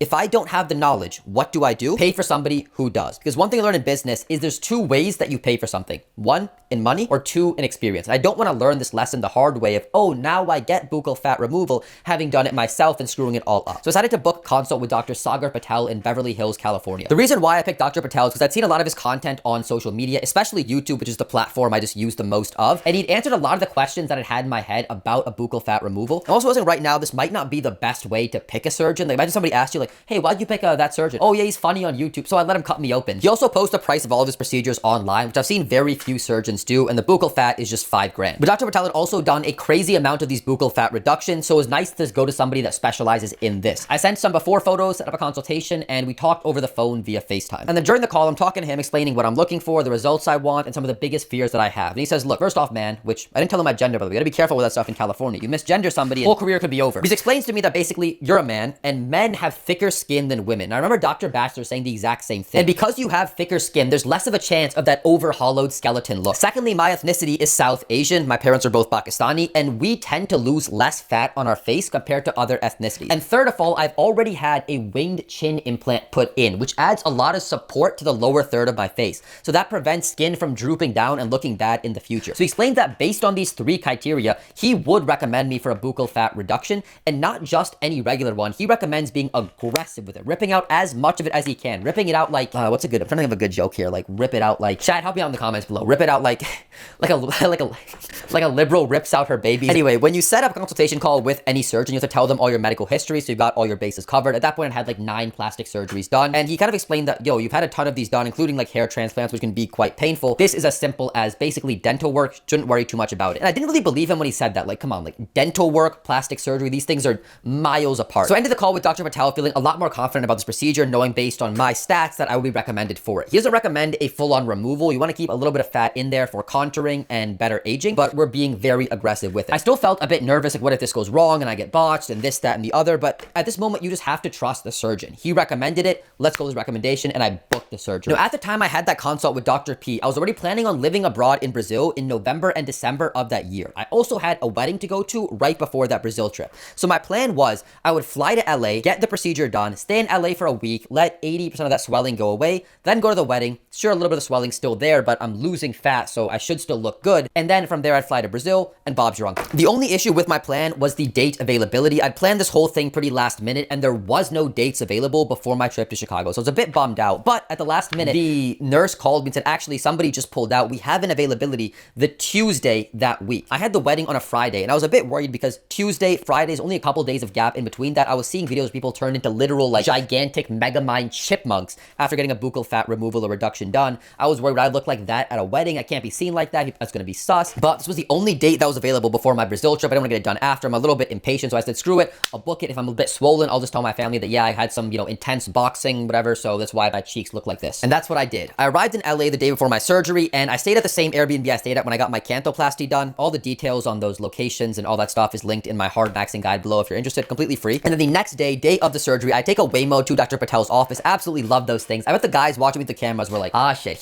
this guy again with more plastic surgeries. But I pull up to the clinic. It's on the 4th floor. I walk up there and I immediately see some girl at the front desk with some big white wrap around her head, looking like the character in that Childish Gambino video. She likely just had an otoplasty done or maybe some other ear procedure, but very likely she just had her ears pinned back because she had Dumbo outward looking ears. Because otoplasty is a procedure Dr. Patel also specializes in. But then I walk up to the receptionist, I say hello, she gives me some paperwork to fill out, and I do that while taking some photos of myself in the lobby. I mentioned this before, but around this time, the transplanted hairs were coming out across my face, and I really just hated, like I could not stand how small my forehead was. It was driving me absolutely crazy. But anyway, then the nurse calls me up, she walks me to the end of the hallway, we take some photos of this lovely face, and then she puts me in one of the pre-op waiting rooms. And then after a couple minutes, Dr. Patel walks in. Now he says to me, hey, it's good to meet you. Listen, I promise I'll have a chance to talk over all the pre-op, post-op instructions, what to expect and all that. I just want to get you numbed up right now because the sooner we get this numbing in you, the less pain you'll feel during the procedure. So I lay back on the chair, open my mouth wide, and he injects local anesthesia into my cheek and mouth area. And Jesus Christ, I cannot explain how much I hate these things. He's probably going in like, same thing with the hair transplants, like half an inch deep, but it feels like he's going 6 inches deep into my mouth and skull and then injecting like lava in there.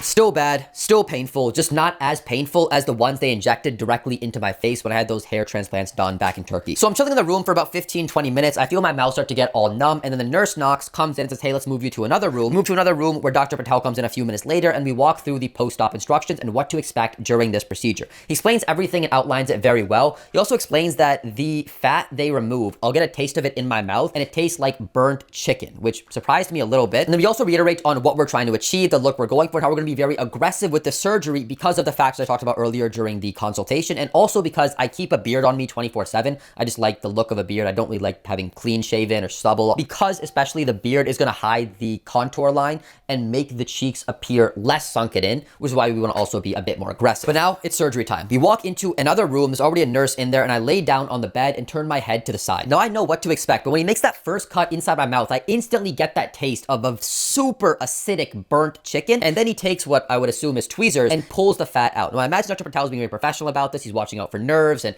making sure to get the perfect amount and doing it properly. To me, it honestly felt like he just grabbed a chunk of fat and just ripped it as hard as he could. It was so utterly painful getting that fat removed. Ugh. I was moaning and groaning quite hard. He actually stopped for a moment and said like, hey, I'm human. Walk me through what you're experiencing. Do you need more numbing? And I just said like, oh no, I'm fine. I was just pushing through it in my head, but it was very unpleasant. And then after what felt like maybe 7 minutes, he just stitched up my mouth and we moved to the other side. Now this other side, I can't remember if it's the left side or the right side, was nowhere as bad. Maybe it's because I knew what to expect. Maybe because I had a bit more time to numb this side because it was the side that went after the other one, but it was a lot easier than the first side I had on. Also, a bro science theory just popped into my head that maybe some people have more pain receptors or a higher sensitivity for pain or more sensitive pain receptors than others. There has to be some scientific backing for this. We can't all be the same. Because when I get microneedling sessions done, which is where you go to a clinic and they make lots of tiny holes in your face, which basically forces your skin to grow bigger and stronger. The same way when you go to the gym, you make micro tears in your muscles, they regrow bigger and stronger. Same thing with your skin. It fixes up acne scars and it reduces fine lines, wrinkles, fixes up your skin texture. I have to get extra numbing compared to the average person. I go in about 15-20 minutes before a normal person does to keep that numbing cream on for longer. Otherwise, it's just way too painful and I can't do the same depth that a normal person gets done. So maybe the reason why these local anesthesia injections, they're just so painful for me is because I have some higher sensitivity to pain or whatever. But anyway, other small thing to note is that as I was getting this procedure done, I hear Dr. Patel talking to the nurse where they mentioned that pretty much half of the people who come in for this procedure are men. This is probably also because men make better patients than women for this, just because we have thicker skin, so less of a chance of that hollowed out look, which we talked about earlier. But anyway, now the surgery is finished. I sit on that table where I had the surgery done for a couple of minutes, and one of the nurses comes in, takes me to another room, walks me through the post-op instructions one more time, and I am good to go. I sit outside the clinic for a little bit, waiting for my Waymo, and I take it back to my Airbnb. And it wasn't until I was in that Waymo, it just hit me how quick and easy that procedure was. I was in the entire office for 90 minutes tops, and in that surgery room for 25 minutes tops. Like, Dr. Patel wasn't joking. This was on the same level of dental work. I spent more time with the dentist than I have there. So I was quite pleasantly surprised. And over the next few days when I was in LA, I was expecting a lot of pain and swelling, but that didn't really happen either. In fact, I had more swelling getting my wisdom teeth removed than I did after this buccal fat removal. Even in terms of food, they don't recommend eating spicy food after this procedure for the next few days, but I could still eat whole food, swallow, chew completely fine, which I couldn't do after I had my wisdom teeth removed. Like, this procedure was such a walk in the park. I ended up going to the gym that same day. I kept it light and just did cardio, but the following few days, I didn't make any change at all to my training routine. I was still pushing it pretty close to 100 or 95%. By the time Friday rolled around, just 3 days after the procedure, I looked the exact same as I looked before I had the procedure done. Just these,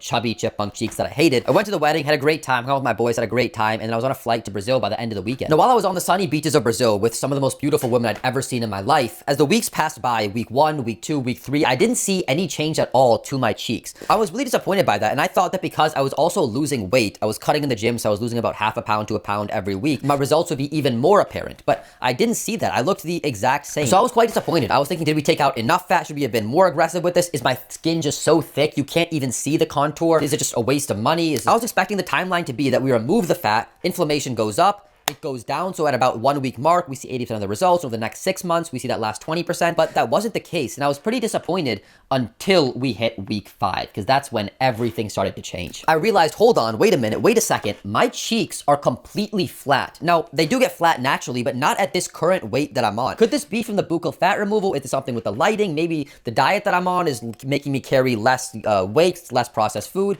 Hard to tell exactly. It was at the 7-week mark where I sent these after photos to Dr. Patel where I realized, wait, something is actually very different with my cheeks. If you look at the area near my mouth, it's hollow. And I never experienced that before in my life. Best case scenario, my absolute leanness, like I mentioned, they were flat. I was experiencing hollowness, and I knew this was from the buccal fat removal. So I tell all this to Dr. Patel in our post-op consult via FaceTime, and I explain that, yeah, I have had like a 7-pound weight loss for the last 7 weeks, but this concavity is something I haven't experienced before. I'm really liking the look of this. And he says, hey, that's awesome, that's great, but remember, you won't see full results until 6 months after. So just keep living life, enjoying it, and as time goes on, you'll see the results will get better and better. So that was a bit hopeful, but I honestly thought that was the final result. So I go on with my life. I enjoy my trip in Brazil. I come back home, and day by day, I don't notice this, but as the weeks go by, I can tell my cheeks have permanently changed for the better. To where I am in this after photo 4 months after my procedure, I am absolutely just in love with how these cheeks turned out. You can also see that this hollowness is much more apparent when I take a photo from above, and I never had any kind of concavity like this ever in my life. Now, we're not at final results just yet. This is still the 4-month mark. We got 2 more left to go, but I'm very glad that I got this procedure done, especially because when this after photo is taken, I'm close to my absolute leanness, about 173 pounds. And what you'll notice is the contouring is very nice, but it's not overly done where I look like a skeleton. So it's nice knowing at my leanest, I look really good. And when I get to my heaviest at around 205 pounds, I'll still look good. One thing to point out is the stitches that were in my mouth to close up the slit that he made to remove the fat. Those completely dissolved at around the 3-month mark. And around the 4-month mark that we're at right now, I don't really feel them at all. There's only a very tiny slight bump. It takes me a little bit of time to actually find in my mouth. And then one last thing worth pointing out is I believe that getting a buccal fat removal actually makes your nasolabial folds, these smile lines around your mouth, slightly worse, just by a small amount, because when you have chubbier cheeks, there's this sort of fat that pushes them outward to make them less apparent.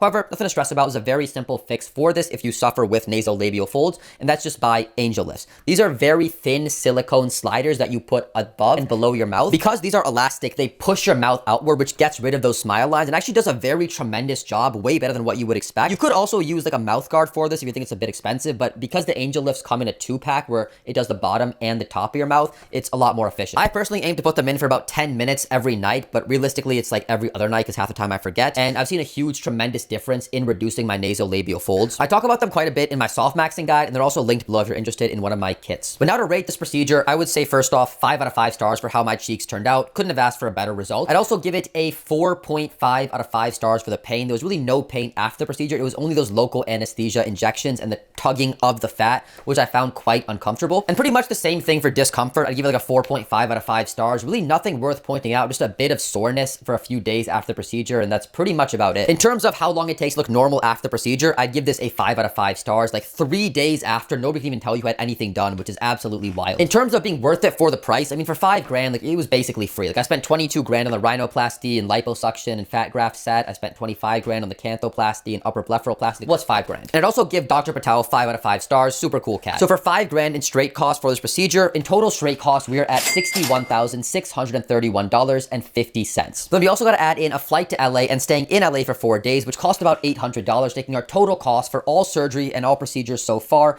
to $67,831.50, or about the cost of a modest pool installation, plus a hot tub installation, plus landscaping. So I mentioned earlier about my spilled juice fallacy, where when you're ugly, you don't really fixate on any of your flaws because you have so many major and minor flaws. The same way when you walk into a house where the kitchen's messy, the dining room's messy, there's spilled juice on the coffee table, the rooms are all messy, things are broken, the windows are all stained. You don't even notice the spilled juice because everything is just awful. So an ugly person, they're just ugly. They have nothing to fixate on. It's all bad. But as you become more attractive, you clean the kitchen, you clean the windows, you fix the broken glass and grimy carpet on the floor, then that spilled juice on the coffee table becomes way more apparent. And this is exactly what was happening to me. As I started getting more attractive, having more of these plastic surgeries done, I started to notice more flaws in myself that I'd never noticed before. You're unlocking new insecurities like a new DLC. And the biggest one was my ears. They're asymmetrical. My left one sticks up more than my right one. Both of them just stick out more than I would like. I'd never noticed this before, but now I started walking around thinking like, do I look like Dumbo all the time? So I was thinking in my head, if we make them symmetrical, that would make my face look more attractive because symmetry is attractive. And also, if we brought them closer to my head,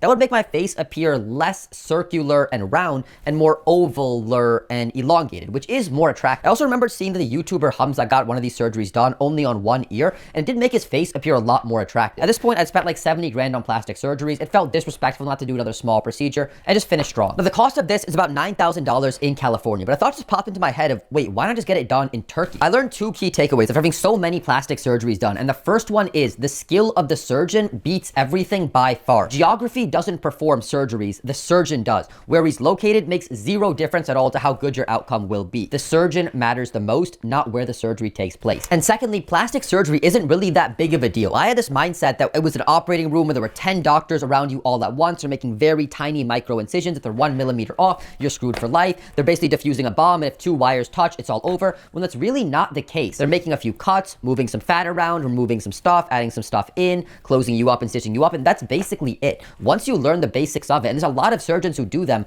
it's really not that complicated. It's pretty hard to mess up. Getting botched is actually incredibly rare. We just think it's so common because we don't see the good results of plastic surgery. People don't advertise that, hey, I got surgery done. When we walk past the street and see somebody attractive, we don't know if they're natural or surgically enhanced. But when it comes to being botched, we see those all the time in reality TV shows, on social media. So we think getting botched is a very common, normal-ish thing. There's a 50-50 chance whether you get botched or you don't, when that's not the case at all. So those 2 reasons made me realize you could save a lot of money from traveling abroad. And yes, while I did have great experiences with my surgeons in the US, and I'm happy for what I paid for, if I could go back in time, I would travel abroad to get pretty much all those surgeries done. I would have the same great improved face, but more commas in my bank account. Sure, I make good money now, very good for my age, over 200K a year, maybe not in this whole like YouTube world, but it would still be a better financial decision to travel abroad and get those surgeries done, even having to deal with accommodation and flights, because those surgeries are anywhere from like 10 to 30% of the price in the US. That's like buying a car that costs 20 grand in the US, getting the exact same car for 3,500. Would you not take that deal to just spend an extra 2-3 days out of your life having to deal with traveling back and forth? No, of course, don't get me wrong. I want to be so rich that one day that's not the case. My time is so valuable. Spending 2-3 days traveling is not worth it. But I'm just not in that position right now, and chances are neither are you or most people in the world. So the advice that I'd give you if you're interested in this, you want to get surgeries done, but you're struggling with that price tag, is you could save tens of thousands of dollars by getting it done abroad. I personally like Turkey, but you could go to the other major hubs around the world, and tens of thousands is a lot of money for most people, especially young people. So the next time you're already planning a trip to Asia, Europe, Africa, just stop in Turkey on the way there, on the way back, get the surgery done, and Bob's your uncle. And I'll cover some more ways to save even more money later on in this video, but this is exactly what I did for my otoplasty. So I got invited to a wedding in Pakistan after my Brazil trip. So I decided I was gonna go to Brazil, then fly to Pakistan, and then fly to Turkey on my way back, stay there for the minimum number of days I needed for the otoplasty. So maybe get there one day early in case there's a flight delay, then get the otoplasty done the next day, and then stay for about maybe 3 days, because after about the 3-day mark, they take the wrap off your head, and then leave Turkey, fly back to the US, and that's money. Now, the only thing that I needed was a surgeon in Turkey, but I ran into the exact same problem I ran into when looking for a hair transplant, which is that Turkey is known for medical tourism. There are thousands and thousands of surgeons all over Turkey, especially Istanbul. They got more surgeons there than we got Starbucks. It's hard to know who to pick. Like, they all have thousands of 5-star reviews. It's hard to know who to trust. It's quite overwhelming. So I went on Reddit and I'd seen this name, Dr. BG, pop up multiple times. And I'm like, you know what? This is the guy. He's got good reviews, good testimonials. I'm sold. You know, that's how all great medical decisions are made. Just trust random strangers on the internet, which is something I don't normally ever recommend, except for me, of course. But I looked into Dr. BG and he specialized only in the ears, mostly just in otoplasty, the ear pinning, and like a few other minor ear procedures. He had thousands of testimonials, all of them 5 stars, great reviews, before and afters, all that stuff. So I reached out to him on WhatsApp, and his assistant was also quite responsive, very fast and on it. I also like how he charges only for the surgery. Some clinics like force you to take a package where it includes transportation and hotels and you can't go around it. But I personally like making my own decisions of where I'll stay, where I'll go. I like calling the Uber myself. I don't want to be at the airport waiting around for their driver to show up. So I like that quite a lot. So I sent over some photos of myself, of my ears. I told him these are the general dates that I'm free to make something like this work and what's the cost going to be. And I get a message back pretty fast saying, yeah, we can make those dates work. We can make what you're looking for happen. And the cost of procedure will be 1,600 euros or about $1,900. And when I saw that, like, I cracked up a little bit because, like, come on, like, that's not even like a month's rent in the Bay Area. And imagine if I got this procedure done in America, it would be like 5 to 10 times the price. So that day, which is about 1 month before I wanted to have the surgery done, I sent over a 10% deposit via bank transfer to lock in my date. And then I pulled up to Istanbul right after my trip to Pakistan. The one thing I did not like was he really only wanted a cash payment. And after a long flight, you're at the airport, you don't want to be screwing around with the ATMs, getting them to work, put your card in, there's a max limit of like X amount per day. If you use a different card, they don't accept this card. Okay, this machine's not working, use the other machine. But eventually I had the cheddar. I took an Uber to my Airbnb, crashed out for a little bit, and the next day I explored around Istanbul, checking out some of the cool mosques and spending time with the thousands of stray cats all around the city, which I quite like. Also, a very important thing to note here, the reason why I showed up to Turkey a day and a half before my procedure is to play it safe in case of flight delays. They're real. You do not want to miss a surgery, lose the amount of money you paid or the deposit, have to rebook it, and the surgeons are also booked like months ahead most of the time, so you have to make a new schedule change and make the logistics work. It's an absolute nightmare. It's better to always just play it safe. And actually, to give you one example of this, on this same trip, when I was going from Brazil to Pakistan, I had 3 flights I had to take, one from Florianopolis to Sao Paulo, then from Sao Paulo to Qatar, then from Qatar to Pakistan. And that first flight got delayed. There was some fog or wind related issue, so I missed my next 2 flights. I show up to Sao Paulo. The airline's like, oh yeah, we put you on the next flight a week later. And I'm like, what clown world is this? Where am I supposed to stay? I have things to do.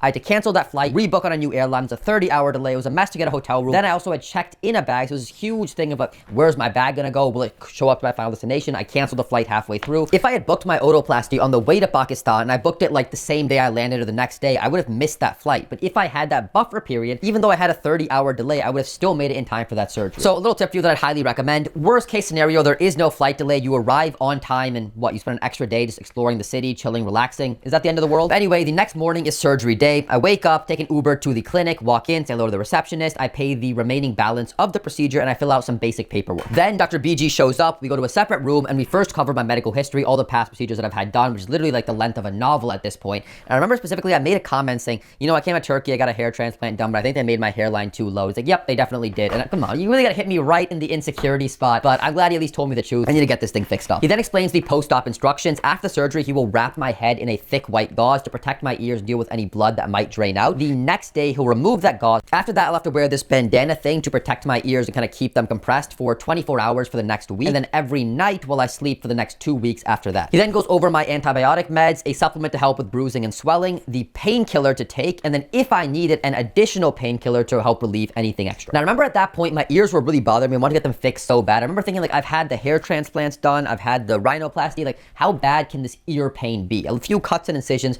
I'll be fine, but little did I know. And then finally, we go over what I actually want on the ears, where I basically explained that, look, doc, I want them tight, but not like tight, which was like the most medically sound term I could come up with. Basically, I was saying that I don't want them like super pinned to my head where it's like they're glued on there, but I want them to be pretty close, like a lot more snug and close together. And even though I had a bit of a hard time explaining it, I think he knew exactly what I wanted very well, and he was kind of pulling my ears a bit and showing me, and I'm like, yeah, on the money, doc, just like that. And he then goes over the disclaimer that all surgeons tell you, which is that perfect symmetry is never possible. We just want to make it a lot better and a lot closer matching. There'll always be a bit that sticks out here, and this part will be a bit different. And I'm like, yeah, makes sense, doc, I understand. We then walk over to the surgery room. room, take a couple photos, and the surgery starts. With, of course, local anesthesia injections. You just can't get enough of these. I'm laying sideways on the table with my left ear starting first because that's where more of my asymmetry and sticking outness was. And he basically does 6 injections all around the ear. And Jesus Christ, you gotta love these, right? It feels like he's going 6 inches deep into my skull and then injecting like 10 times the amount of liquid that's actually in the syringe. It was very painful and uncomfortable, especially the ones near the side of the face. If I had to rate the local anesthesia injections that I've had done, the ones that were the most painful were the ones that were on my beard and eyebrow area when I was getting my hair transplants done. The second one was these ones around the ears, and the third one was the ones inside my mouth when I had the Buccal Fat Reduction. I can't stand that feeling. The absolute worst part of pretty much all the surgeries I've been in. Once we got all 6 done, and I believe he could tell that I was more sensitive to those injections. He was kind of injecting a lot slower, making it more comfortable for me. He then flipped me over and did the exact same thing to the other side. Then once the right side was done, I flipped back over again. I was expecting to wait for about 20 minutes for the numbing to kick in, but he basically started right away with the surgery. The first thing he did was place a parchment type paper over the side of my head, so I couldn't actually see the incisions he was making, which is probably a good thing. I don't want to come out of the surgery with PTSD and inflammation and swelling. And as the surgery is going on, I'm feeling slicing, tugging, pulling, pinching, but not so much pain, just discomfort and pressure. After about 10 minutes of this, he has me sit up and looks at my ear from the front, and my man is absolutely 100% locked the fuck in. He is lasered in on my ears, analyzing them to the millimeter, just focused. Like, this guy meditates like on the daily, because I've never seen anybody more focused on their craft than this man right here. After a couple of minutes, he says, okay, has me lay back down again, same side, and he does a few more changes, some slicing, tugging, pulling, and he has me sit back up again. And this time, I'm looking at my ears, he holds up a mirror and lets me take a look at it, and I'm like, Jesus Christ, doc, you are on the money. This looks absolutely amazing, just incredible work. I was amazed at what a big difference just one ear makes. So I was super hyped, I'm excited, let's do the exact same thing to the other ear. He says, okay, he has me turn. Now the other ear is up in front. He places the parchment on this side, and again, the same thing begins for the next 10 minutes, slicing, tugging, pulling. After 10 minutes, I sit up, he analyzes the ear. My man is locked in, not taking his eyes off my ear for a moment. Tells me to look this way, that way, up, lay back down again. Another 10 minutes of making some changes. I sit up and he hands me the mirror. And this time I was like, doc, you gotta win I don't know if there's an Oscar for plastic surgeons, but this is like, I was amazed at how good I looked with just my ears changed. Like, absolutely incredible. I could have walked out the office right there, given him 5 stars. It was great. He's looking at my ears like, well, you know, it looks nice, but I think we could make a change here on the left side. This sticks out a little bit too much. It doesn't match this side as well. I could barely even see the change he was talking about. The nurse came in and confirmed it, like, yeah, I think so, the same thing, but it was such a minor change that, like, I wouldn't have even really cared or noticed. But I'm like, you know what, doc, if you think it's gonna make a better change, let's go for it. So I lay back down again. He makes a little bit more of a change to my ear here. I sit back up. I notice the slight benefit. And I'm like, doc, this is amazing, absolutely incredible. I couldn't have asked for a better result. And he's smiling a little bit, and he has me lay back down again. He puts some final stitches in, has me flip over, put some more stitches in, and then has me sit up. I'm gonna say this again. It was really crazy what a difference the ears make to your face. You would never think it, and yeah, it's something you could overlook quite easily, but I was very impressed. It's kind of like neck training. Nobody pays attention to how thick somebody's neck is, but having a thick versus a thin neck makes a transformative difference to how you look. And I think the ears are very similar, where when they stick out more, it just makes your face look more round and childish, but when they're more tighter against your face, you get that oval, rectangular, aesthetic, model-esque look. So I was very impressed, and I was not expecting that. But anyway, I'm sitting up now, and he comes and disinfects my ears with something, and then he wraps them multiple times with this thick white gauze and sort of harness, childish Gambino looking thing. The two of us then walk from the surgical room into Dr. BG's office, where he goes over the post-op instructions one more time. It also explains that, yeah, you might get a few drops of blood or a drizzle that comes down your ears. Just wipe that away. Don't worry too much about that. And at this point, talking to him, I was starting to notice for the first time this just immense pressure that was building up around my head, and it was not pleasant. And I see him noticing that about me, so he says, yeah, this pressure thing's pretty common. You will have a bit of trouble sleeping tonight. Some people really struggle, but it will get better very quickly soon. I then walked back to the main waiting room to grab my jacket, and I was starting to feel pretty, like, out of it and a little bit dazed. In fact, I didn't even notice that I left my water bottle and my Apple Watch in the clinic, so they texted me later that night. And I left the clinic feeling a bit relieved, but I definitely did not like that feeling of that pressure building up around my head. I ended up walking across the street to this fried chicken place as a bit of a reward for going through with the surgery and having it done. And nobody really cared or gave me a second look. Like, I mean, Turkey, Istanbul's known for medical tours. You've probably seen otoplasties all the time on the street from all the surgeons around who do it. I got my crispy chicken sandwich, my chicken wings, my fries, and I took an Uber back to my Airbnb. And honestly, that fried chicken spot was the best place I ate at in all of Turkey. Like, it was mind-blowing how good it was. And even right now my mouth is watering just thinking about it because I've been on hardcore animal base since the start of this year. But by the time I was done waiting for my food and I'd taken that Uber ride to my apartment after the surgery finished, that pain and pressure was starting to get immense. Like, I just needed that hardcore painkiller instantly. I ate some food like super quickly just to basically be able to have like a somewhat full stomach. Popped that painkiller in, drank some water, and I finished up the rest of my food, and I watched a movie because I didn't really feel like getting any work done. And I then tried to take a nap, which was a bit difficult because your head has to be elevated. You can't really be on your side to put any pressure on your ear, so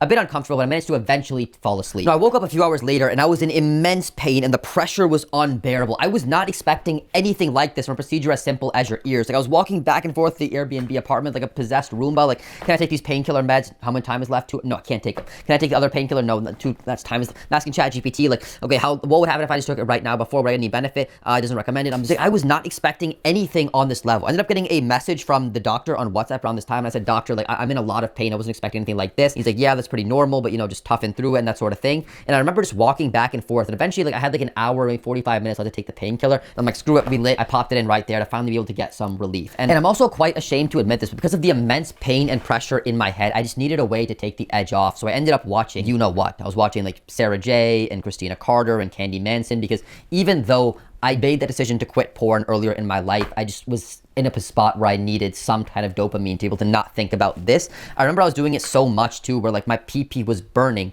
but that was still less painful than having to deal with the pain and pressure up here. And looking back, I really wish I had the strength not to do that. That was a pretty terrible mistake. I know it sounds like I'm just some weakling that, yeah, I was in pain after a surgery, so I just watch adult content, take the edge off. It makes me look pretty pathetic, but I've done pretty hardcore things in my life. I've taken ice baths, I take cold showers every morning, I wake up at 3:45 a.m. I've done 90 days of semen retention. I've had 2 years of my life where I ate no added sugar, like from candy or ice cream, anything of that sort. But when you're in so much pain after a surgery, all of that self-improvement and discipline and the barriers you set up for yourself go out the window. You just need something to take the edge off. And when I say need, I mean, like, I don't want you, if you're in the same position, to be as weak as I was. Hopefully you know how painful surgery is now, and you will put barriers in place to make sure that this doesn't happen to you, where you end up, watching adult content or doing something stupid because you want a way to take the edge off.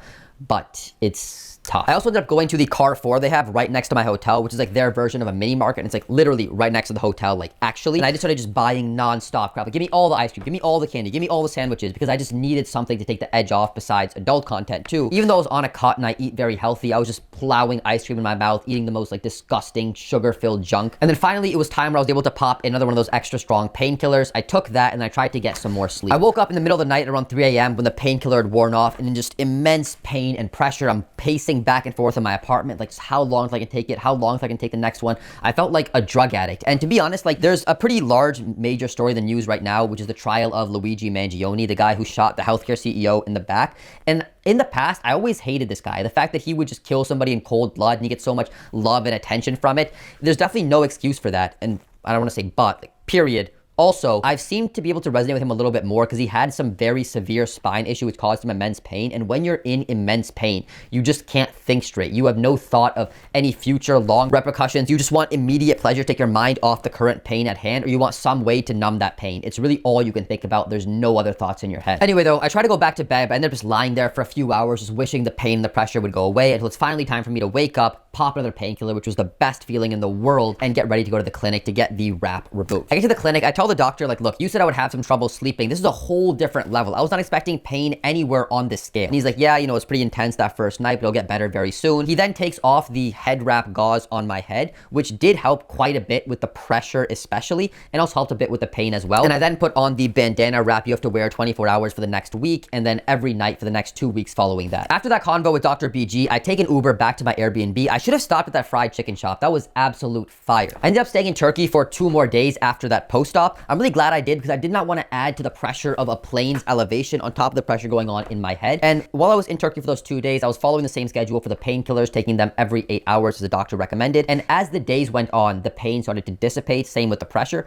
until finally on the 3rd day when I happened to run out of painkillers, I also didn't need them anymore. But during those days, what I would notice was for about 5 hours after I took the extra strong painkiller, I would be generally fine. mind, not having to think too much about what's going on up here. But those last 3 hours, I could feel the painkiller wearing thin, and that was just the most uncomfortable part of my day, is just waiting in that 3-hour period till I can take the next. So what I would do generally is I take the painkiller, I then go hit a workout, or I do some work on my laptop, and after that, as the painkiller would start to expire, I would try to just distract myself with candy or ice cream or watching some movie till I could take the next one and then be more productive. Over those next few days, my ears did also swell up quite a bit. They started to expand away from my face, which is not something that you want, but I knew that over time that swelling would go down on the outside. They also swelled up on the inside, giving a sort of Dagestani cauliflower look, but I was taught from the doctor, and I also knew that it would take some time for them to finally reach their final resting spot. And of course, during this time, they were very sensitive to touch, and especially like pull. You could not move them. Even just a light tap would be it would be bad sharp, and you would feel it instantly. And then after those days in Turkey, I took a flight to SFO, where my family didn't even notice I had an otoplasty done or even a buccal fat reduction either. And I just went back to my day-to-day lifestyle. But now it's been about 1 month since I've had this procedure done, and a ton of the swelling has died off. I can pull my ears, tug at them, and in fact move them quite far away from my head without any pain at all. The only pain I do experience if I push into them. That can be quite unpleasant and very fast. This small area too, around the bottom of my left ear, this is a bit sensitive, where if I play around with this, I don't like that feeling. And then of course my left ear, which had more work done because it stuck out more, is a lot more sensitive than my right one. Like for example, when I'm shadow boxing, I obviously wouldn't do any real sparring right now. When I put my hand up to block a left hook or a right hook, I instantly get that sharp bit of pain, like, whoa, you should not have pressed into that ear. One more thing to point out is the bandana I have to wear every night. Pretty much every night, it just comes off my head. I'm pretty sure in the middle of the night, I just wake up and throw it off because it gets stuffy and hot. I've noticed the same thing with head harnesses. These are just an alternative to mouth tape, and I realized that the ones that don't have holes in them, I'm always throwing them off in the middle of the night. You need ones with holes because those help with breathability so much. Otherwise, they're just basically too uncomfortable to wear. And in case you're wondering, the one I use every night is linked below in my kits. And then also from what I've heard online, at this point, the 1 month mark, we're seeing about 70% of final results. The real final results will come in at the 6-month mark. So another 5 months and we'll be there. Last thing to point out is pretty much the day after I had that head gauze removed, I could put AirPod Pros in my ears just fine.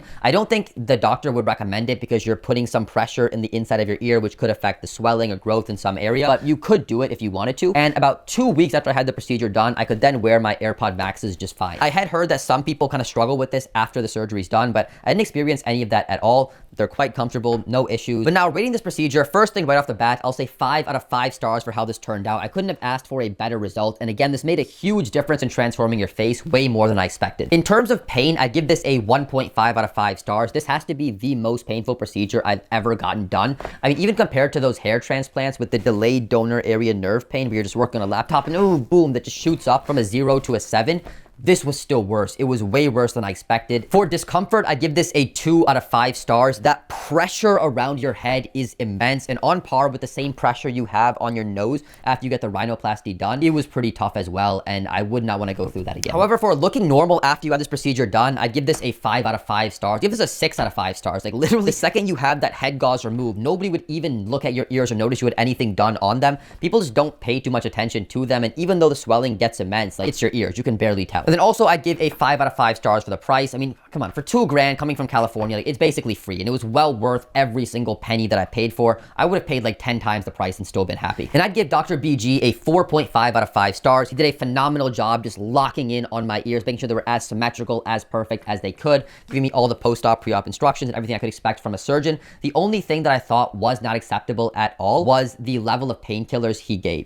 I was in immense pain after this surgery. The fact that even though he gave a stronger painkiller option, that was not enough. Like you got to double that. It was bad, and I was really surprised that that was the level of pain I had to go through, and there wasn't any way to numb it that he gave. So for $1,900 for this procedure, so far in just total straight costs, we're at $63,531.50. Remember, we got to add the flight to Turkey, staying in Turkey for 5 days, the Ubers, the food, and if we add all that in, it comes out to about $1,100 extra, taking our total cost for all surgeries, all expenses, all in to $70,831.50, or about the cost of a Tesla long-range Cybertruck, or about 4 years being able to live abroad with a very high-quality life in South America without even needing to work. Now, before I get into how my life changed after LooksMaxxing, how people treat you, insecurities, dating, did it change at all, I do want to make an honorable mention, and that's that 2-3 years before I started this hardmaxing transformation, I had Lasik eye surgery done. I was living in Texas. It was either 2021 or 2022. You know, you're getting old when you just can't remember when things happen in your life, and I had very bad eyes. When I say I had very bad eyes, I don't mean like, I had very bad eyes. I mean like I had very bad eyes. My eyesight level was negative 9.5 in my left eye. Yo, check this out, bro.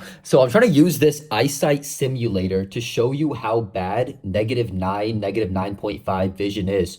And the scale just doesn't even go that low. And -9 in my right eye. If you don't know what that means, basically I was walking around every day wearing magnifying glasses. I have never in my entire life met a single person who has worse eyes than me. And I've met people who have told me that they never met anyone who has worse eyes than them until they met me. Ever since elementary school, I've had to wear these super thick glasses that made my eyes look microscopic. I even paid, or my family paid, for the more expensive lenses that like compress so they're not as thick. But even then, it was absurd. The glasses were so heavy, they left dents in my nose. Kids would make fun of me. And then every year when I had my annual eye checkup done, my eyes would just get worse as I grew older, and I get a hard, painful beating from my mom. Like, imagine, this isn't even my fault. Like, most of this is just genetic. It's pretty much her fault that I have bad eyes, her and my dad. So it's like, imagine if we beat autistic kids for being autistic. Like, why are you autistic? Why are you autistic? Like, that's basically what happened to me. There may be some like natural element to this, where back in the day, hunter-gatherers, we were used to looking at very far away distances. But from what I understand, most of your eyesight comes down to genetics. Now, I did get contacts in middle school, and this made a huge difference to my face. I looked a lot more attractive and have these thick glasses leaving dents on my nose and making my eyes look tiny. But this came with some side effects, where basically every 2 years I had like some minor infection in my eyes that was pretty painful and irritating. And every now and then when I was up super late at night or I was super tired, those contacts would stick to my eyes, and it would be like very difficult and painful to peel them off. It's a long night, it's 2 a.m. I was with some friends or family event. I want to go to bed, but I just can't get them off. And so I have to stay up awake even longer. I'm trying to put water or eye drops in them, and finally they come off, but it's, oh my God, that hurt so much. So you're pretty much always playing low stakes Russian roulette when you have contacts. But anyway, I'm in Texas, and I just finished up a workout at Texas Christian University Gym. I'm not a student there or anything, but this would have been like my last year in college, so graduated a year early. They let you get a membership as a community member, and it's a pretty nice gym. And there were also quite a few cute cats there that I ended up cold approaching and dating. After that workout, I FaceTimed my cousin. We're both the same age, 21, and he told me that he just had PRK surgery done, which, if you don't know, both PRK and LASIK are just eye surgeries that correct your eyes. The difference is that when you get LASIK eye surgery done, the doctor basically takes a scalpel, cuts 80% of the top of your eye open, basically creating a flap. He opens that flap, the laser makes some zrrr, he then closes the flap and glues it shut. PRK is very similar. The only difference is, instead of opening it 80% and then gluing it shut, he just cuts off the top bit of your eye. The laser does its brrrr, and then over time, over the next couple weeks or months, depending on how weak your eyesight is, that top of the eye regrows, and it's more resilient if there's an event of a hard contact or explosion. This is why PRK is recommended more for high contact athletes, football, MMA, military, where there could be explosives, and LASIK is meant more for everyday people. The downside of PRK, though, is the recovery time is longer, because the top of your eye has to regrow. Your eyes will be blurrier for longer, whereas with LASIK, you're pretty much good to go. Now, I've always wanted to have one of these surgeries done to get my eyes fixed. A lot of my family members, my extended family, have gotten it done. It says absolutely transformative, changed their life for the better. It was the best thing they ever bought. So I was hyped for it, but I was under the impression my whole life that you had to be 25 to get it done, because up until 25, your eyes are still growing and changing. So if you get it done before that, then your eyes might get worse. You might have just wasted money on that surgery. But I looked more into this after my cousin just had PRK done, and this was not the case. You can get the surgery done at 21. So that day, I'm looking up on my laptop LASIK surgery places near me, and there was about 8 big ones in the DFW area. The one that I chose was LASIK Plus in Plano, and the reason why was it just had the most amount of reviews and the most positive reviews. They all had like 4.9 stars, but it was pretty much the best and biggest in that area I was in. I looked on their website, did a free consultation. So I drive over to the clinic the next day. I walk in, say hello, fill out that basic like medical paperwork, name, email, medical history, all that stuff they all make you do, and I get my eyes tested. The second they look at my eyes, they're like, or what are these? No, they have me do one of those basic eye tests that you take where they have you read smaller letters and bigger letters, and then they kind of change up the letters and close one eye, the other eye. If you have glasses or contacts, which I think most people do, you've had to go through this process so many times. But after doing all that, they tell me the obvious: my eyes are terrible. In fact, I thought they were 9.5, but they even got a little bit worse. I think they were like -10 at that point. And they also told me that I have a slight astigmatism, which makes sense because I noticed that when I was looking at the red dot in my gloss, it was never a perfect circular dot. It was always like a bit of a blur around it, more to the top left, and that always bugged me. I thought, like, did everybody just have this? And maybe in the movies or in the video games I played, they just removed that and it's just a natural tint to the glass. But no, that's if you have an astigmatism, you see that. This is actually why a lot of people with astigmatisms prefer green dots instead of red dots, because they don't see that effect as much. But anyway, they tell me that my eyes are so bad, they can't even recommend me for PRK because it would take months for the top of my eyes to regrow, and during that whole time, I'd pretty much be blind. However, they would recommend me for LASIK, which would come out to $4,000 US. Now, at that time, that was a lot of money. Obviously, looking at it now, it's basically nothing, but I just gotten into the workforce. I didn't really have so much cash lying around. And I always had a bit of a frugal, like, let's save mindset. However, I did get a $20,000 sign-on bonus from the job I started working right after college. And of course, Uncle Sam takes his cut, so I only got 10,000, which is actually like crazy. It's crazy how this country started over like a 1% tax on tea, and now everything is taxed to oblivion. Like, if you go buy something from the store, first, like, the company you make money from, they pay like an import tax and a tariff on the thing coming in. Then they have to pay a sales tax when somebody buys that thing. Then you make your money, and then they have to do payroll tax, and you have to pay income tax. And then you take that money and go to the store to buy something. You pay the gas tax, you pay the sales tax at the store. Like, it's crazy how many times they tax the exact same dollar. And then if I invest in the stock market, I have to pay capital gains tax and income tax. And when I die, my family pays inheritance tax, or I pay the inheritance tax and my family pays income tax on it. It's just mind-blowing what this country's come to. And we can't even get like decent roads or anything decent from the government anyway, so I don't really know where our money's going. But anyway, because I had that 10K in my bank from the sign-on bonus hitting it, I'm like, you know what, what's 4K? I'll keep the 6. It's all good. So I called the clinic. I told them, look, book me for this ASAP. Like, we have a date available here, here, and here. I'm like, no, give me the one on Friday, which is about 2 weeks away. I'll take Friday off work and I'll have the weekend to chill out. And I didn't feel nervous at all for this procedure, just very excited.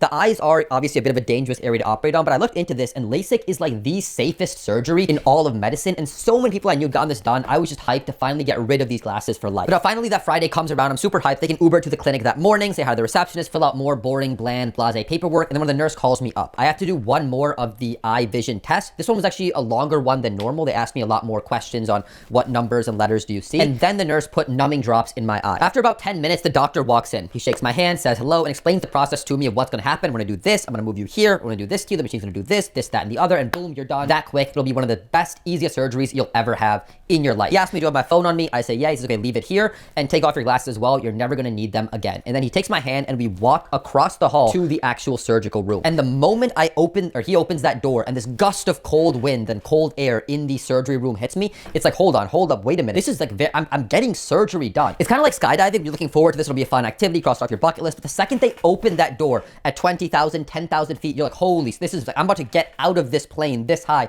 And that shock and realization just hits you. It was the same way when that door opened and I felt the cold air of the surgery room. Then the doctor takes my hands and he gently walks me over to one of the operating tables in the room. There were 2 of them. He lays me down and he puts some sort of device on my eye where I'm not able to close it. Didn't feel too uncomfortable because remember I had those numbing drops put in. He then asked me to look at a red dot on the machine above me and I hear like a sizzle. I feel this immense pressure on my eye. It's like bigger.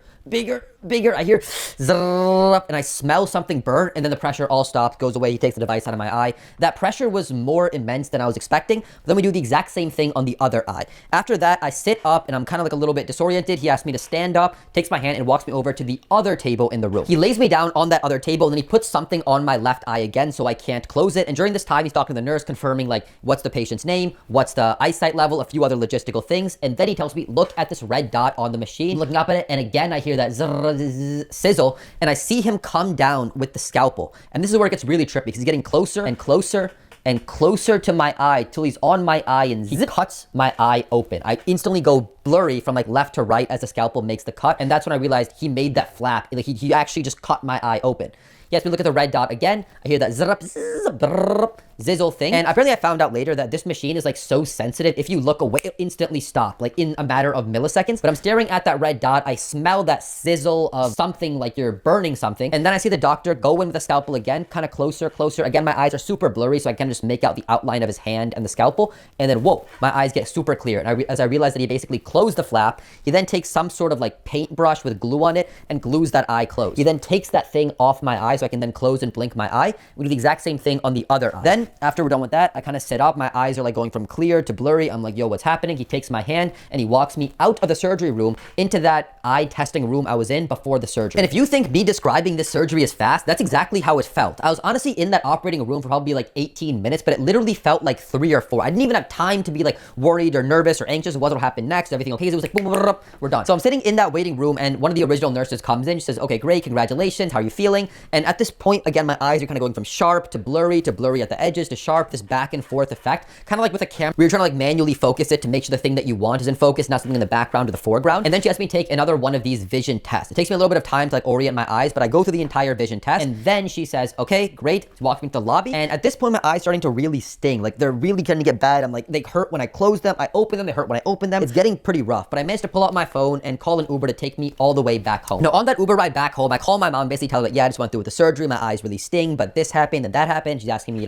how are you feeling? And was it this and that? And you're just being a mom asking all these like detailed questions. But I'm like, you know what? I'm just not in the mood to talk right now, mom. My eyes are just really hurting. I'll call you back later. Because at that point in the Uber ride, I was in like immense pain. Like I've had pretty serious eye infections in the past 1 or 2 times, and it was very painful. But even compared to those, this was something of a different level. The Uber driver saying like, hey, don't worry, it'll get better soon, only be for a couple hours. But I just like, bro, drive this car faster so I can get home and take some painkillers. Because at that point in my life, that was probably one of the most painful things I'd ever experienced. But the Uber finally makes it to my apartment. It's like one of those like drugged up movie scenes where I'm like grabbing the wall, trying to like open my eyes and close them. I'm super disoriented. Like, get upstairs.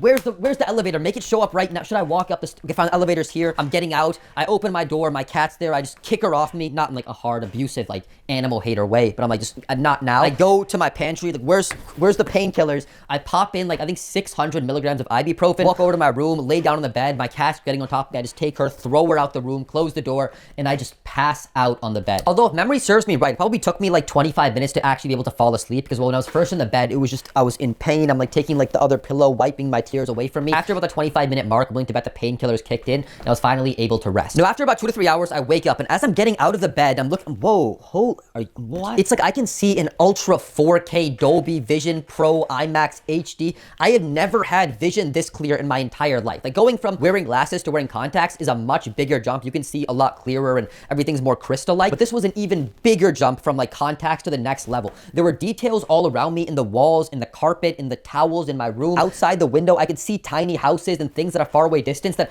I never been able to see before. I was walking around my bedroom and then my living room and kitchen, just mesmerized at how sharp my eyes were. It's kind of like when I first bought a PlayStation, or my mom bought for me, a PlayStation 3. I just plugged it into my TV with like the default cable that came in the box. One of my friends like, no, you got to use something called an HDMI cable. And I'm like, why? Like, what difference does it make? But he showed me on his TV, and I'm like, okay, this seems a bit sharper. I plug in HDMI cable. I asked my uncle, who's like a hardware type guy, to buy me one. I plugged it into my PlayStation, then to the TV, and I was like, whoa, this is a whole different level of detail, from like basic SD to 4K Vision Pro Ultra. This is gonna make quick scoping these kids a million times easier. Now, at that point, about 3.5, 4 hours after the procedure, I didn't feel any pain in my eyes at all. They were just very sore and dry, which was causing quite a bit of discomfort. So I put in the eye drops that the clinic recommended to put in. I think it was every 5 hours, as long as you need them. And I then drove across town to grab some chicken wings as a reward for going through with this surgery. I felt comfortable enough to drive. My eyes did just go like super blurry for like a couple seconds, then zoom in and focus back in again. Or they got blurry on the edges and then they focused in again. But I felt comfortable enough to drive. And then when I got back home, I did some work on the computer and I felt fine to look at it. And later that night, I put in some more eye drops and I went to bed. And that was a very crazy, like out of this world trippy experience, to just walk to my bed, lay down, and close my eyes. Like, the idea that I could have ultra clear vision 24/7, that I wouldn't have to like take off glasses. Like, it's sort of like a routine, right? Like, when you have the end of the night, you take off your contacts, you put your glasses on, which are not as clear as your contacts. Then when you go to bed, you take the glasses off, everything's blurry, and that sort of signals you like, okay, it's time to go to bed. So not having that and being able to just like, it sounds dumb, even kind of weird, but it was just a crazy sensation. And it was the same thing the next morning, just waking up and looking around, having crystal clear vision, not needing to like reach over for my glasses, and now I can see, go to my bathroom, then put the contacts in. It was a whole, like, I unlocked a new ability or skill in a video game, because that was something that I didn't even realize was a benefit that every single person who had good vision was experiencing that I never got to have. My eyes were a bit sore and dry that morning, so I put some drops in, but I was amazed at how fast they were healing. I did not expect anywhere to this level of a speedy recovery. I then drove over to the clinic where they tested my eyes again. And then also I remember driving out to the clinic, looking out over the road and the signs, like, whoa, I can see in 4K. This is something it's kind of like if you ever like had a super dirty windshield and you haven't cleaned it forever, and then finally like somebody cleans it when you go to get your oil change, you're like, wow, this is really nice, like, holy smokes.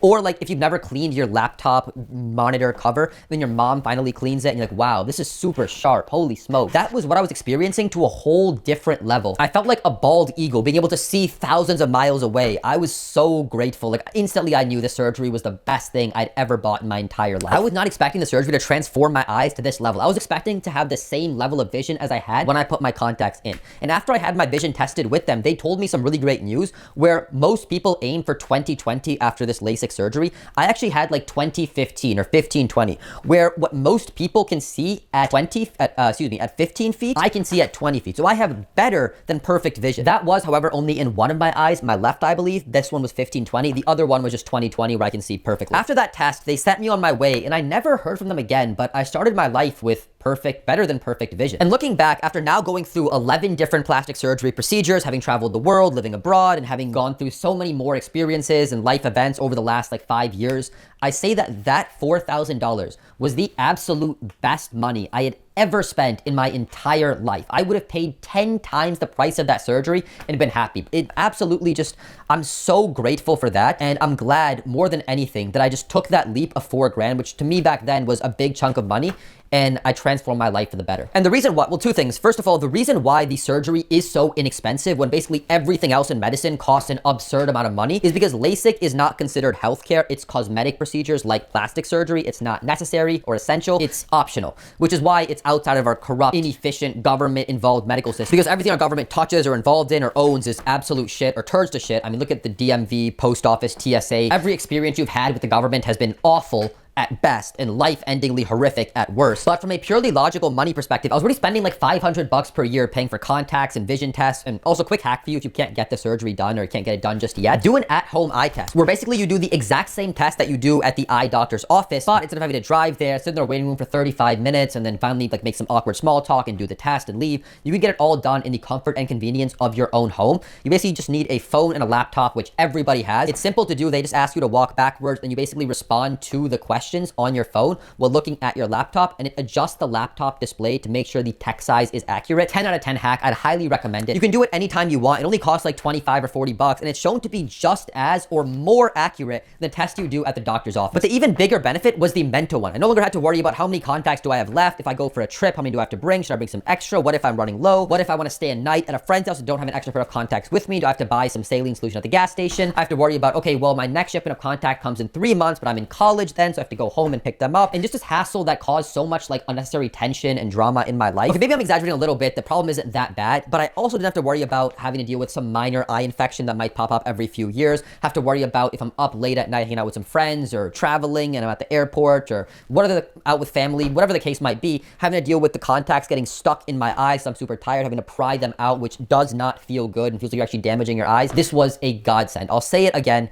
the best money I ever spent in my entire life. And on a deeper psychological level, there is a vulnerability that was taken off my shoulders, a weakness that I no longer had to worry about. Because when I didn't have my glasses or contacts, I, with my vision being that bad, was completely blind. It was a bit scary knowing that if someone broke into my apartment or my house in the middle of the night, I was blind without my glasses. If my glasses got slapped off of me, I wouldn't be able to see anything going on around me. I was worried about if I didn't have my contacts or let's say my glasses fall and break, I was at a serious disadvantage compared to everybody else. I can remember a few times and both seeing this happen to other people and this happening to me where like a fight or argument would break out and someone's glasses would get slapped off of their face as a kid.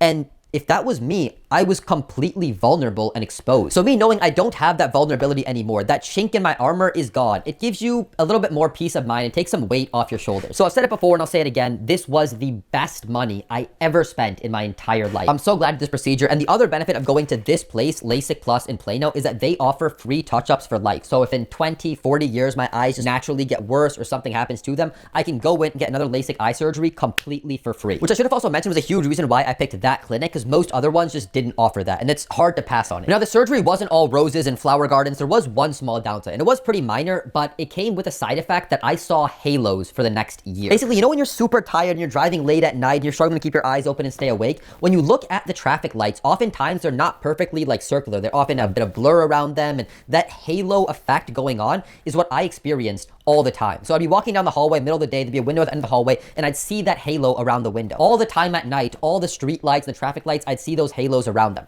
I'm not sure if this is just an issue for me because I have an astigmatism, but it took a year for those halos to go away. It wasn't a big deal at all, but it was just a little trippy because I normally only experience that when I'm super tired. So seeing that all the time, even in the middle of the day, was a bit odd. But now to rate this procedure, I'd first give it a 5 out of 5 stars for how it turned out. I give it a 6 out of 5 stars. I could not have asked for better results. They gave me better than perfect vision, so it's hard to go wrong with that. For the pain, I'd give it a 4 out of 5 stars. That Uber ride back home before I popped those painkillers in was intense. I wasn't expecting pain anywhere to that level. They told me I would experience some, but I was not expecting anything like that. And I personally think the reason why it was so bad for me, whereas most other people don't experience pain to that level, is because of how bad my vision was. So when the flap opened and the lasers went in to make their changes, they had to make more changes, more drastic changes than to what the average person does, whose vision is like a -1 or a -2 at worst. And if this is the case, and it's not just me being a softie, I would have liked if the clinic had told me that, hey, because your eyes are so bad, you can expect a lot more pain. Pop those painkillers in right after the surgery, but I don't know for sure if that is the case. In terms of discomfort, I give this a 4.5 out of 5 stars. Your eyes are sore and dry for those first 2 days, but it's only 2 days.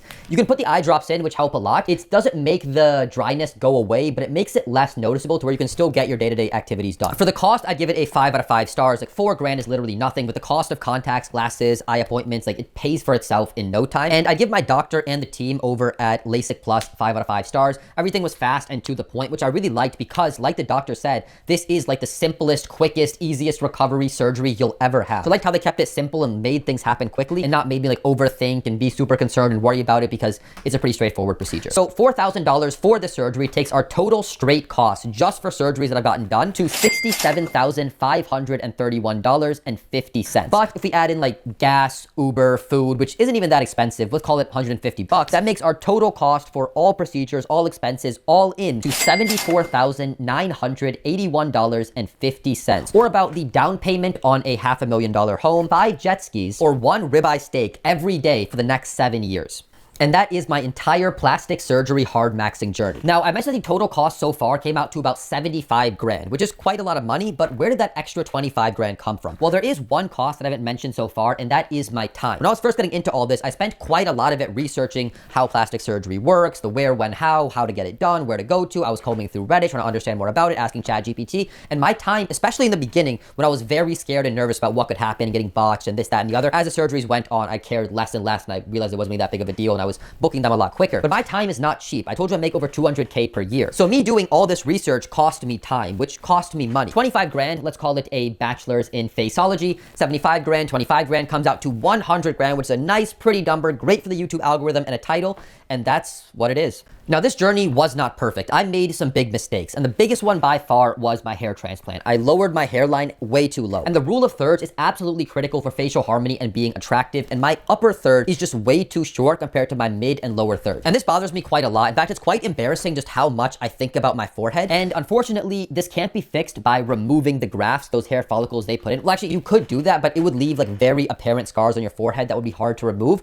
But this can be fixed with laser hair removal. I am currently researching, learning, consulting with clinics about getting this done, but from what I understand, you can kill these hair follicles with a laser. You can't really trim or use a straight razor like I do with my beard to hide them because they pretty much grow in the next day. I'm not gonna do that every single day, but with laser hair removal and killing the follicles, that's a permanent fix for it. However, this is quite a rare procedure. Most clinics don't really offer it because most people don't struggle with having a forehead that's too small. They struggle with the opposite, a forehead that's too big and trying to make it smaller. So when I Google like make forehead bigger or something of that sort, I keep seeing videos and websites and clinics that do the opposite, taking a big forehead and making it smaller. But anyway, from what I understand, at any given time, only about 1/4 of the hairs that you've had are growing on your head. The rest of them are all in a resting phase. So laser hair removal kills all the hairs you want in any area. After a few months, new hairs, the ones that were previously resting, they enter their growing phase. You have to redo the laser hair removal again on those hairs. Those fall out. A few months later, a new set comes in that was previously in the resting phase, and you have to repeat this process about anywhere from 4 to 8 times. Once you do that, you've pretty much killed like 95% of the hairs in that area, and you can do a little bit of cleanup with any of those like really strong guys that refuse to die with a procedure called electrolysis, which is meant to target individual hairs. You could use electrolysis for like all the hairs you want to remove, but it would just take forever because it has to go one at a time versus laser hair removal works very fast. And then, worst case scenario, if my hairline is still a bit uneven, which it shouldn't be, especially with electrolysis, I can get a hair transplant done to make the line thick, straight, sharp, whatever it needs to be, and I'll make sure this time not to lower my hairline. And in America, this laser hair removal and electrolysis combo should cost between like 5 to 9 grand. You often do see these like laser hair removal kits on Amazon, but those lasers are not strong enough to kill the hairs on your scalp, which are much stronger than the other hairs on your body, especially because these hairs on my hairline came from my donor area, the strongest hairs in your entire body. However, until that happens, and also just a hack in general, if you are like me and you have a smaller upper third, you can mask this flaw by just having more going on up here. So what I do is I just have my hair growing out much longer at the top. I get it trimmed up every every other time I go to the barber instead of every time. And instead of having a bald fade, I've started more often now to keep a plastic half because it kind of adds some stuff here to the sides. If you watch this video back, you'll notice that I filmed it in 3 parts. The first part was about a week and a half ago, and the second part and third part is now. I tried to like do this whole video before I went on a trip to Mexico, but the timing didn't really work, so there's this big gap. And you'll see in the first part of the video, up until the end of my rhinoplasty, I had a bald fade and shorter hair on top, versus now I have more on the sides and a little bit more on the top. You'll see there is a difference, and that flaw is masked a bit better. And I believe I mentioned this earlier in the hair transplant section, but I learned this hack from well, first of all, you kind of just tell looking at yourself in the mirror what kind of hairstyle you vibe with. But I did learn this hack from Quoves, where he had 2 photos of like an African-American basketball player, or 2 different African-American basketball players, and you can see how them changing their hairstyle makes a huge difference to how you perceive their attractiveness, because they also struggled with a large versus small forehead. That being said, as much as I hate my forehead, I'm still glad that I went through with this hair transplant instead of just waiting and thinking and analyzing and should I get it done and this, that, and the other. And here's basically what I mean by this. A while back, I read Elon Musk's biography by Walter Isaacson, the same guy who did Steve Jobs' biography. Elon Musk's, though, was a million times. Both were great, but it was just so funny with all these unexpected twists and turns. I'd highly recommend reading it or listening to it on an audiobook. It's quite entertaining. But one of the things Big E realized was that humans need to be a multi-planetary species. There was just such a big risk of a nuclear war or a virus or an asteroid just wiping out our entire species. And if we're on multiple planets, we're not putting all of our eggs in one basket, Earth. But Elon realized pretty quick, if we want this reality to happen, we need the price of rockets to drop exponentially. They are way too expensive to ever be useful or make this reality happen. So he realized, okay, if we're building rockets, we need to build better, more efficient, faster ones ASAP. But how can we speed up that process of building better and better rockets? And he realized that we learn the fastest from failure. So how can we just have more failures to learn quicker? His thought process was, if we build a rocket, fly it up, and it fails, we will know exactly instantly where it fails from the diagnostics and data from the rocket. Whereas if we just plan and estimate, will it break here? I don't know. Let's think about it. What about this? We'll know much faster from seeing where the rocket actually breaks. So he just started throwing rockets up in the air every other month, or every month he was just launching a rocket, and he posts on his YouTube channel all of the rocket failures. And with that process, he was able to build an exponentially better rocket in like 1/30th of the time compared to his competitors like at Boeing. Boeing would take 30 years with 0 rocket explosions to build a rocket that's this good. Elon would have 30 rocket explosions to build a rocket that's just as good, but he would do it in 3 years or 5 years.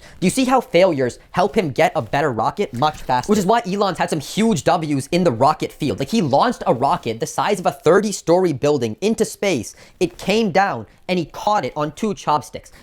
China can't do that. Russia definitely can't do that. He's in a whole ball league of his own by having this process of simply allowing failures to happen in the pursuit of faster growth. And talking about this now, I'm remembering that even Bezos pushes out this ideology quite a lot. It's better to go out, try something, you succeed, spectacular. You fail, pull back, learn from it, and try again, versus constantly just thinking, should we try this? Should we not? Is it worth it? What does the market say? Well, our analysis says this. What does the other guys? Just wasting time jerking off in a circle instead of actually trying the thing, realizing whether it failed or succeeded, and then going from there. I remember that Amazon had this Fire phone they tried putting out, which was a colossal fail. And Bezos was like, yeah, I'm glad we did that. We thought this would be a huge move forward. It wasn't. We adapted and moved forward really quick. Now, Amazon is like, I think one of the most, I want to say the top 5 or top 3 biggest companies in the world. Not actually like Amazon, like the website where you like buy stuff online per se. That's only about like 10% of like the Amazon company's total like revenue and net worth. Most of that comes from AWS, their web services. So kind of bringing that principle now back to what we're talking about. Yeah, people clowned on Elon for having so many rocket failures, but he built the best rockets the fastest. People might clown on me saying, oh, your forehead's so small, you made a mistake, or I think that to myself all the time.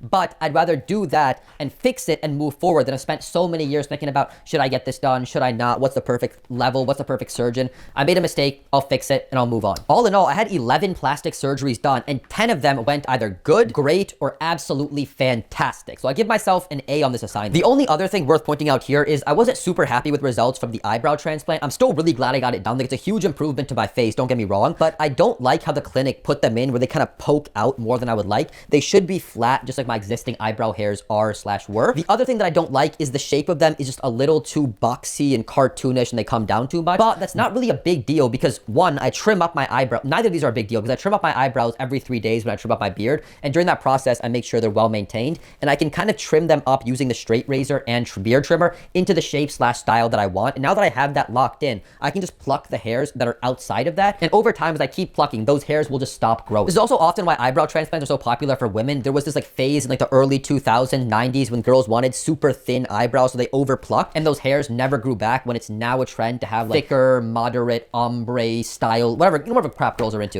It's hard for them to grow into that shape because the hair follicles are dead from so much pluck. And the girls that overplucked, they can't get their original thick eyebrows and make them into that ombre type shape because the hair follicles are dead. That's why girls often more than guys go in to get the eyebrow transplants done. But all in all, like I mentioned earlier, I'm quite ecstatic with the results. This was way better than what I thought was possible before I started this hardmaxing journey. And like you can see, a huge transformation to my face. So now that I have all of this experience in hardmaxing, I paid the tuition. This is the syllabus on what I would do differently to get even better results, save more money, and have a much more pleasant experience around all of this. I've said some of this before, but it's worth saying again. First off, I would get all of my surgeries, pretty much all of them, done in Turkey. I love my American surgeons. I love the results, but I also like more dollars in my bank account. Surgery isn't diffusing some bomb, getting rid of some millimeter micro tumor in your brain where 50 surgeons and nurses and a NASA control need to all be working together. It's not some Ocean 11's Fast and Furious scene where everything's to all line up properly. It's just the skill of making some cuts, incisions, putting some stitches together, removing stuff, putting stuff in. And a lot of people all around the world have this skill. And the thing that matters most isn't where the surgeon's located, it's the amount of experience that they have. I think that most people, because I thought this way as well, have this fear that if they go abroad for surgery, it'll be more sketch, there's a higher risk of getting botched, and there might be some small truth to that. The chance of getting botched from a surgery is incredibly, very, very, very low if you're not an absolute moron who picks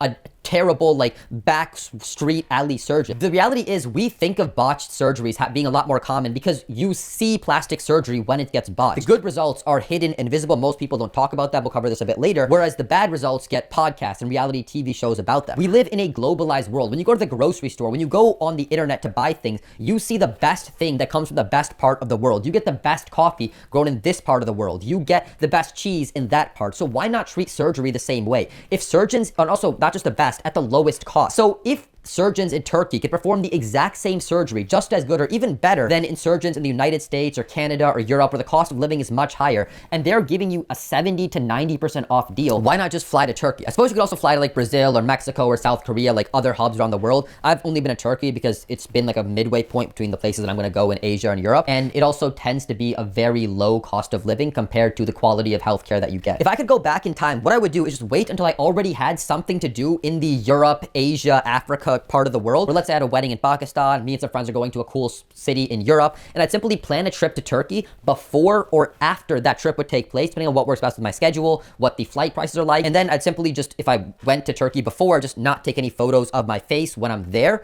or if it's on the way back, I would find a way to make it all work with my schedule, and I would only stay in Turkey for the minimum number of days necessary, so I'd probably fly in a day and a half before the surgery in the event of a flight delay, and I'd stay for maybe like 1 day after the post-op, maybe 2, if I knew this would be a more painful one, because this just makes way more sense than paying 5 to 10 times the price in a Western country. The only exception to this, I would say, is for the Canthoplasty or direct eye-related work. The only person I would trust, or even the only person that really does a procedure like that, is Dr. Taban in Beverly Hills. I suppose you could find a ton of surgeons that do like upper blepharoplasty and lower blepharoplasty, but when it comes to the Canthoplasty or maybe the surgery that gets rid of like bulging eyes, just go to him, pay whatever he charges because he's the best. And especially because he charges like reasonable prices for plastic surgery for those procedures, and if you're there with him to get that kind of like intense work done, then just add on like any upper bleph, lower bleph, anything else in like the eye area that you're gonna get done instead of making a separate trip out in Turkey just for that. Especially because doing multiple surgeries together, you would save on the anesthesia and the facility fees. That's actually the second point that I want to make, which is if I can go back in time, I would do more surgeries at the same time. In pretty much all of my procedures, the post-surgery process has been incredibly painful, uncomfortable. You can't really show your face in public. You have to take time off work. So it makes more sense instead of doing like 4 procedures, taking 4 weeks off work all across an entire year, being in that uncomfortable, painful, not being able to show your face. So it would just make sense that instead of having 4 surgeries done, like 1 every quarter across an entire year, and having to go through all that pain and discomfort multiple times, just lump it all together into 1 set and get it out of the way. And like I said, you'll also save on the anesthesia and facility costs, but also you'll save on not having to do multiple trips and multiple hotels and dealing with all of that. Looking back, I'm glad that I had the rhinoplasty done at the same time time as the fat graft and liposuction, but I should have also had the chin implant done at that same time. I also think that I should have probably had the otoplasty and the buccal fat reduction done at the same time as well. Now, of course, depending on what you want to get done, this isn't always possible. The doctor might say like, okay, this is too many surgeries, way too much time under anesthesia, or he might say that, well, I want you awake for this surgery to see the result, like in the otoplasty. It doesn't make sense that you're asleep and then you wake up and like, oh, I actually don't like it. But I think if you put out an effort to simply lump them together, you would save a lot in terms of money, but also in pain and headache. Now, the other thing I would definitely do differently is prepare much better for the post-surgery pain and discomfort. Do everything in my power to reduce those and minimize those to the least amount possible. Like I mentioned, I made the decision in 2019 to quit watching adult content for life, and I kept that up for like 6 years, but I was in so much pain and discomfort after just my first procedure, the chin implant, which wasn't even like that bad compared to the other ones, that I broke that streak. The streak doesn't even matter that much to me. It's just taking that step backward to being somebody that I don't want to be, especially because I also know about what horrific things happen in the adult content industry, how there's a lot of trafficking and explicit child content that goes on, and I just don't want to be a part of it. It's kind of like how I see people who smoke cigarettes out in public. You just walking by them. This is more of a case when you go to like South American countries, like smoking isn't really that popular in America, but you're making the people around you, their life, their health worse. Imagine if you're smoking and you have kids in the house, you're ruining their future because of your short-term pleasure, and I don't want to be somebody like that. But anyway, also during that post-recovery process, you're also door dashing just crap food, unhealthy garbage, eating ice cream nonstop to try and make yourself feel better, but all that added sugar and nasty chemicals in the food is just slowing down your recovery process and making you feel much worse. So if I could go back, I would invest a lot more time and thought into how I could have the best recovery possible. I would have the fridge already stocked with healthy, nutritious, filling food, so I wouldn't be tempted to go out and eat some crap, which would slow down my recovery process. I would have books, audiobooks, podcasts that I was super hyped for, looking forward to, so I wouldn't have a laptop with some crappy movie in front of me the entire day, straining my eyes,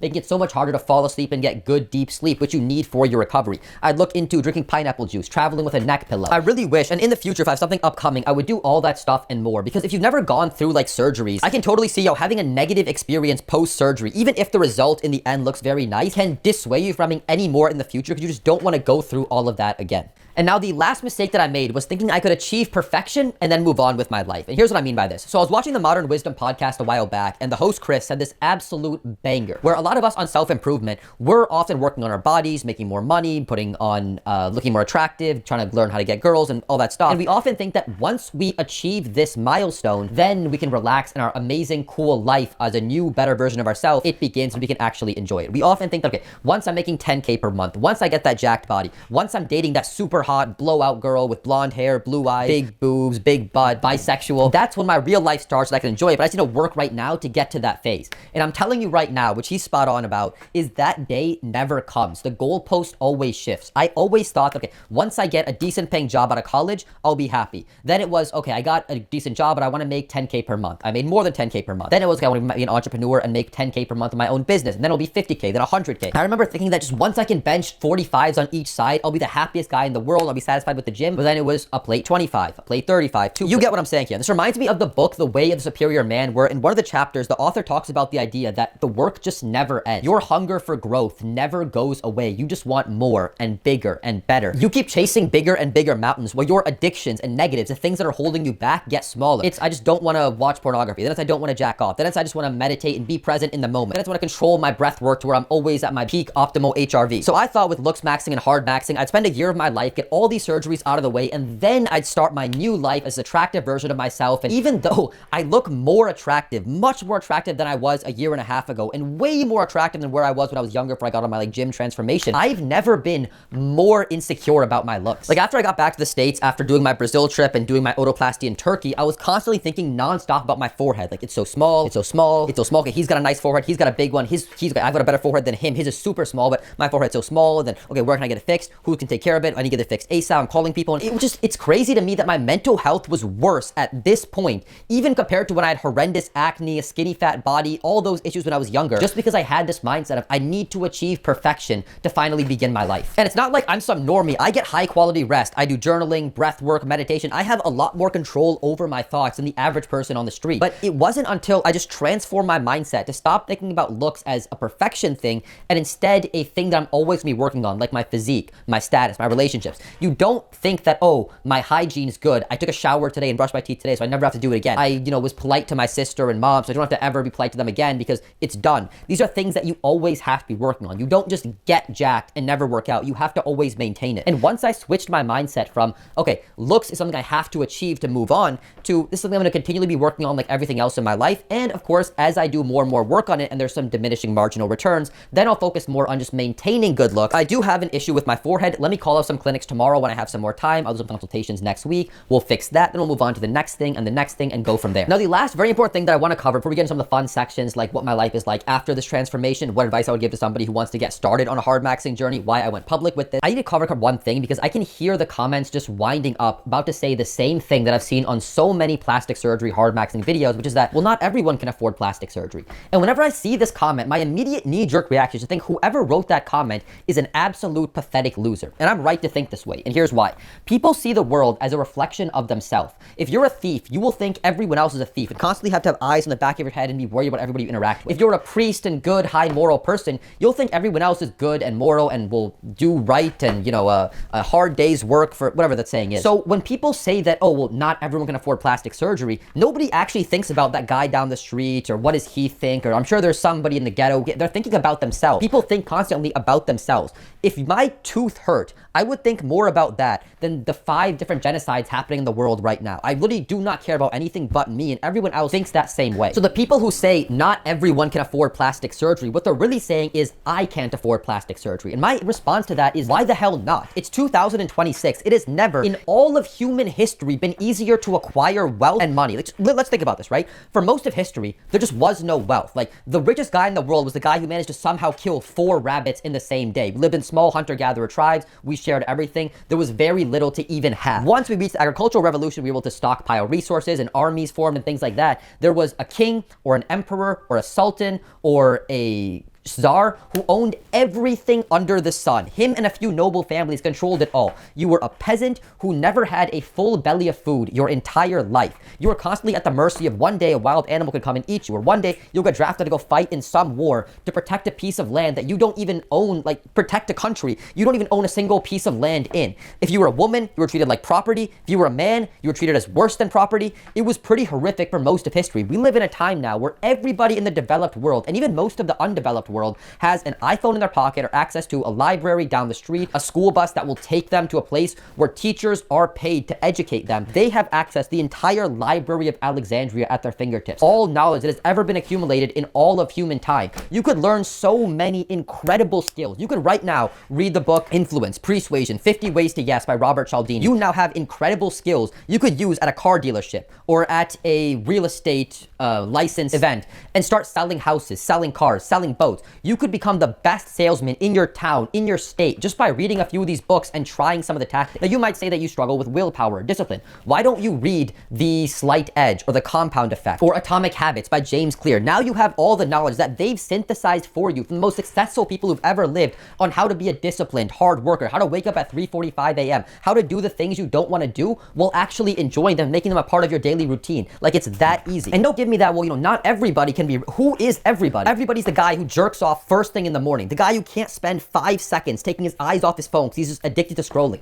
The guy who constantly puts vapes and the most nastiest, toxic, processed food with 0 nutrients into his body. The guy who thinks that it's fun to go out late at night with his friends and put actual, literal poison inside of his body. The guy who has not read a book since middle school, who's never even had the thought of improving your life. You can't make more money than those guys. Think about the average guy. What does the average guy look like? He's got thin, wispy hair, low testosterone, bad sleep, his breath smells. That's Mr. 50%. Half of the people are worse than him, and you can't even make more money than those guys? Like, are you actually a moron? But I need you to really think about how easy it is to make money in the modern world that we're in. There are people on YouTube and all these other major platforms. You can't make this up, right? You can search for it right now. There are people who sit down, look in front of a camera, and they tell you that socialism will make the world a better place. Like, that political ideology that's been tried 100 times in the last 100 years, and every single time it has spectacularly failed, unless you count millions of people starving to death and millions more having their basic essential essential freedoms deprived from them a success, somehow a win. The ideology that not a single country in the world today that you would want to live in or that has ever existed in the past, like even if you ask most people like, hey, do you trust the people who are running our government? Oh, absolutely not. They're all corrupt and inhuman and pedophiles. Like half the country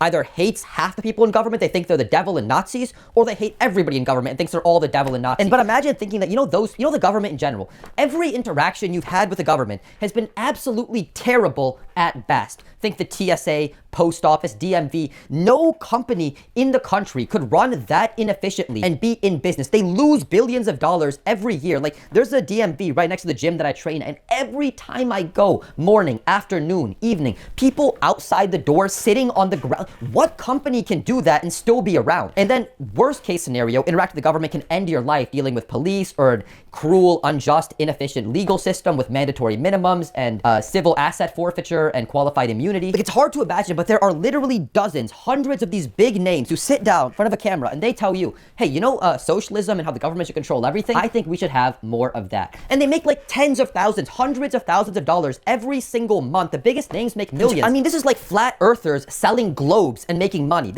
They're sitting in a capitalistic country on a capitalistic type website and they're selling you social. You can't make this up. Let's just forget about people out there in the world. I'll give myself as an example. I grew up in the third most uneducated city in the United States. I grew up from a single mother. I grew up in subsidized housing. I grew up seeing my family members work jobs so dangerous they almost lost their lives in the hospital. I grew up being bullied and I got plenty of money. So why the hell do you not have money? I told you I spent like 75 grand on all these procedures. And I also told you ways to drastically cut down on that cost where you get it to maybe 50 grand, 35 grand. That's not, I mean, if you think 35, 50, 75, 100 grand is a lot of money, like there is something wrong with you and it's disgusting. If this was prehistoric times, you would be like that caveman that just couldn't go out and hunt anything and he would die. And society would be much better off without him. I'm getting way too worked up over this. I need to take a chill pill. But if you're broke, it's because you're either stupid, lazy, or arrogant. And most people, myself included, before I ended up having money, it was because I was arrogant. I had to sit down and realize, wait a second, hold up. I'm broke. My teachers are broke. Family's broke. My friends are broke. Why do I have opinions about money and how I'll get rich and this, that? Like, forget everything I know.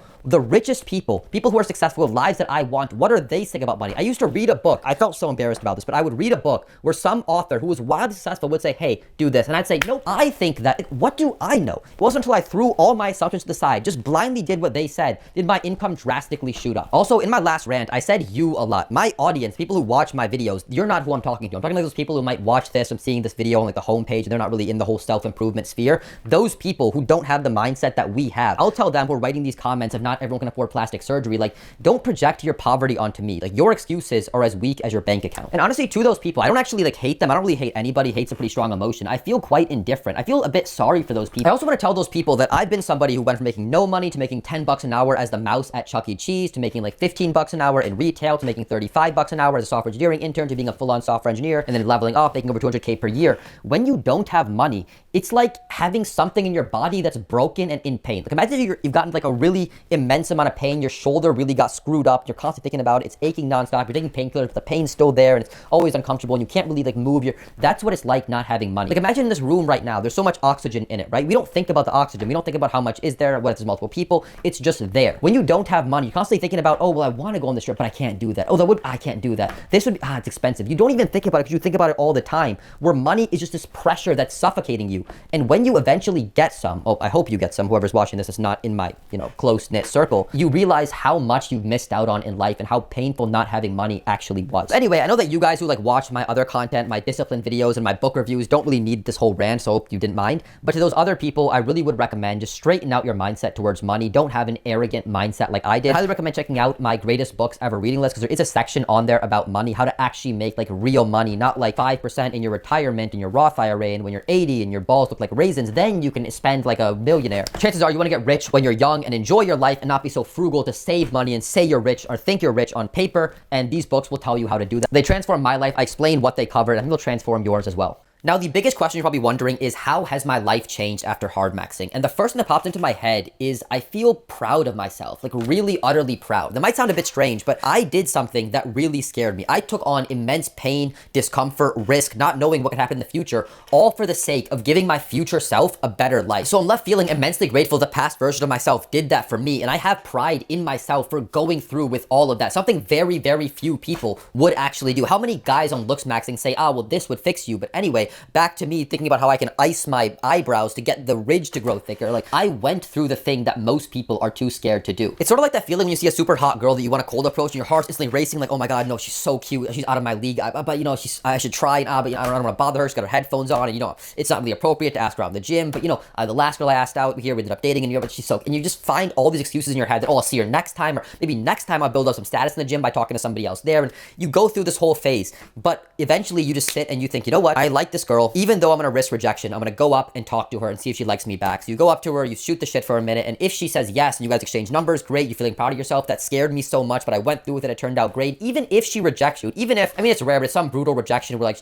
she looks at you and she just looks away, or she basically just says like, I have a boyfriend, doesn't even want to be near your presence, she's a bit rude about it, you're still proud of yourself for going through and putting yourself out there. And that's how I feel now. In fact, in general for life, when you lean into those experiences that really scare you, that you don't really want to do, you end up becoming a better man from them. But to answer the question, yes, 100%, I have seen a huge positive transformation in my life after having these procedures done, having a much more attractive face. If you rated me before, it's probably like a 5.5. After, it's about a 7, so a 1.5 increase, which is not some like glow explosion, just like a glow up, still made a huge difference in my life. More people stare at me, they stare longer, they smile at me. When I'm making small talk, they keep the small talk up longer, they have more positive facial expressions when I'm talking to them. In fact, I filmed this video, like I mentioned earlier, in 2 parts, so one was about a week and a half ago, and one is today. And in that week and a half, I went on a trip to Cancun and Playa del Carmen. This is like a very touristy area, so you see people from around the world, people from Germany, Holland, Lithuania, those European countries, and then also some places in South America and North America. So as I'm walking through these streets of all these tourists and visitors from around the world,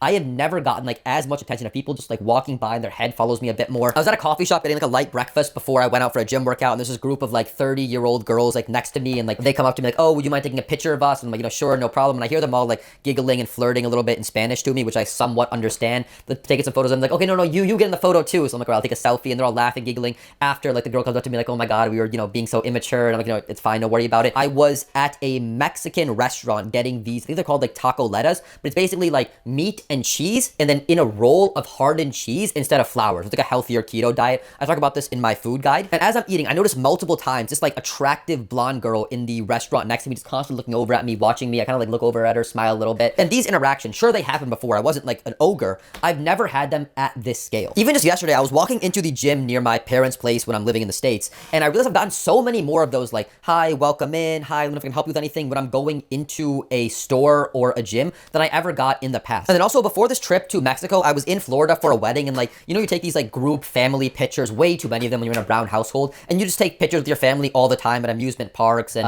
meetups with extended family and just out and about all the time. It's nice when I see those photos, I don't look ugly in them. Like, I'm pleasantly surprised by how I look in all the photos. Back in the day, I used to be like, oh, I look bad, I look bad, I look bad. Like, it's quite nice not being disgusted by yourself every time you see that someone like took a photo of you, like a wedding photographer, or you're in a group photo with other people. And in terms of dating, I have had the best dating life the last couple months that I've ever had in my entire life, both in terms of quality and quantity of girls. I remember when I just go up and approach a girl now, like, the interaction is so much more positive. They smile more, they play with their hair more, they're more like focused in on you. You can see it in their eyes. Even if like it's a rejection, like you can just tell within a few seconds girl doesn't like you, she's a lot more polite about it, a lot more kind, and not as much of like a get out of here, get out of my face type of vibe. Like, some girls are just ruder in general, but you don't see it anywhere as much. And I think the reason for this actually because like as a girl, if an ugly guy approaches you, it's basically like he thinks he's on the same level as you, which is like super disrespectful and rude in the girl's head from like an evolutionary psychological point of view. Whereas if you're more attractive, even if you're not her type, she has a boyfriend, she's still like, okay, I would accept this guy, so it's not that bad that he came up and talked to me. When you're on a date, it matters so much less what you say. Like, she laughs at jokes that aren't even funny at all. They're often much quicker to get physical and escalate. They're asking you like, so what do you want to do after this? Do you want to go for a walk over here? And they make it so much easier when they're attracted to you because they're looking at the face and it's kind of just mesmerizing them. What you actually say, like, you could ask about the most boring, blasé, mundane, like, so what movies do you like? Oh, okay. So what do you do for work? Like, obviously these aren't questions you want to actually like ask on a date,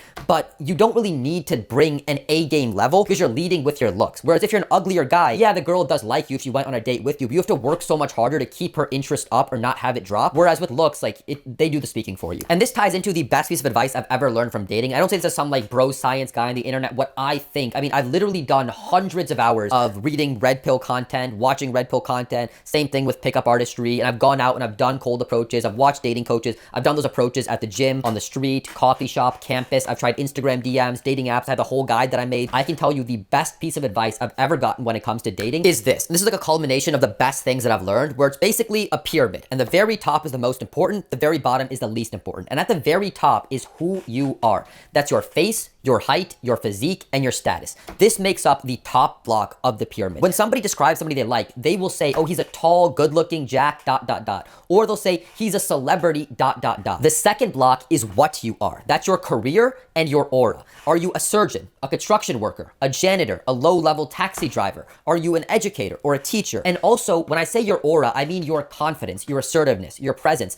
I can tell when anybody is a professional fighter. I've been to MMA gyms, and believe me, they stand out like a sore thumb. You can just tell that they walk a different walk. There's something about them. If I took you to an MMA gym, a jiu-jitsu gym, I randomly lined up the fighters or whatever, and I just told somebody to, hey, point out who you think is the best, who you think is the worst, and you can become very accurate at just knowing that, because the pros, we as humans can just intrinsically sense these things. So if you have that dominant, confident, laid back, assertive aura to you, people will pick up on it. And that can come from many different things. Maybe you do hardcore MMA training, so you're confident in your abilities. Maybe you have incredible mental health from meditating, so you're more relaxed and at ease and not always worried, anxious, and tense and breathing shallowly like most people. Or maybe it's a situation you're in. You're in a club. I mean, I doubt that people watching my content would be in a club, but you're in a club and one guy's the club promoter. He knows everyone there. He goes to the club every single night. Everybody likes him. So he has this relaxed ability because he knows he can kick anybody out. He's in charge. People can pick up on that. Like the saying goes, confidence comes from competence. So if you're competent in that environment, that will come off to people and is very critical, just not as critical as the first stage. And the last and bottom stage of the pyramid, the least important, is your game. That's your social awareness and the words coming out of your mouth. I've read The Game by Neil Strauss. I've implemented and watched countless hours of red pill dating advice, and game is nowhere as important as people make it out to be. Yes, it matters. It's the seasoning, the sauce, the hot sauce on the meal,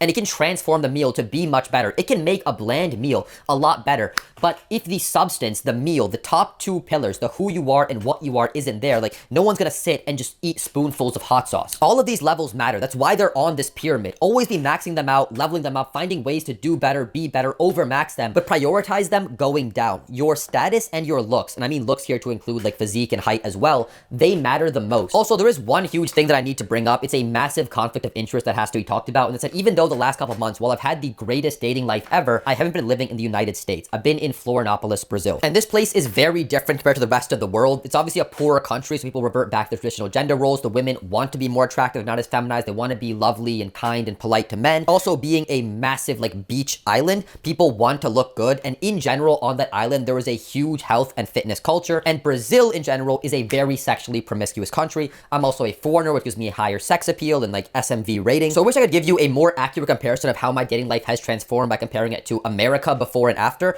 but I just can't do that yet. Maybe in 6 months, a year, I'll make a follow-up to this video. I haven't even actually posted like my new dating app photos, but I'm sure like based on our logic, you can imagine that this version of me that I'm currently at would be much more successful than the old version of me. But like I said, I just got back. I just took these photos. One of the things I mentioned in my dating apps guide is to get lean and then take all your photos then because your face looks more chiseled. Haven't even put those out. And the second I got back to the States, I just left to go to Mexico. But again, I will give you an update in 6 months and a year, and I'm pretty confident that it'd be very strange that I get all this extra attention in day-to-day life from being more attractive. You can clearly see the attractiveness increase, and it just wouldn't translate at all to like a dating life in the US. But I'm quite confident that 75 grand was well spent, and it's much cheaper than paying the ugly tax of spending so much of your time and money trying to go out and get girls at bars and getting flaked on and ghosted more. Now that we covered all those positives, there are two negatives slash a flip side of this that I want to discuss. And the first one was going through this transformation, I realized just how brutal the Pareto distribution is. We talked about it earlier, but in any creative field, it is going to be an exponential curve where the winners don't get most, they don't get a lot, they don't get a good amount, they get all. Most of us think of the 80-20 rule like, oh, well, once I get in the top 20%, then I'm a winner. But no, that's not how it works. When you get to the top 20%, you start to get crumbs. When you get to the top 1%, then you see a huge, massive, life-changing transformation. Going from like a 5.5 to a 7, I didn't turn into a Chad. When I walked into a room,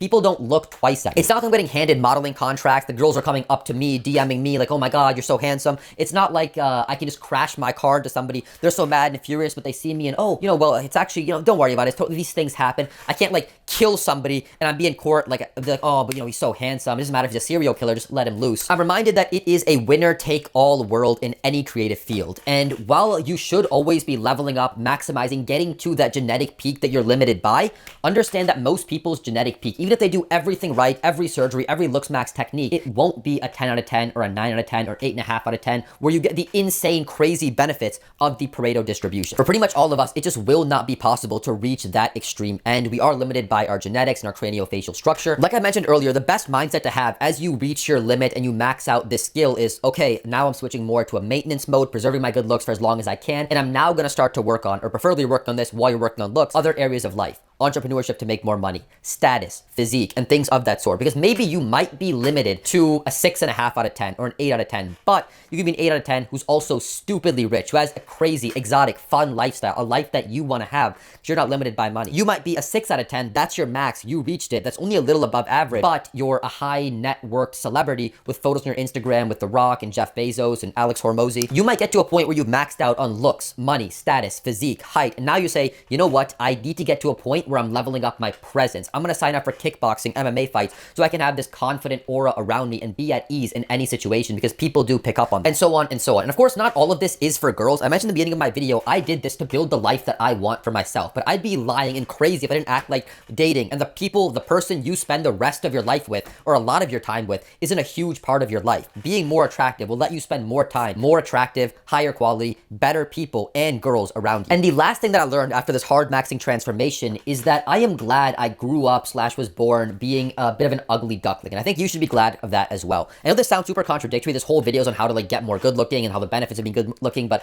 let me explain what I mean. Back when I was in high school, middle school, college, I saw a lot of these good looking guys who didn't really care about their health or have any ambition for the future at all. They didn't care about school, didn't care about making a lot of money, didn't really have a disciplined work ethic or a strive to do well in the gym or really want to transform their life for the better. They were just coasting off their good looks because that got them girls. And maybe they were part of like a sports team which kind of kept their physique in check. But once they got older, that rug got pulled from under them. I'm 25 now. It's been 7 years since high school. And when I see those kids, the popular kids I went to high school with, some of them are working crappy jobs. They've gained so much weight. They look like Jabba the Hutt. Like this was the kid who had 6-pack abs, the fresh haircut, the glowing skin. And now like I didn't even believe it was him. The chub and fat is very apparent on a lot of them, not all. And their future doesn't look too bright. They're working some dead-end jobs and every weekend they're posting about like the football game, going to the bar with their friends. Of course, these guys still have the underlying craniofacial bone structure, the height, but as you get older, it gets harder and harder to build habits, especially positive ones. They never grew up with that ambition, that drive to transform their life. So right now they're still kind of coasting off their good looks, but over time, those will get much worse. They'll be less attractive in the dating market. And the people who were less attractive growing up, but kept leveling up in areas to be more attractive will surpass them. And this reminds me of a study they did on NBA players, where they found that pretty much all of these players were very short in like middle school and high school growing up, and then they had a crazy growth spurt where they exploded. And the reason why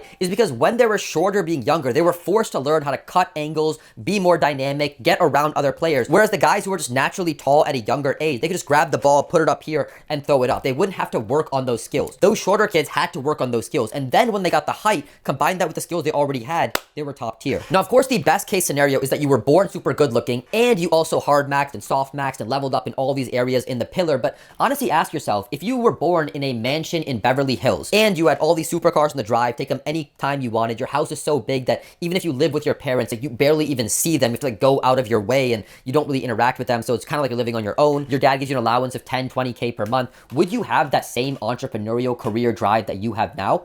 Maybe, but probably not. So I want to say, if you're someone who right now, before LooksMaxxing, or you've kind of done a little bit of softmaxxing and you're average, slightly below average looking, but you have these tendency to grind and be about it and level up in all these areas of life and transform your life for the better, I think you're in a better spot than the kids who are just naturally slightly more good looking. I think you will go on to surpass, because ugly ducklings can turn into savage swans, whereas the pretty birds, they all get plucked. It didn't actually make much sense. I had ChatGPT help me write that in there. Now, this is the part where I pretend that I'm a wise man. I've paid the tuition, and here's the lecture. Chances are right now you're already doing a bit of softmaxxing. You're in the gym, healthy lifestyle, eating healthy. I recommend first and foremost, just check out my softmaxxing guide linked below. That way you can max out softmaxxing. But you are right now interested in plastic surgeries. You don't really know too much about them. You're kind of scared, you're hesitant, you're risky. Where do you even get started? You go abroad or home, all the stuff that I mentioned earlier. You're here because you're realizing the truth that looks matter on an exponentially different level in the modern world that we live in, and especially for dating. I want you to first and foremost know that I don't think you're weird or strange. There's something off about you for looking into this. In fact, I think you're ahead of the curve. You're like the Bitcoin guy,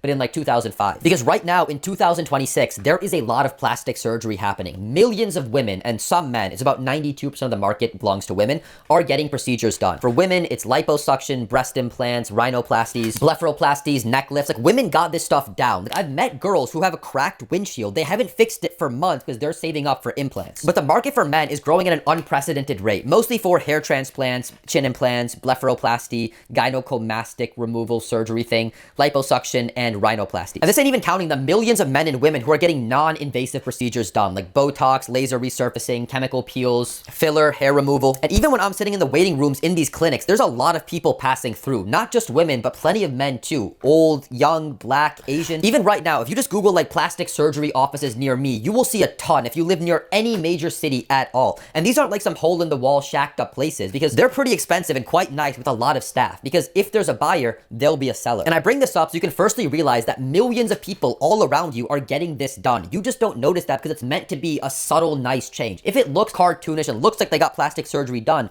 that's not the norm and something went wrong. And even like fun fact, as I've gotten older and I've dated more, the amount of girls I've met who have like breast implants done is much higher than you would think. It's not even these like Instagram like thought types, even like the nerdy girls that give like lectures about science at conferences, like they're getting it done too. So now that you're aware of that, here's the step-by-step process that I recommend. So first, get some face ratings done. Reach out to some black pillars. They have it on their websites, Nero, Angelo, Wheat Waffles. Nero's actually very good. And simply ask them to do a face rating on you, send the photos that they ask for, and also ask them like, what surgeries would you recommend? What hardmaxing stuff would you recommend? Once you get all that info from them, then you paste it up in ChatGPT and you ask ChatGPT what surgeries would it recommend to fix all the flaws they laid out for you. Now that you have this list of possible surgeries, start reaching out to good clinics in Turkey that can give you these procedures based on the testimonials and what they offer on their website. Get to them on WhatsApp and ask them like, hey, can I get a consult with a nurse, a doctor? Ask them and tell them, this is what I'm looking for. I want to fix up these flaws in my face. What do you recommend? What do you offer? I think I need to do this and this. If they're a good doctor, they should push back a little bit. They should say like, yeah, we can do this and this, but I don't think you need this. We should actually do it this way, or I wouldn't recommend this with this, or get the result from this first. They shouldn't be a yes man. It's a little bit of a red flag. And also, for your first set of procedures, always get a second opinion, because the first doctor might not tell you something or might not see something that a better or different doctor does. So for example, the first doctor I went to for the chin implant, he never told me that a MedPore implant was an option. This is like the spongy implant where bone grows inside of it. So it's a lot better for me because I do MMA and kickboxing. And like I mentioned earlier, the skill of the surgeon tops everything. You want the guy who's done this a million times inside out and backwards, can do it blindfolded. And I recommend finding these surgeons. There's a lot of them out there who are actually quite good. It's not like a needle in a haystack type thing,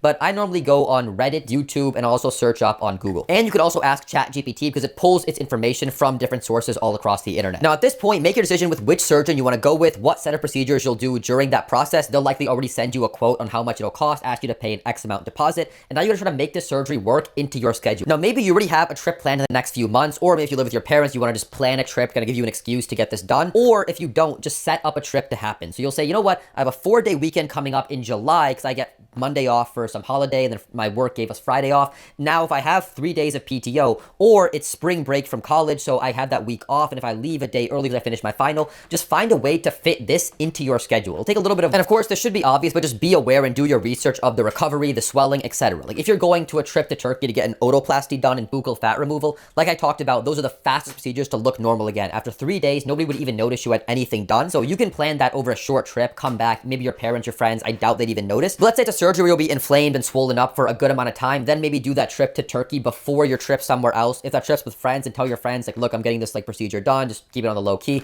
If they're your real friends, they should support you, and then just don't take any photos during that trip. With just a moderate amount of planning, timing, and effort, which if you're on self-improvement, you watch my content, you already do, you'd be surprised just how well you can package this together and the whole thing go by very smoothly. Another big piece of advice that I recommend is make sure you've maxed out soft maxing as you're getting these surgeries done. The reason why, first of all, most people think that soft maxing is just a skincare routine, and that's basically it. But there's so much more to it. You can grow a much thicker neck through neck training, get rid of wrinkles on your nasolabial folds through angel lifts. You can chew hard gum to grow the masseter muscle. You can transform your skin and hair through healthy eating. Get rid of frown and wrinkle lines all over your face with a low stress protocol. And I bring this up because you don't want to pay for procedures that you don't need or get unnatural results because you haven't soft maxed. Here's an example. Let's say you haven't naturally maximized your testosterone. So you have like thinner, wispier hair all over your face. You then get an eyebrow, beard, hair transplant done, and then you naturally maximize your testosterone. Now that your T is naturally maximized, your hair grows, and you realize that, wait, in certain areas, it's too dense. Certain areas, it's too sparse. It has this uneven texture to it. Whereas if you would maximize your T before you had those transplants done, they would know to target the areas that are less dense, so the overall look would be much more even. Or for example, I mentioned in my guide, the hardest hardest gums you can chew and how to level them up slowly to get to the hardest to build up your masseter muscle. If you can naturally maximize these to their peak, then you don't need masseter implants. Or you might find out that you actually just need smaller ones or ones that are shaped differently to match your existing muscle now that it's been maximized, which gives you a lot more of an aesthetic face. Now, the last thing I want to bring up here is, why are you doing this? Chances are all of us guys more or less have the same reasons to be more attractive, and a big one is more dating success. And I get it, being attractive is a huge lever you can pull to get more dating success, but it's not the only lever you can pull. Of course, you should still pull it, be maximizing how you look, but for example, the last few years, I've been living abroad in multiple places in South America, and I totally get the appeal of passport bros. These are people who travel or live abroad solely for the purpose of meeting women. And I used to not really get this. Like, every girl in the world's got Instagram, they're all more or less the same, but it wasn't until I started traveling, I realized I was dead wrong. Just by changing your location, keeping everything else about you the same, you can massively transform your dating life for the better. It's like a water bottle. Pretend I have, like, I mean, we don't drink out of these, but like a plastic, like, Dasani one. It costs $2 at the gas station, right? But if you buy that same water bottle at a movie theater, it's $4. You buy that same water bottle at a sporting stadium, it's $6. You buy that same water bottle on a plane, it's $8. You buy that same water bottle in a casino, it's $10. The water bottle's still the same, but just by changing its location, it's worth more. If you're an average, even an above average, good-looking guy in the Western world, you're still gonna struggle with dating. Girls are just generally more obese, more liberal, more feminized, more solipsistic in the West, which are all characteristics that most guys don't find that attractive. But if you change your location to South America, Africa, some parts of Europe, Asia, you can go up 2 to 3 points in attractiveness. And the girls you meet in these countries, they're less feminized, more feminine. They tend to be poor, so there's more of a focus on women taking care of themselves and being attractive to attract a mate. Women just overall prioritize their beauty more. There's less obesity. You have the power of the dollar, so you instantly have an increase in what you're able to buy and the lifestyle you're able to live. You also have just a higher level of status being a foreigner. Obviously, you can't just show up being ugly, broke, and fat like so many guys do and expect to pull a 10 off the streets. Like, this ain't Narnia. We're in the real world here. But if you're a guy watching my content, self-improvement, transforming your life for the better, I think you'd be very amazed how transformative your dating life can be if you just change your location. Just to give you like one recent example from my life. When I was in Brazil, I did a hike with a bunch of foreigners from America, Norway, Europe, Australia, and one of the guys, he was a lower than average in attractiveness, 4 out of 10. He was also shorter than average in attractiveness, so that's a big hit. And on top of that, he didn't have like a great physique. Like, he was a fit guy from doing sports, but not like a gym body. He would not get any matches on dating apps. He would have a struggling, terrible dating life in the West. He married a pretty attractive, quite feminine, quite lovely and caring woman in Brazil, and now he lives there. This same guy, he would have no dates. You put him in any country in America, he was with a woman who was like, if she was here, she would be snatched up in a second because of how attractive she was, both physically, but also in terms of her personality and the vibe she carried. And the looks, like, you could just see in her eyes the way she genuinely loved this guy. You just can't have that mismatched looks dynamic in the West. And I'm realizing right now that you might be thinking that, oh, but these girls are just so dumb and uneducated. But hold on a second, like, what country do you live in? You remind me what the American education system is like. What are they teaching these kids in schools? That there's 69 or an infinite or 82 genders, and if they decide to be a woman one day, a man, what pronouns do you want? And oh yeah, socialism, the government that sucks at everything should control every aspect of your life. Oh, but we hate Trump, so but not him. Like, the average kid in the US gets funded like $20,000 per year by our education system. You got a class of 30 kids, that's $600,000 per class. 60K goes to the teacher. Where's the rest of that money going? It ain't educating these kids. You have kids in middle school and high school in some parts of the US. Like, I'm not making this up. This isn't like some like conspiracy. Like, they literally can't read. So it might be wise to hold off on that judgment of how educated these foreigners are compared to us back home. Now, at this point, you might have a limiting belief that, oh, but I can't do that because ... But hold on, why not? Most white-collar jobs can be done over the computer. We saw that during COVID. The guys and gals that I meet as a nomad, they're software engineers, they're finance bros, they're content creators, they're social media managers, they're graphic designers, they do freelance XYZ. Like, that's a lot of jobs right there. The career that you're going into, I likely believe the job that you want or a very similar one can be done online. And one thing that I've learned being in the job market is if you're about it, you're a hustler, you're making money for your company, you can demand things that other people can't. When I asked both my managers, can I work living like abroad in different countries, I could sense they're kind of like, it could be risky, you might party too much and not get, like, you can kind of see these things in their eyes. But they knew that I really wanted to do this, and they didn't want to, I didn't like threaten them or anything, but like, it was kind of clear that this was something that I wanted. So if they didn't give it to me, there might be a chance that I left. And I know what I bring to the company. I know exactly, because I work in this like in between of like software and finance, that I can tell you that the company's making or saving this much money because of me. I can point to that. And they're like, that's a lot of cash. Just give him what he wants. He's getting his work done. He's getting more work done than the average. Okay, great. He's working. I don't really care where he works. I got stuff to do. Boom, boom, boom, boom. And you're out living abroad. Well, no one really cares because you're getting more work done than the average person. And the average person, like, come on, like, has it that hard to beat them? So going back to my main point, always prioritize your looks, but just be aware it's not the only lever you can pull. Pull as many as you can to build the best life you want for yourself, and changing your location, leaving the West, maybe off and on, maybe permanently. Like, for example, I spend 2-3 months living abroad, then I come back home, then 2-3 months abroad. That way there's no like tax issues with my company, but also I get this like grass is greener effect where when I'm missing home, I come back home, then when I want to leave, I can leave, and that works out well for me. But see what that flow is for you. Build that life that you want for yourself and go out and explore, try new things if you're not sure what that is, but always be pulling levers to build the best life you can. Another point worth mentioning, I kind of touched on this earlier, but just be aware of that spilled juice fallacy. As you become more attractive, you will naturally just hyper fixate more on your flaws, even though you have less of them because they're more apparent and your face is becoming more attractive. Just have that mindset of, you know what, I'm working towards becoming more attractive. I'm going to do this later on, and it's just a progress thing that I'm moving forward on, not some I need to get these fixed to then be happy and move on with my life. It's something you'll continually always be improving. And then also to tie back a bit to when we talked about having a genetic max, be aware that that is very real. Eventually get to a point where you've done all the major surgeries and it's time to throw in the towel on HardMaxx. This is for two reasons. Firstly, there are some surgeries that just are not worth doing. They have too much of a downside. For example, one of them is changing the color of your eye. Like, relatively speaking, you have a very high chance of ending up blind in both eyes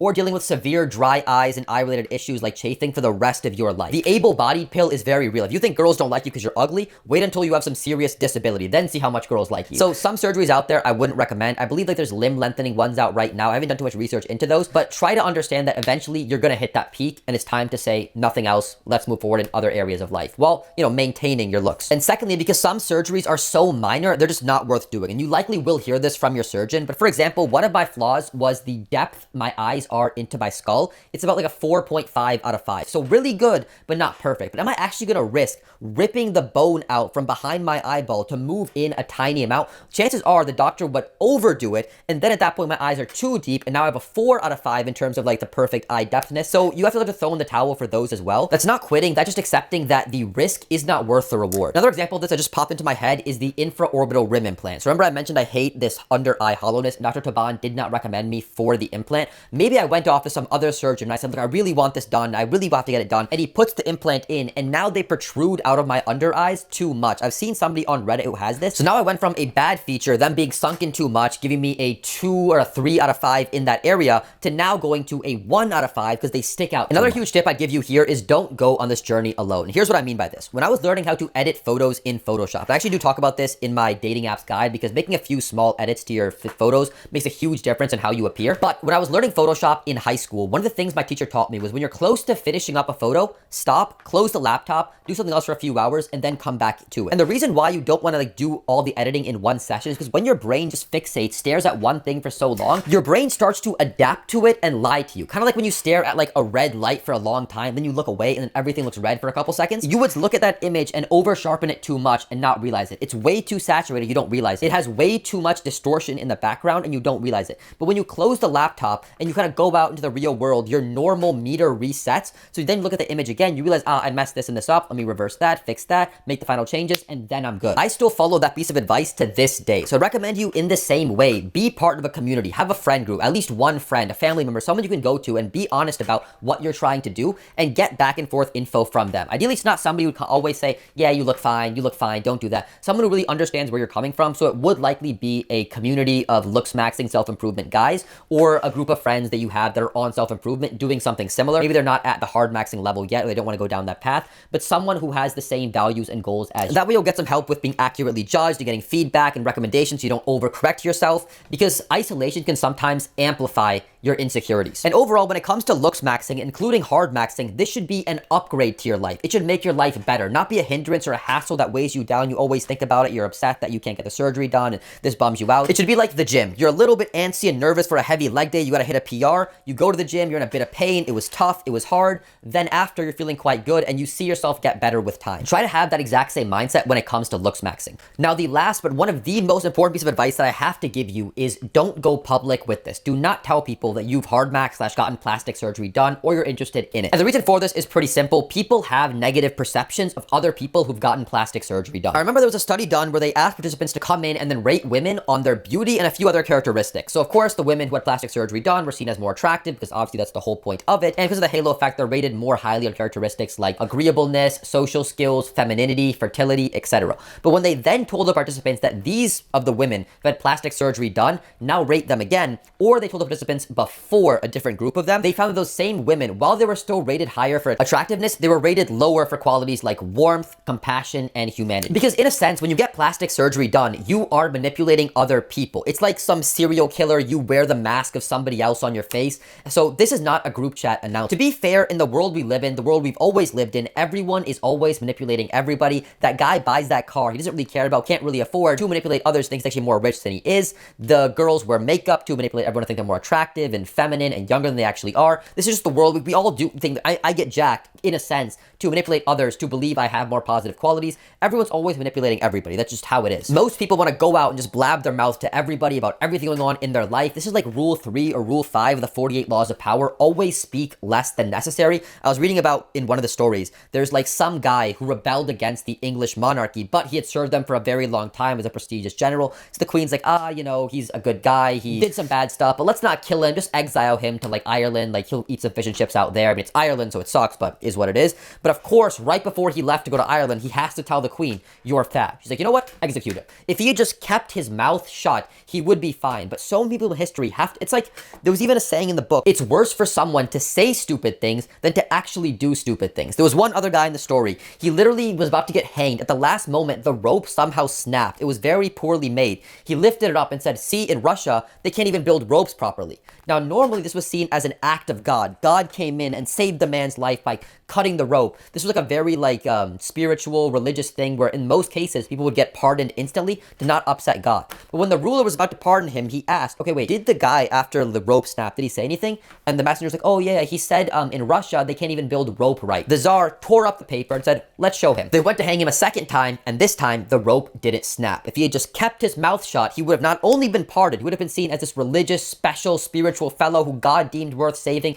had a great life, even though like Russia kind of sucked at that time, but he had to blab his mouth. As the saying goes, the tongue is a wild beast few men can control. Try to be one of those men who can control it. Now, if somebody does ask you straight up, like, have you had X surgery done? Have you had plastic surgery done? Which again, most people don't notice once you pass that recovery phase because everyone's so focused on themselves, their flaws, their life, their insecurity, they don't notice things around them. But if that does happen, I don't believe in lying, just tell the truth. Like, yeah, I had X done. Yeah, I had Y done. Maybe if you had like 5 surgeries done, say that, oh, I just had 1 of them. Now, most likely they will ask you why. Why'd you get this procedure done? And the answer you give right there and then is because I wanted to. Because I wanted to. Only answer you need to give, only answer you should give, only answer I hope you will give. And the reason why is because if you just say that I was insecure about my hairline, I wanted to lower it a little bit, and I was my wife, and then I'm on this LooksMaxxing community, I'm actually an incel, like whatever response you give, it is on them to judge the validity of your response. They'll decide, oh yeah, I guess that makes sense, or oh really, or oh okay.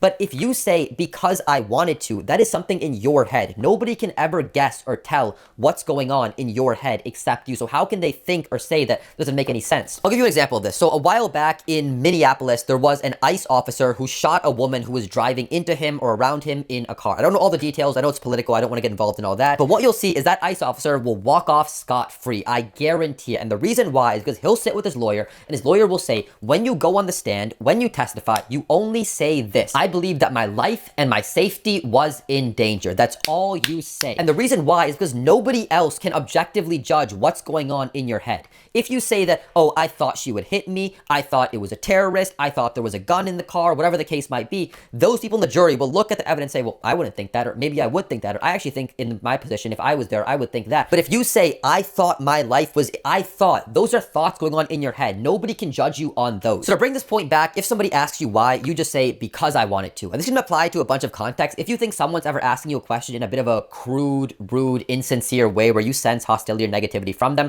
That's the answer you give: because I wanted to. Now, the other reason you want to tell nobody that you've hardmaxed is because it changes your reputation. Obviously, everybody wants to be more attractive. They want to be perceived as attractive. They want to be around attractive people. They know how important attractiveness is, but this weird taboo thing where you can't just say, I want to be more attractive. You'll get this like lame advice of, oh, just be confident and be yourself, that we all know is absolute BS. So then if people find out that you've hardmaxed, they see everything you've done in a different light. They reframe their thoughts about you. Your confidence now seems manufactured. Your looks are bought. They're not real. Any success you have in life is from cheating. Discipline and hard work you've put in, it's all ignored. Like, imagine you see this blowout bombshell blonde at the gym. You go and cold approach her, get the number closed, you guys set up a date, it all goes by super well, and then you find out she's actually had like 20 plastic surgeries. Her boobs, liposuction, BBL, she's gotten a rhinoplasty, upper bleph, lower bleph, she's gotten a facelift done, chin implant, lips done, filler, all that stuff. Most people, we might be a little bit different. Actually, hold on a second. I think we would still just have this gut intuition to kind of think, wait, something's wrong with that. Why does she have so many of these done? Because she, in a sense, is deceiving us. And fair enough, now we might respect her because we're in this LooksMaxxing community. We understand that she just wants love and attention and intimacy, something that we all desire. But most people in the world will see something off and wrong about that, something cold and sinister about her, just because, going back to what I mentioned earlier, in a sense, she has and successfully did deceive you. So similarly, people find out that you've had plastic surgery done, you might lose out a bit on the halo effect. Suddenly that confident speech you gave was actually a bit more arrogant and brash. And the cruelest thing that comes out of all this is if people find out you had plastic surgery done, they will scrutinize you more. One of the quotes I think about every single day from my boy Marcus Aurelius is, every day the people you meet will be meddling, ungrateful, dishonest, arrogant, and surly. That is the reality of life. Most people out in the world are average, and the average person is broke, fat, ugly, and unloved. They will hate people who are more successful than them just because those people are more successful than them. And look at the world we live in right now in 2026. I have never seen so much hate for billionaires, successful entrepreneurs, people who are out making a difference in the world, simply because those people have more. I see nonstop that billionaires are the problem. The reason why housing is expensive, billionaires. Why gas is so expensive, billionaires. Greedy capitalists, and they're the problem. Like, hold on a second. The reason why you can't buy anything, the reason why the dollar is so worthless nowadays is because the federal government printed out so much money in the last 5 years. 80% of all bills ever printed have been in the last 5. That's why your dollar's worthless. They're playing the same game as us, capitalism, and they're winning. So understand that you being better than other people will just simply make them feel worse. And when you add on the fact that you got plastic surgery done, they will hate you even more. To give you just like one small example of this, I remember back when I ran track in high school, I was kind of helping one of the younger guys run faster, giving him advice. I'm timing his like splits in the 800 until one day he beat my time. Out of nowhere, he had like a 5-second PR, and suddenly I wasn't going to the regional championships, he was. And instantly I felt so much just envy and hate towards him. This guy that generally, like, he appreciated me, he wanted to thank me for helping him get there. I didn't feel that way. The same way I remember back in middle school, there was one guy I used to play basketball with, and I wasn't very good at basketball. He was much better than me. He was also much better looking. He had like more of like a muscular body. He had everything that pretty white girlfriend, everything that I wanted. And I really resented the guy just because he was better than me. Now, he was a nice guy. He shook my hand after the game. He gave me some tips on how to do this and that and not let him pass me. So even though he was being so helpful, I still strongly disliked him. These characteristics are human. Everybody has them. We're on self-improvement. We're at least aware of them, working to be better. We understand that making money isn't a zero-sum game. Everybody benefits. We are levels ahead of the average normie, and we still feel these emotions so strongly. So imagine how strongly the average normie feels them. So that brings up the question, why am I going public with this? I had many reasons not to bring this up, not make this video, like the ones I've mentioned all above. I also have enemies in this world. There are people who very strongly don't like me. Some of that might be warranted. I'm not perfect. I may have seriously upset or hurt or harmed somebody in the past. I don't really think I'm that guy, but to somebody else, I might be the devil. More likely than that, though, it is a reflection of their own flaws. And me going public with this is fuel for them to attack me with. Oh, he's narcissistic. He's fake. He got all these surgeries done. Haha, look at him. And I'm going to feel bad in the moment. It's never brought up to me in my face or someone calls me out on the internet. This will become even more common as I become more successful, which I will be, because hate always comes from below. And success attracts hate like a light attracts moths. I can literally visualize being on the Piers Morgan show in like 5-6 years. He's telling me that, oh, you tell young men that if they don't look good, they should kill themselves. And you've had 11 plastic surgeries done. Even though like all my content's about self-improvement, discipline, I have to like explain this common sense to this moron just because he wants some views. Actually, that was a bit rude. I don't know why I was so mean to him. I don't actually hate the guy. I don't really hate anybody. I don't know. I was worked up for some reason. His name came into my head from like a podcast I listened to recently. No offense, Piers. The reason why I'm going public with this is because I am a self-improvement. I prefer the word self-transformation. I want to make that a trend. I'm a self-transformation content creator. I make content encompassing a wide range of things: discipline, fitness, time management, entrepreneurship, etc. And for me to tell you, hey, there's all these ways you can transform your life, look at how it transformed my life, and to not tell you I've had major plastic surgery done, because looking attractive is part of self-improvement, it would be lying. I believe at that point, it would be lying by omission. You're leaving out a fact so great, it changes people's perception of the truth. I remember watching a ton of bodybuilding content when I was younger, still a little bit now, and I was just mind blown when I was getting into fitness how huge and jacked those guys were, these IFBB pro and national bodybuilders. I remember thinking that, Jesus Christ, if I got to like half, 1/10 the size of them, I'd be so happy. I was giving them views, I was doing their recommendations, I was changing up my diet plan to match what they recommended, buying the supplements from the brands that they recommended. I remember I was watching like Chris Hemsworth's arm video because he looked absolutely jacked with these huge things in Thor, but none of those people ever admitted to being roided up to the moon. So how do you think that I felt when I did the exact same thing they did, bought their supplements, bought their diet guides, I implemented all that stuff into my routine, and I still looked small? Like, I was dedicating years of my life to the gym, I was sleeping good, I was training good, I was eating good,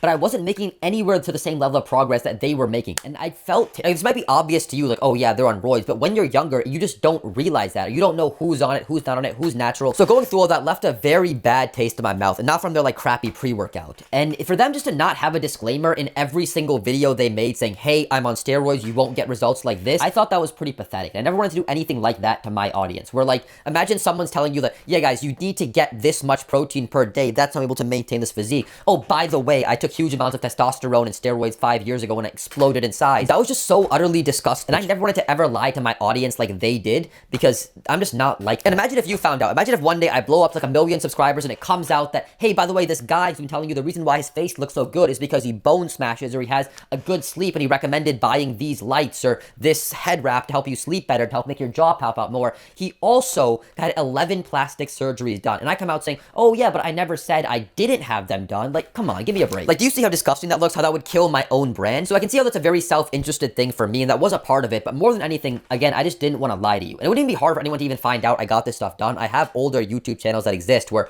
I look very different. I mean, the ears and the eyes are already a dead giveaway. Also, one more funny story for you. Before I decided to go public with all these plastic surgeries and giving my advice for Hardmaxxing, I remember being a bit nervous about what happens if the surgeons post my before and after to their website, which they definitely would. Then somebody from my audience sees that and they call me out for it. But I looked at all my surgeons' websites and not a single one put up my testimonial photo, which actually hurt me a little bit more. Like, am I just not, was the result not good enough? Am I still not attractive enough to even make it to the website? So even though there are all those negatives, people finding out that you've hardmaxed, I just didn't want to lie to you. Like, maybe, you know, some girl I'm dating, she finds out and kind of turns her off a little bit. Maybe I lose her, like, whatever, not the end of the world. And sure enough, my enemies will use this against me. But if getting hate from strangers and people I don't like is the price I have to pay for making the change I want in my life and the world around me, it's a price I'm happy to pay. Call it the success tax. All right, so I believe I covered everything in this video. The long form version is going to be like an absolute movie. Let me check my notes. Don't make that joke about the Jews. Yeah, that's everything. Like I mentioned, I'll make an update video to this in like 6 months or a year about what I look then, so when I get the final result from the last few procedures that are still healing, and also just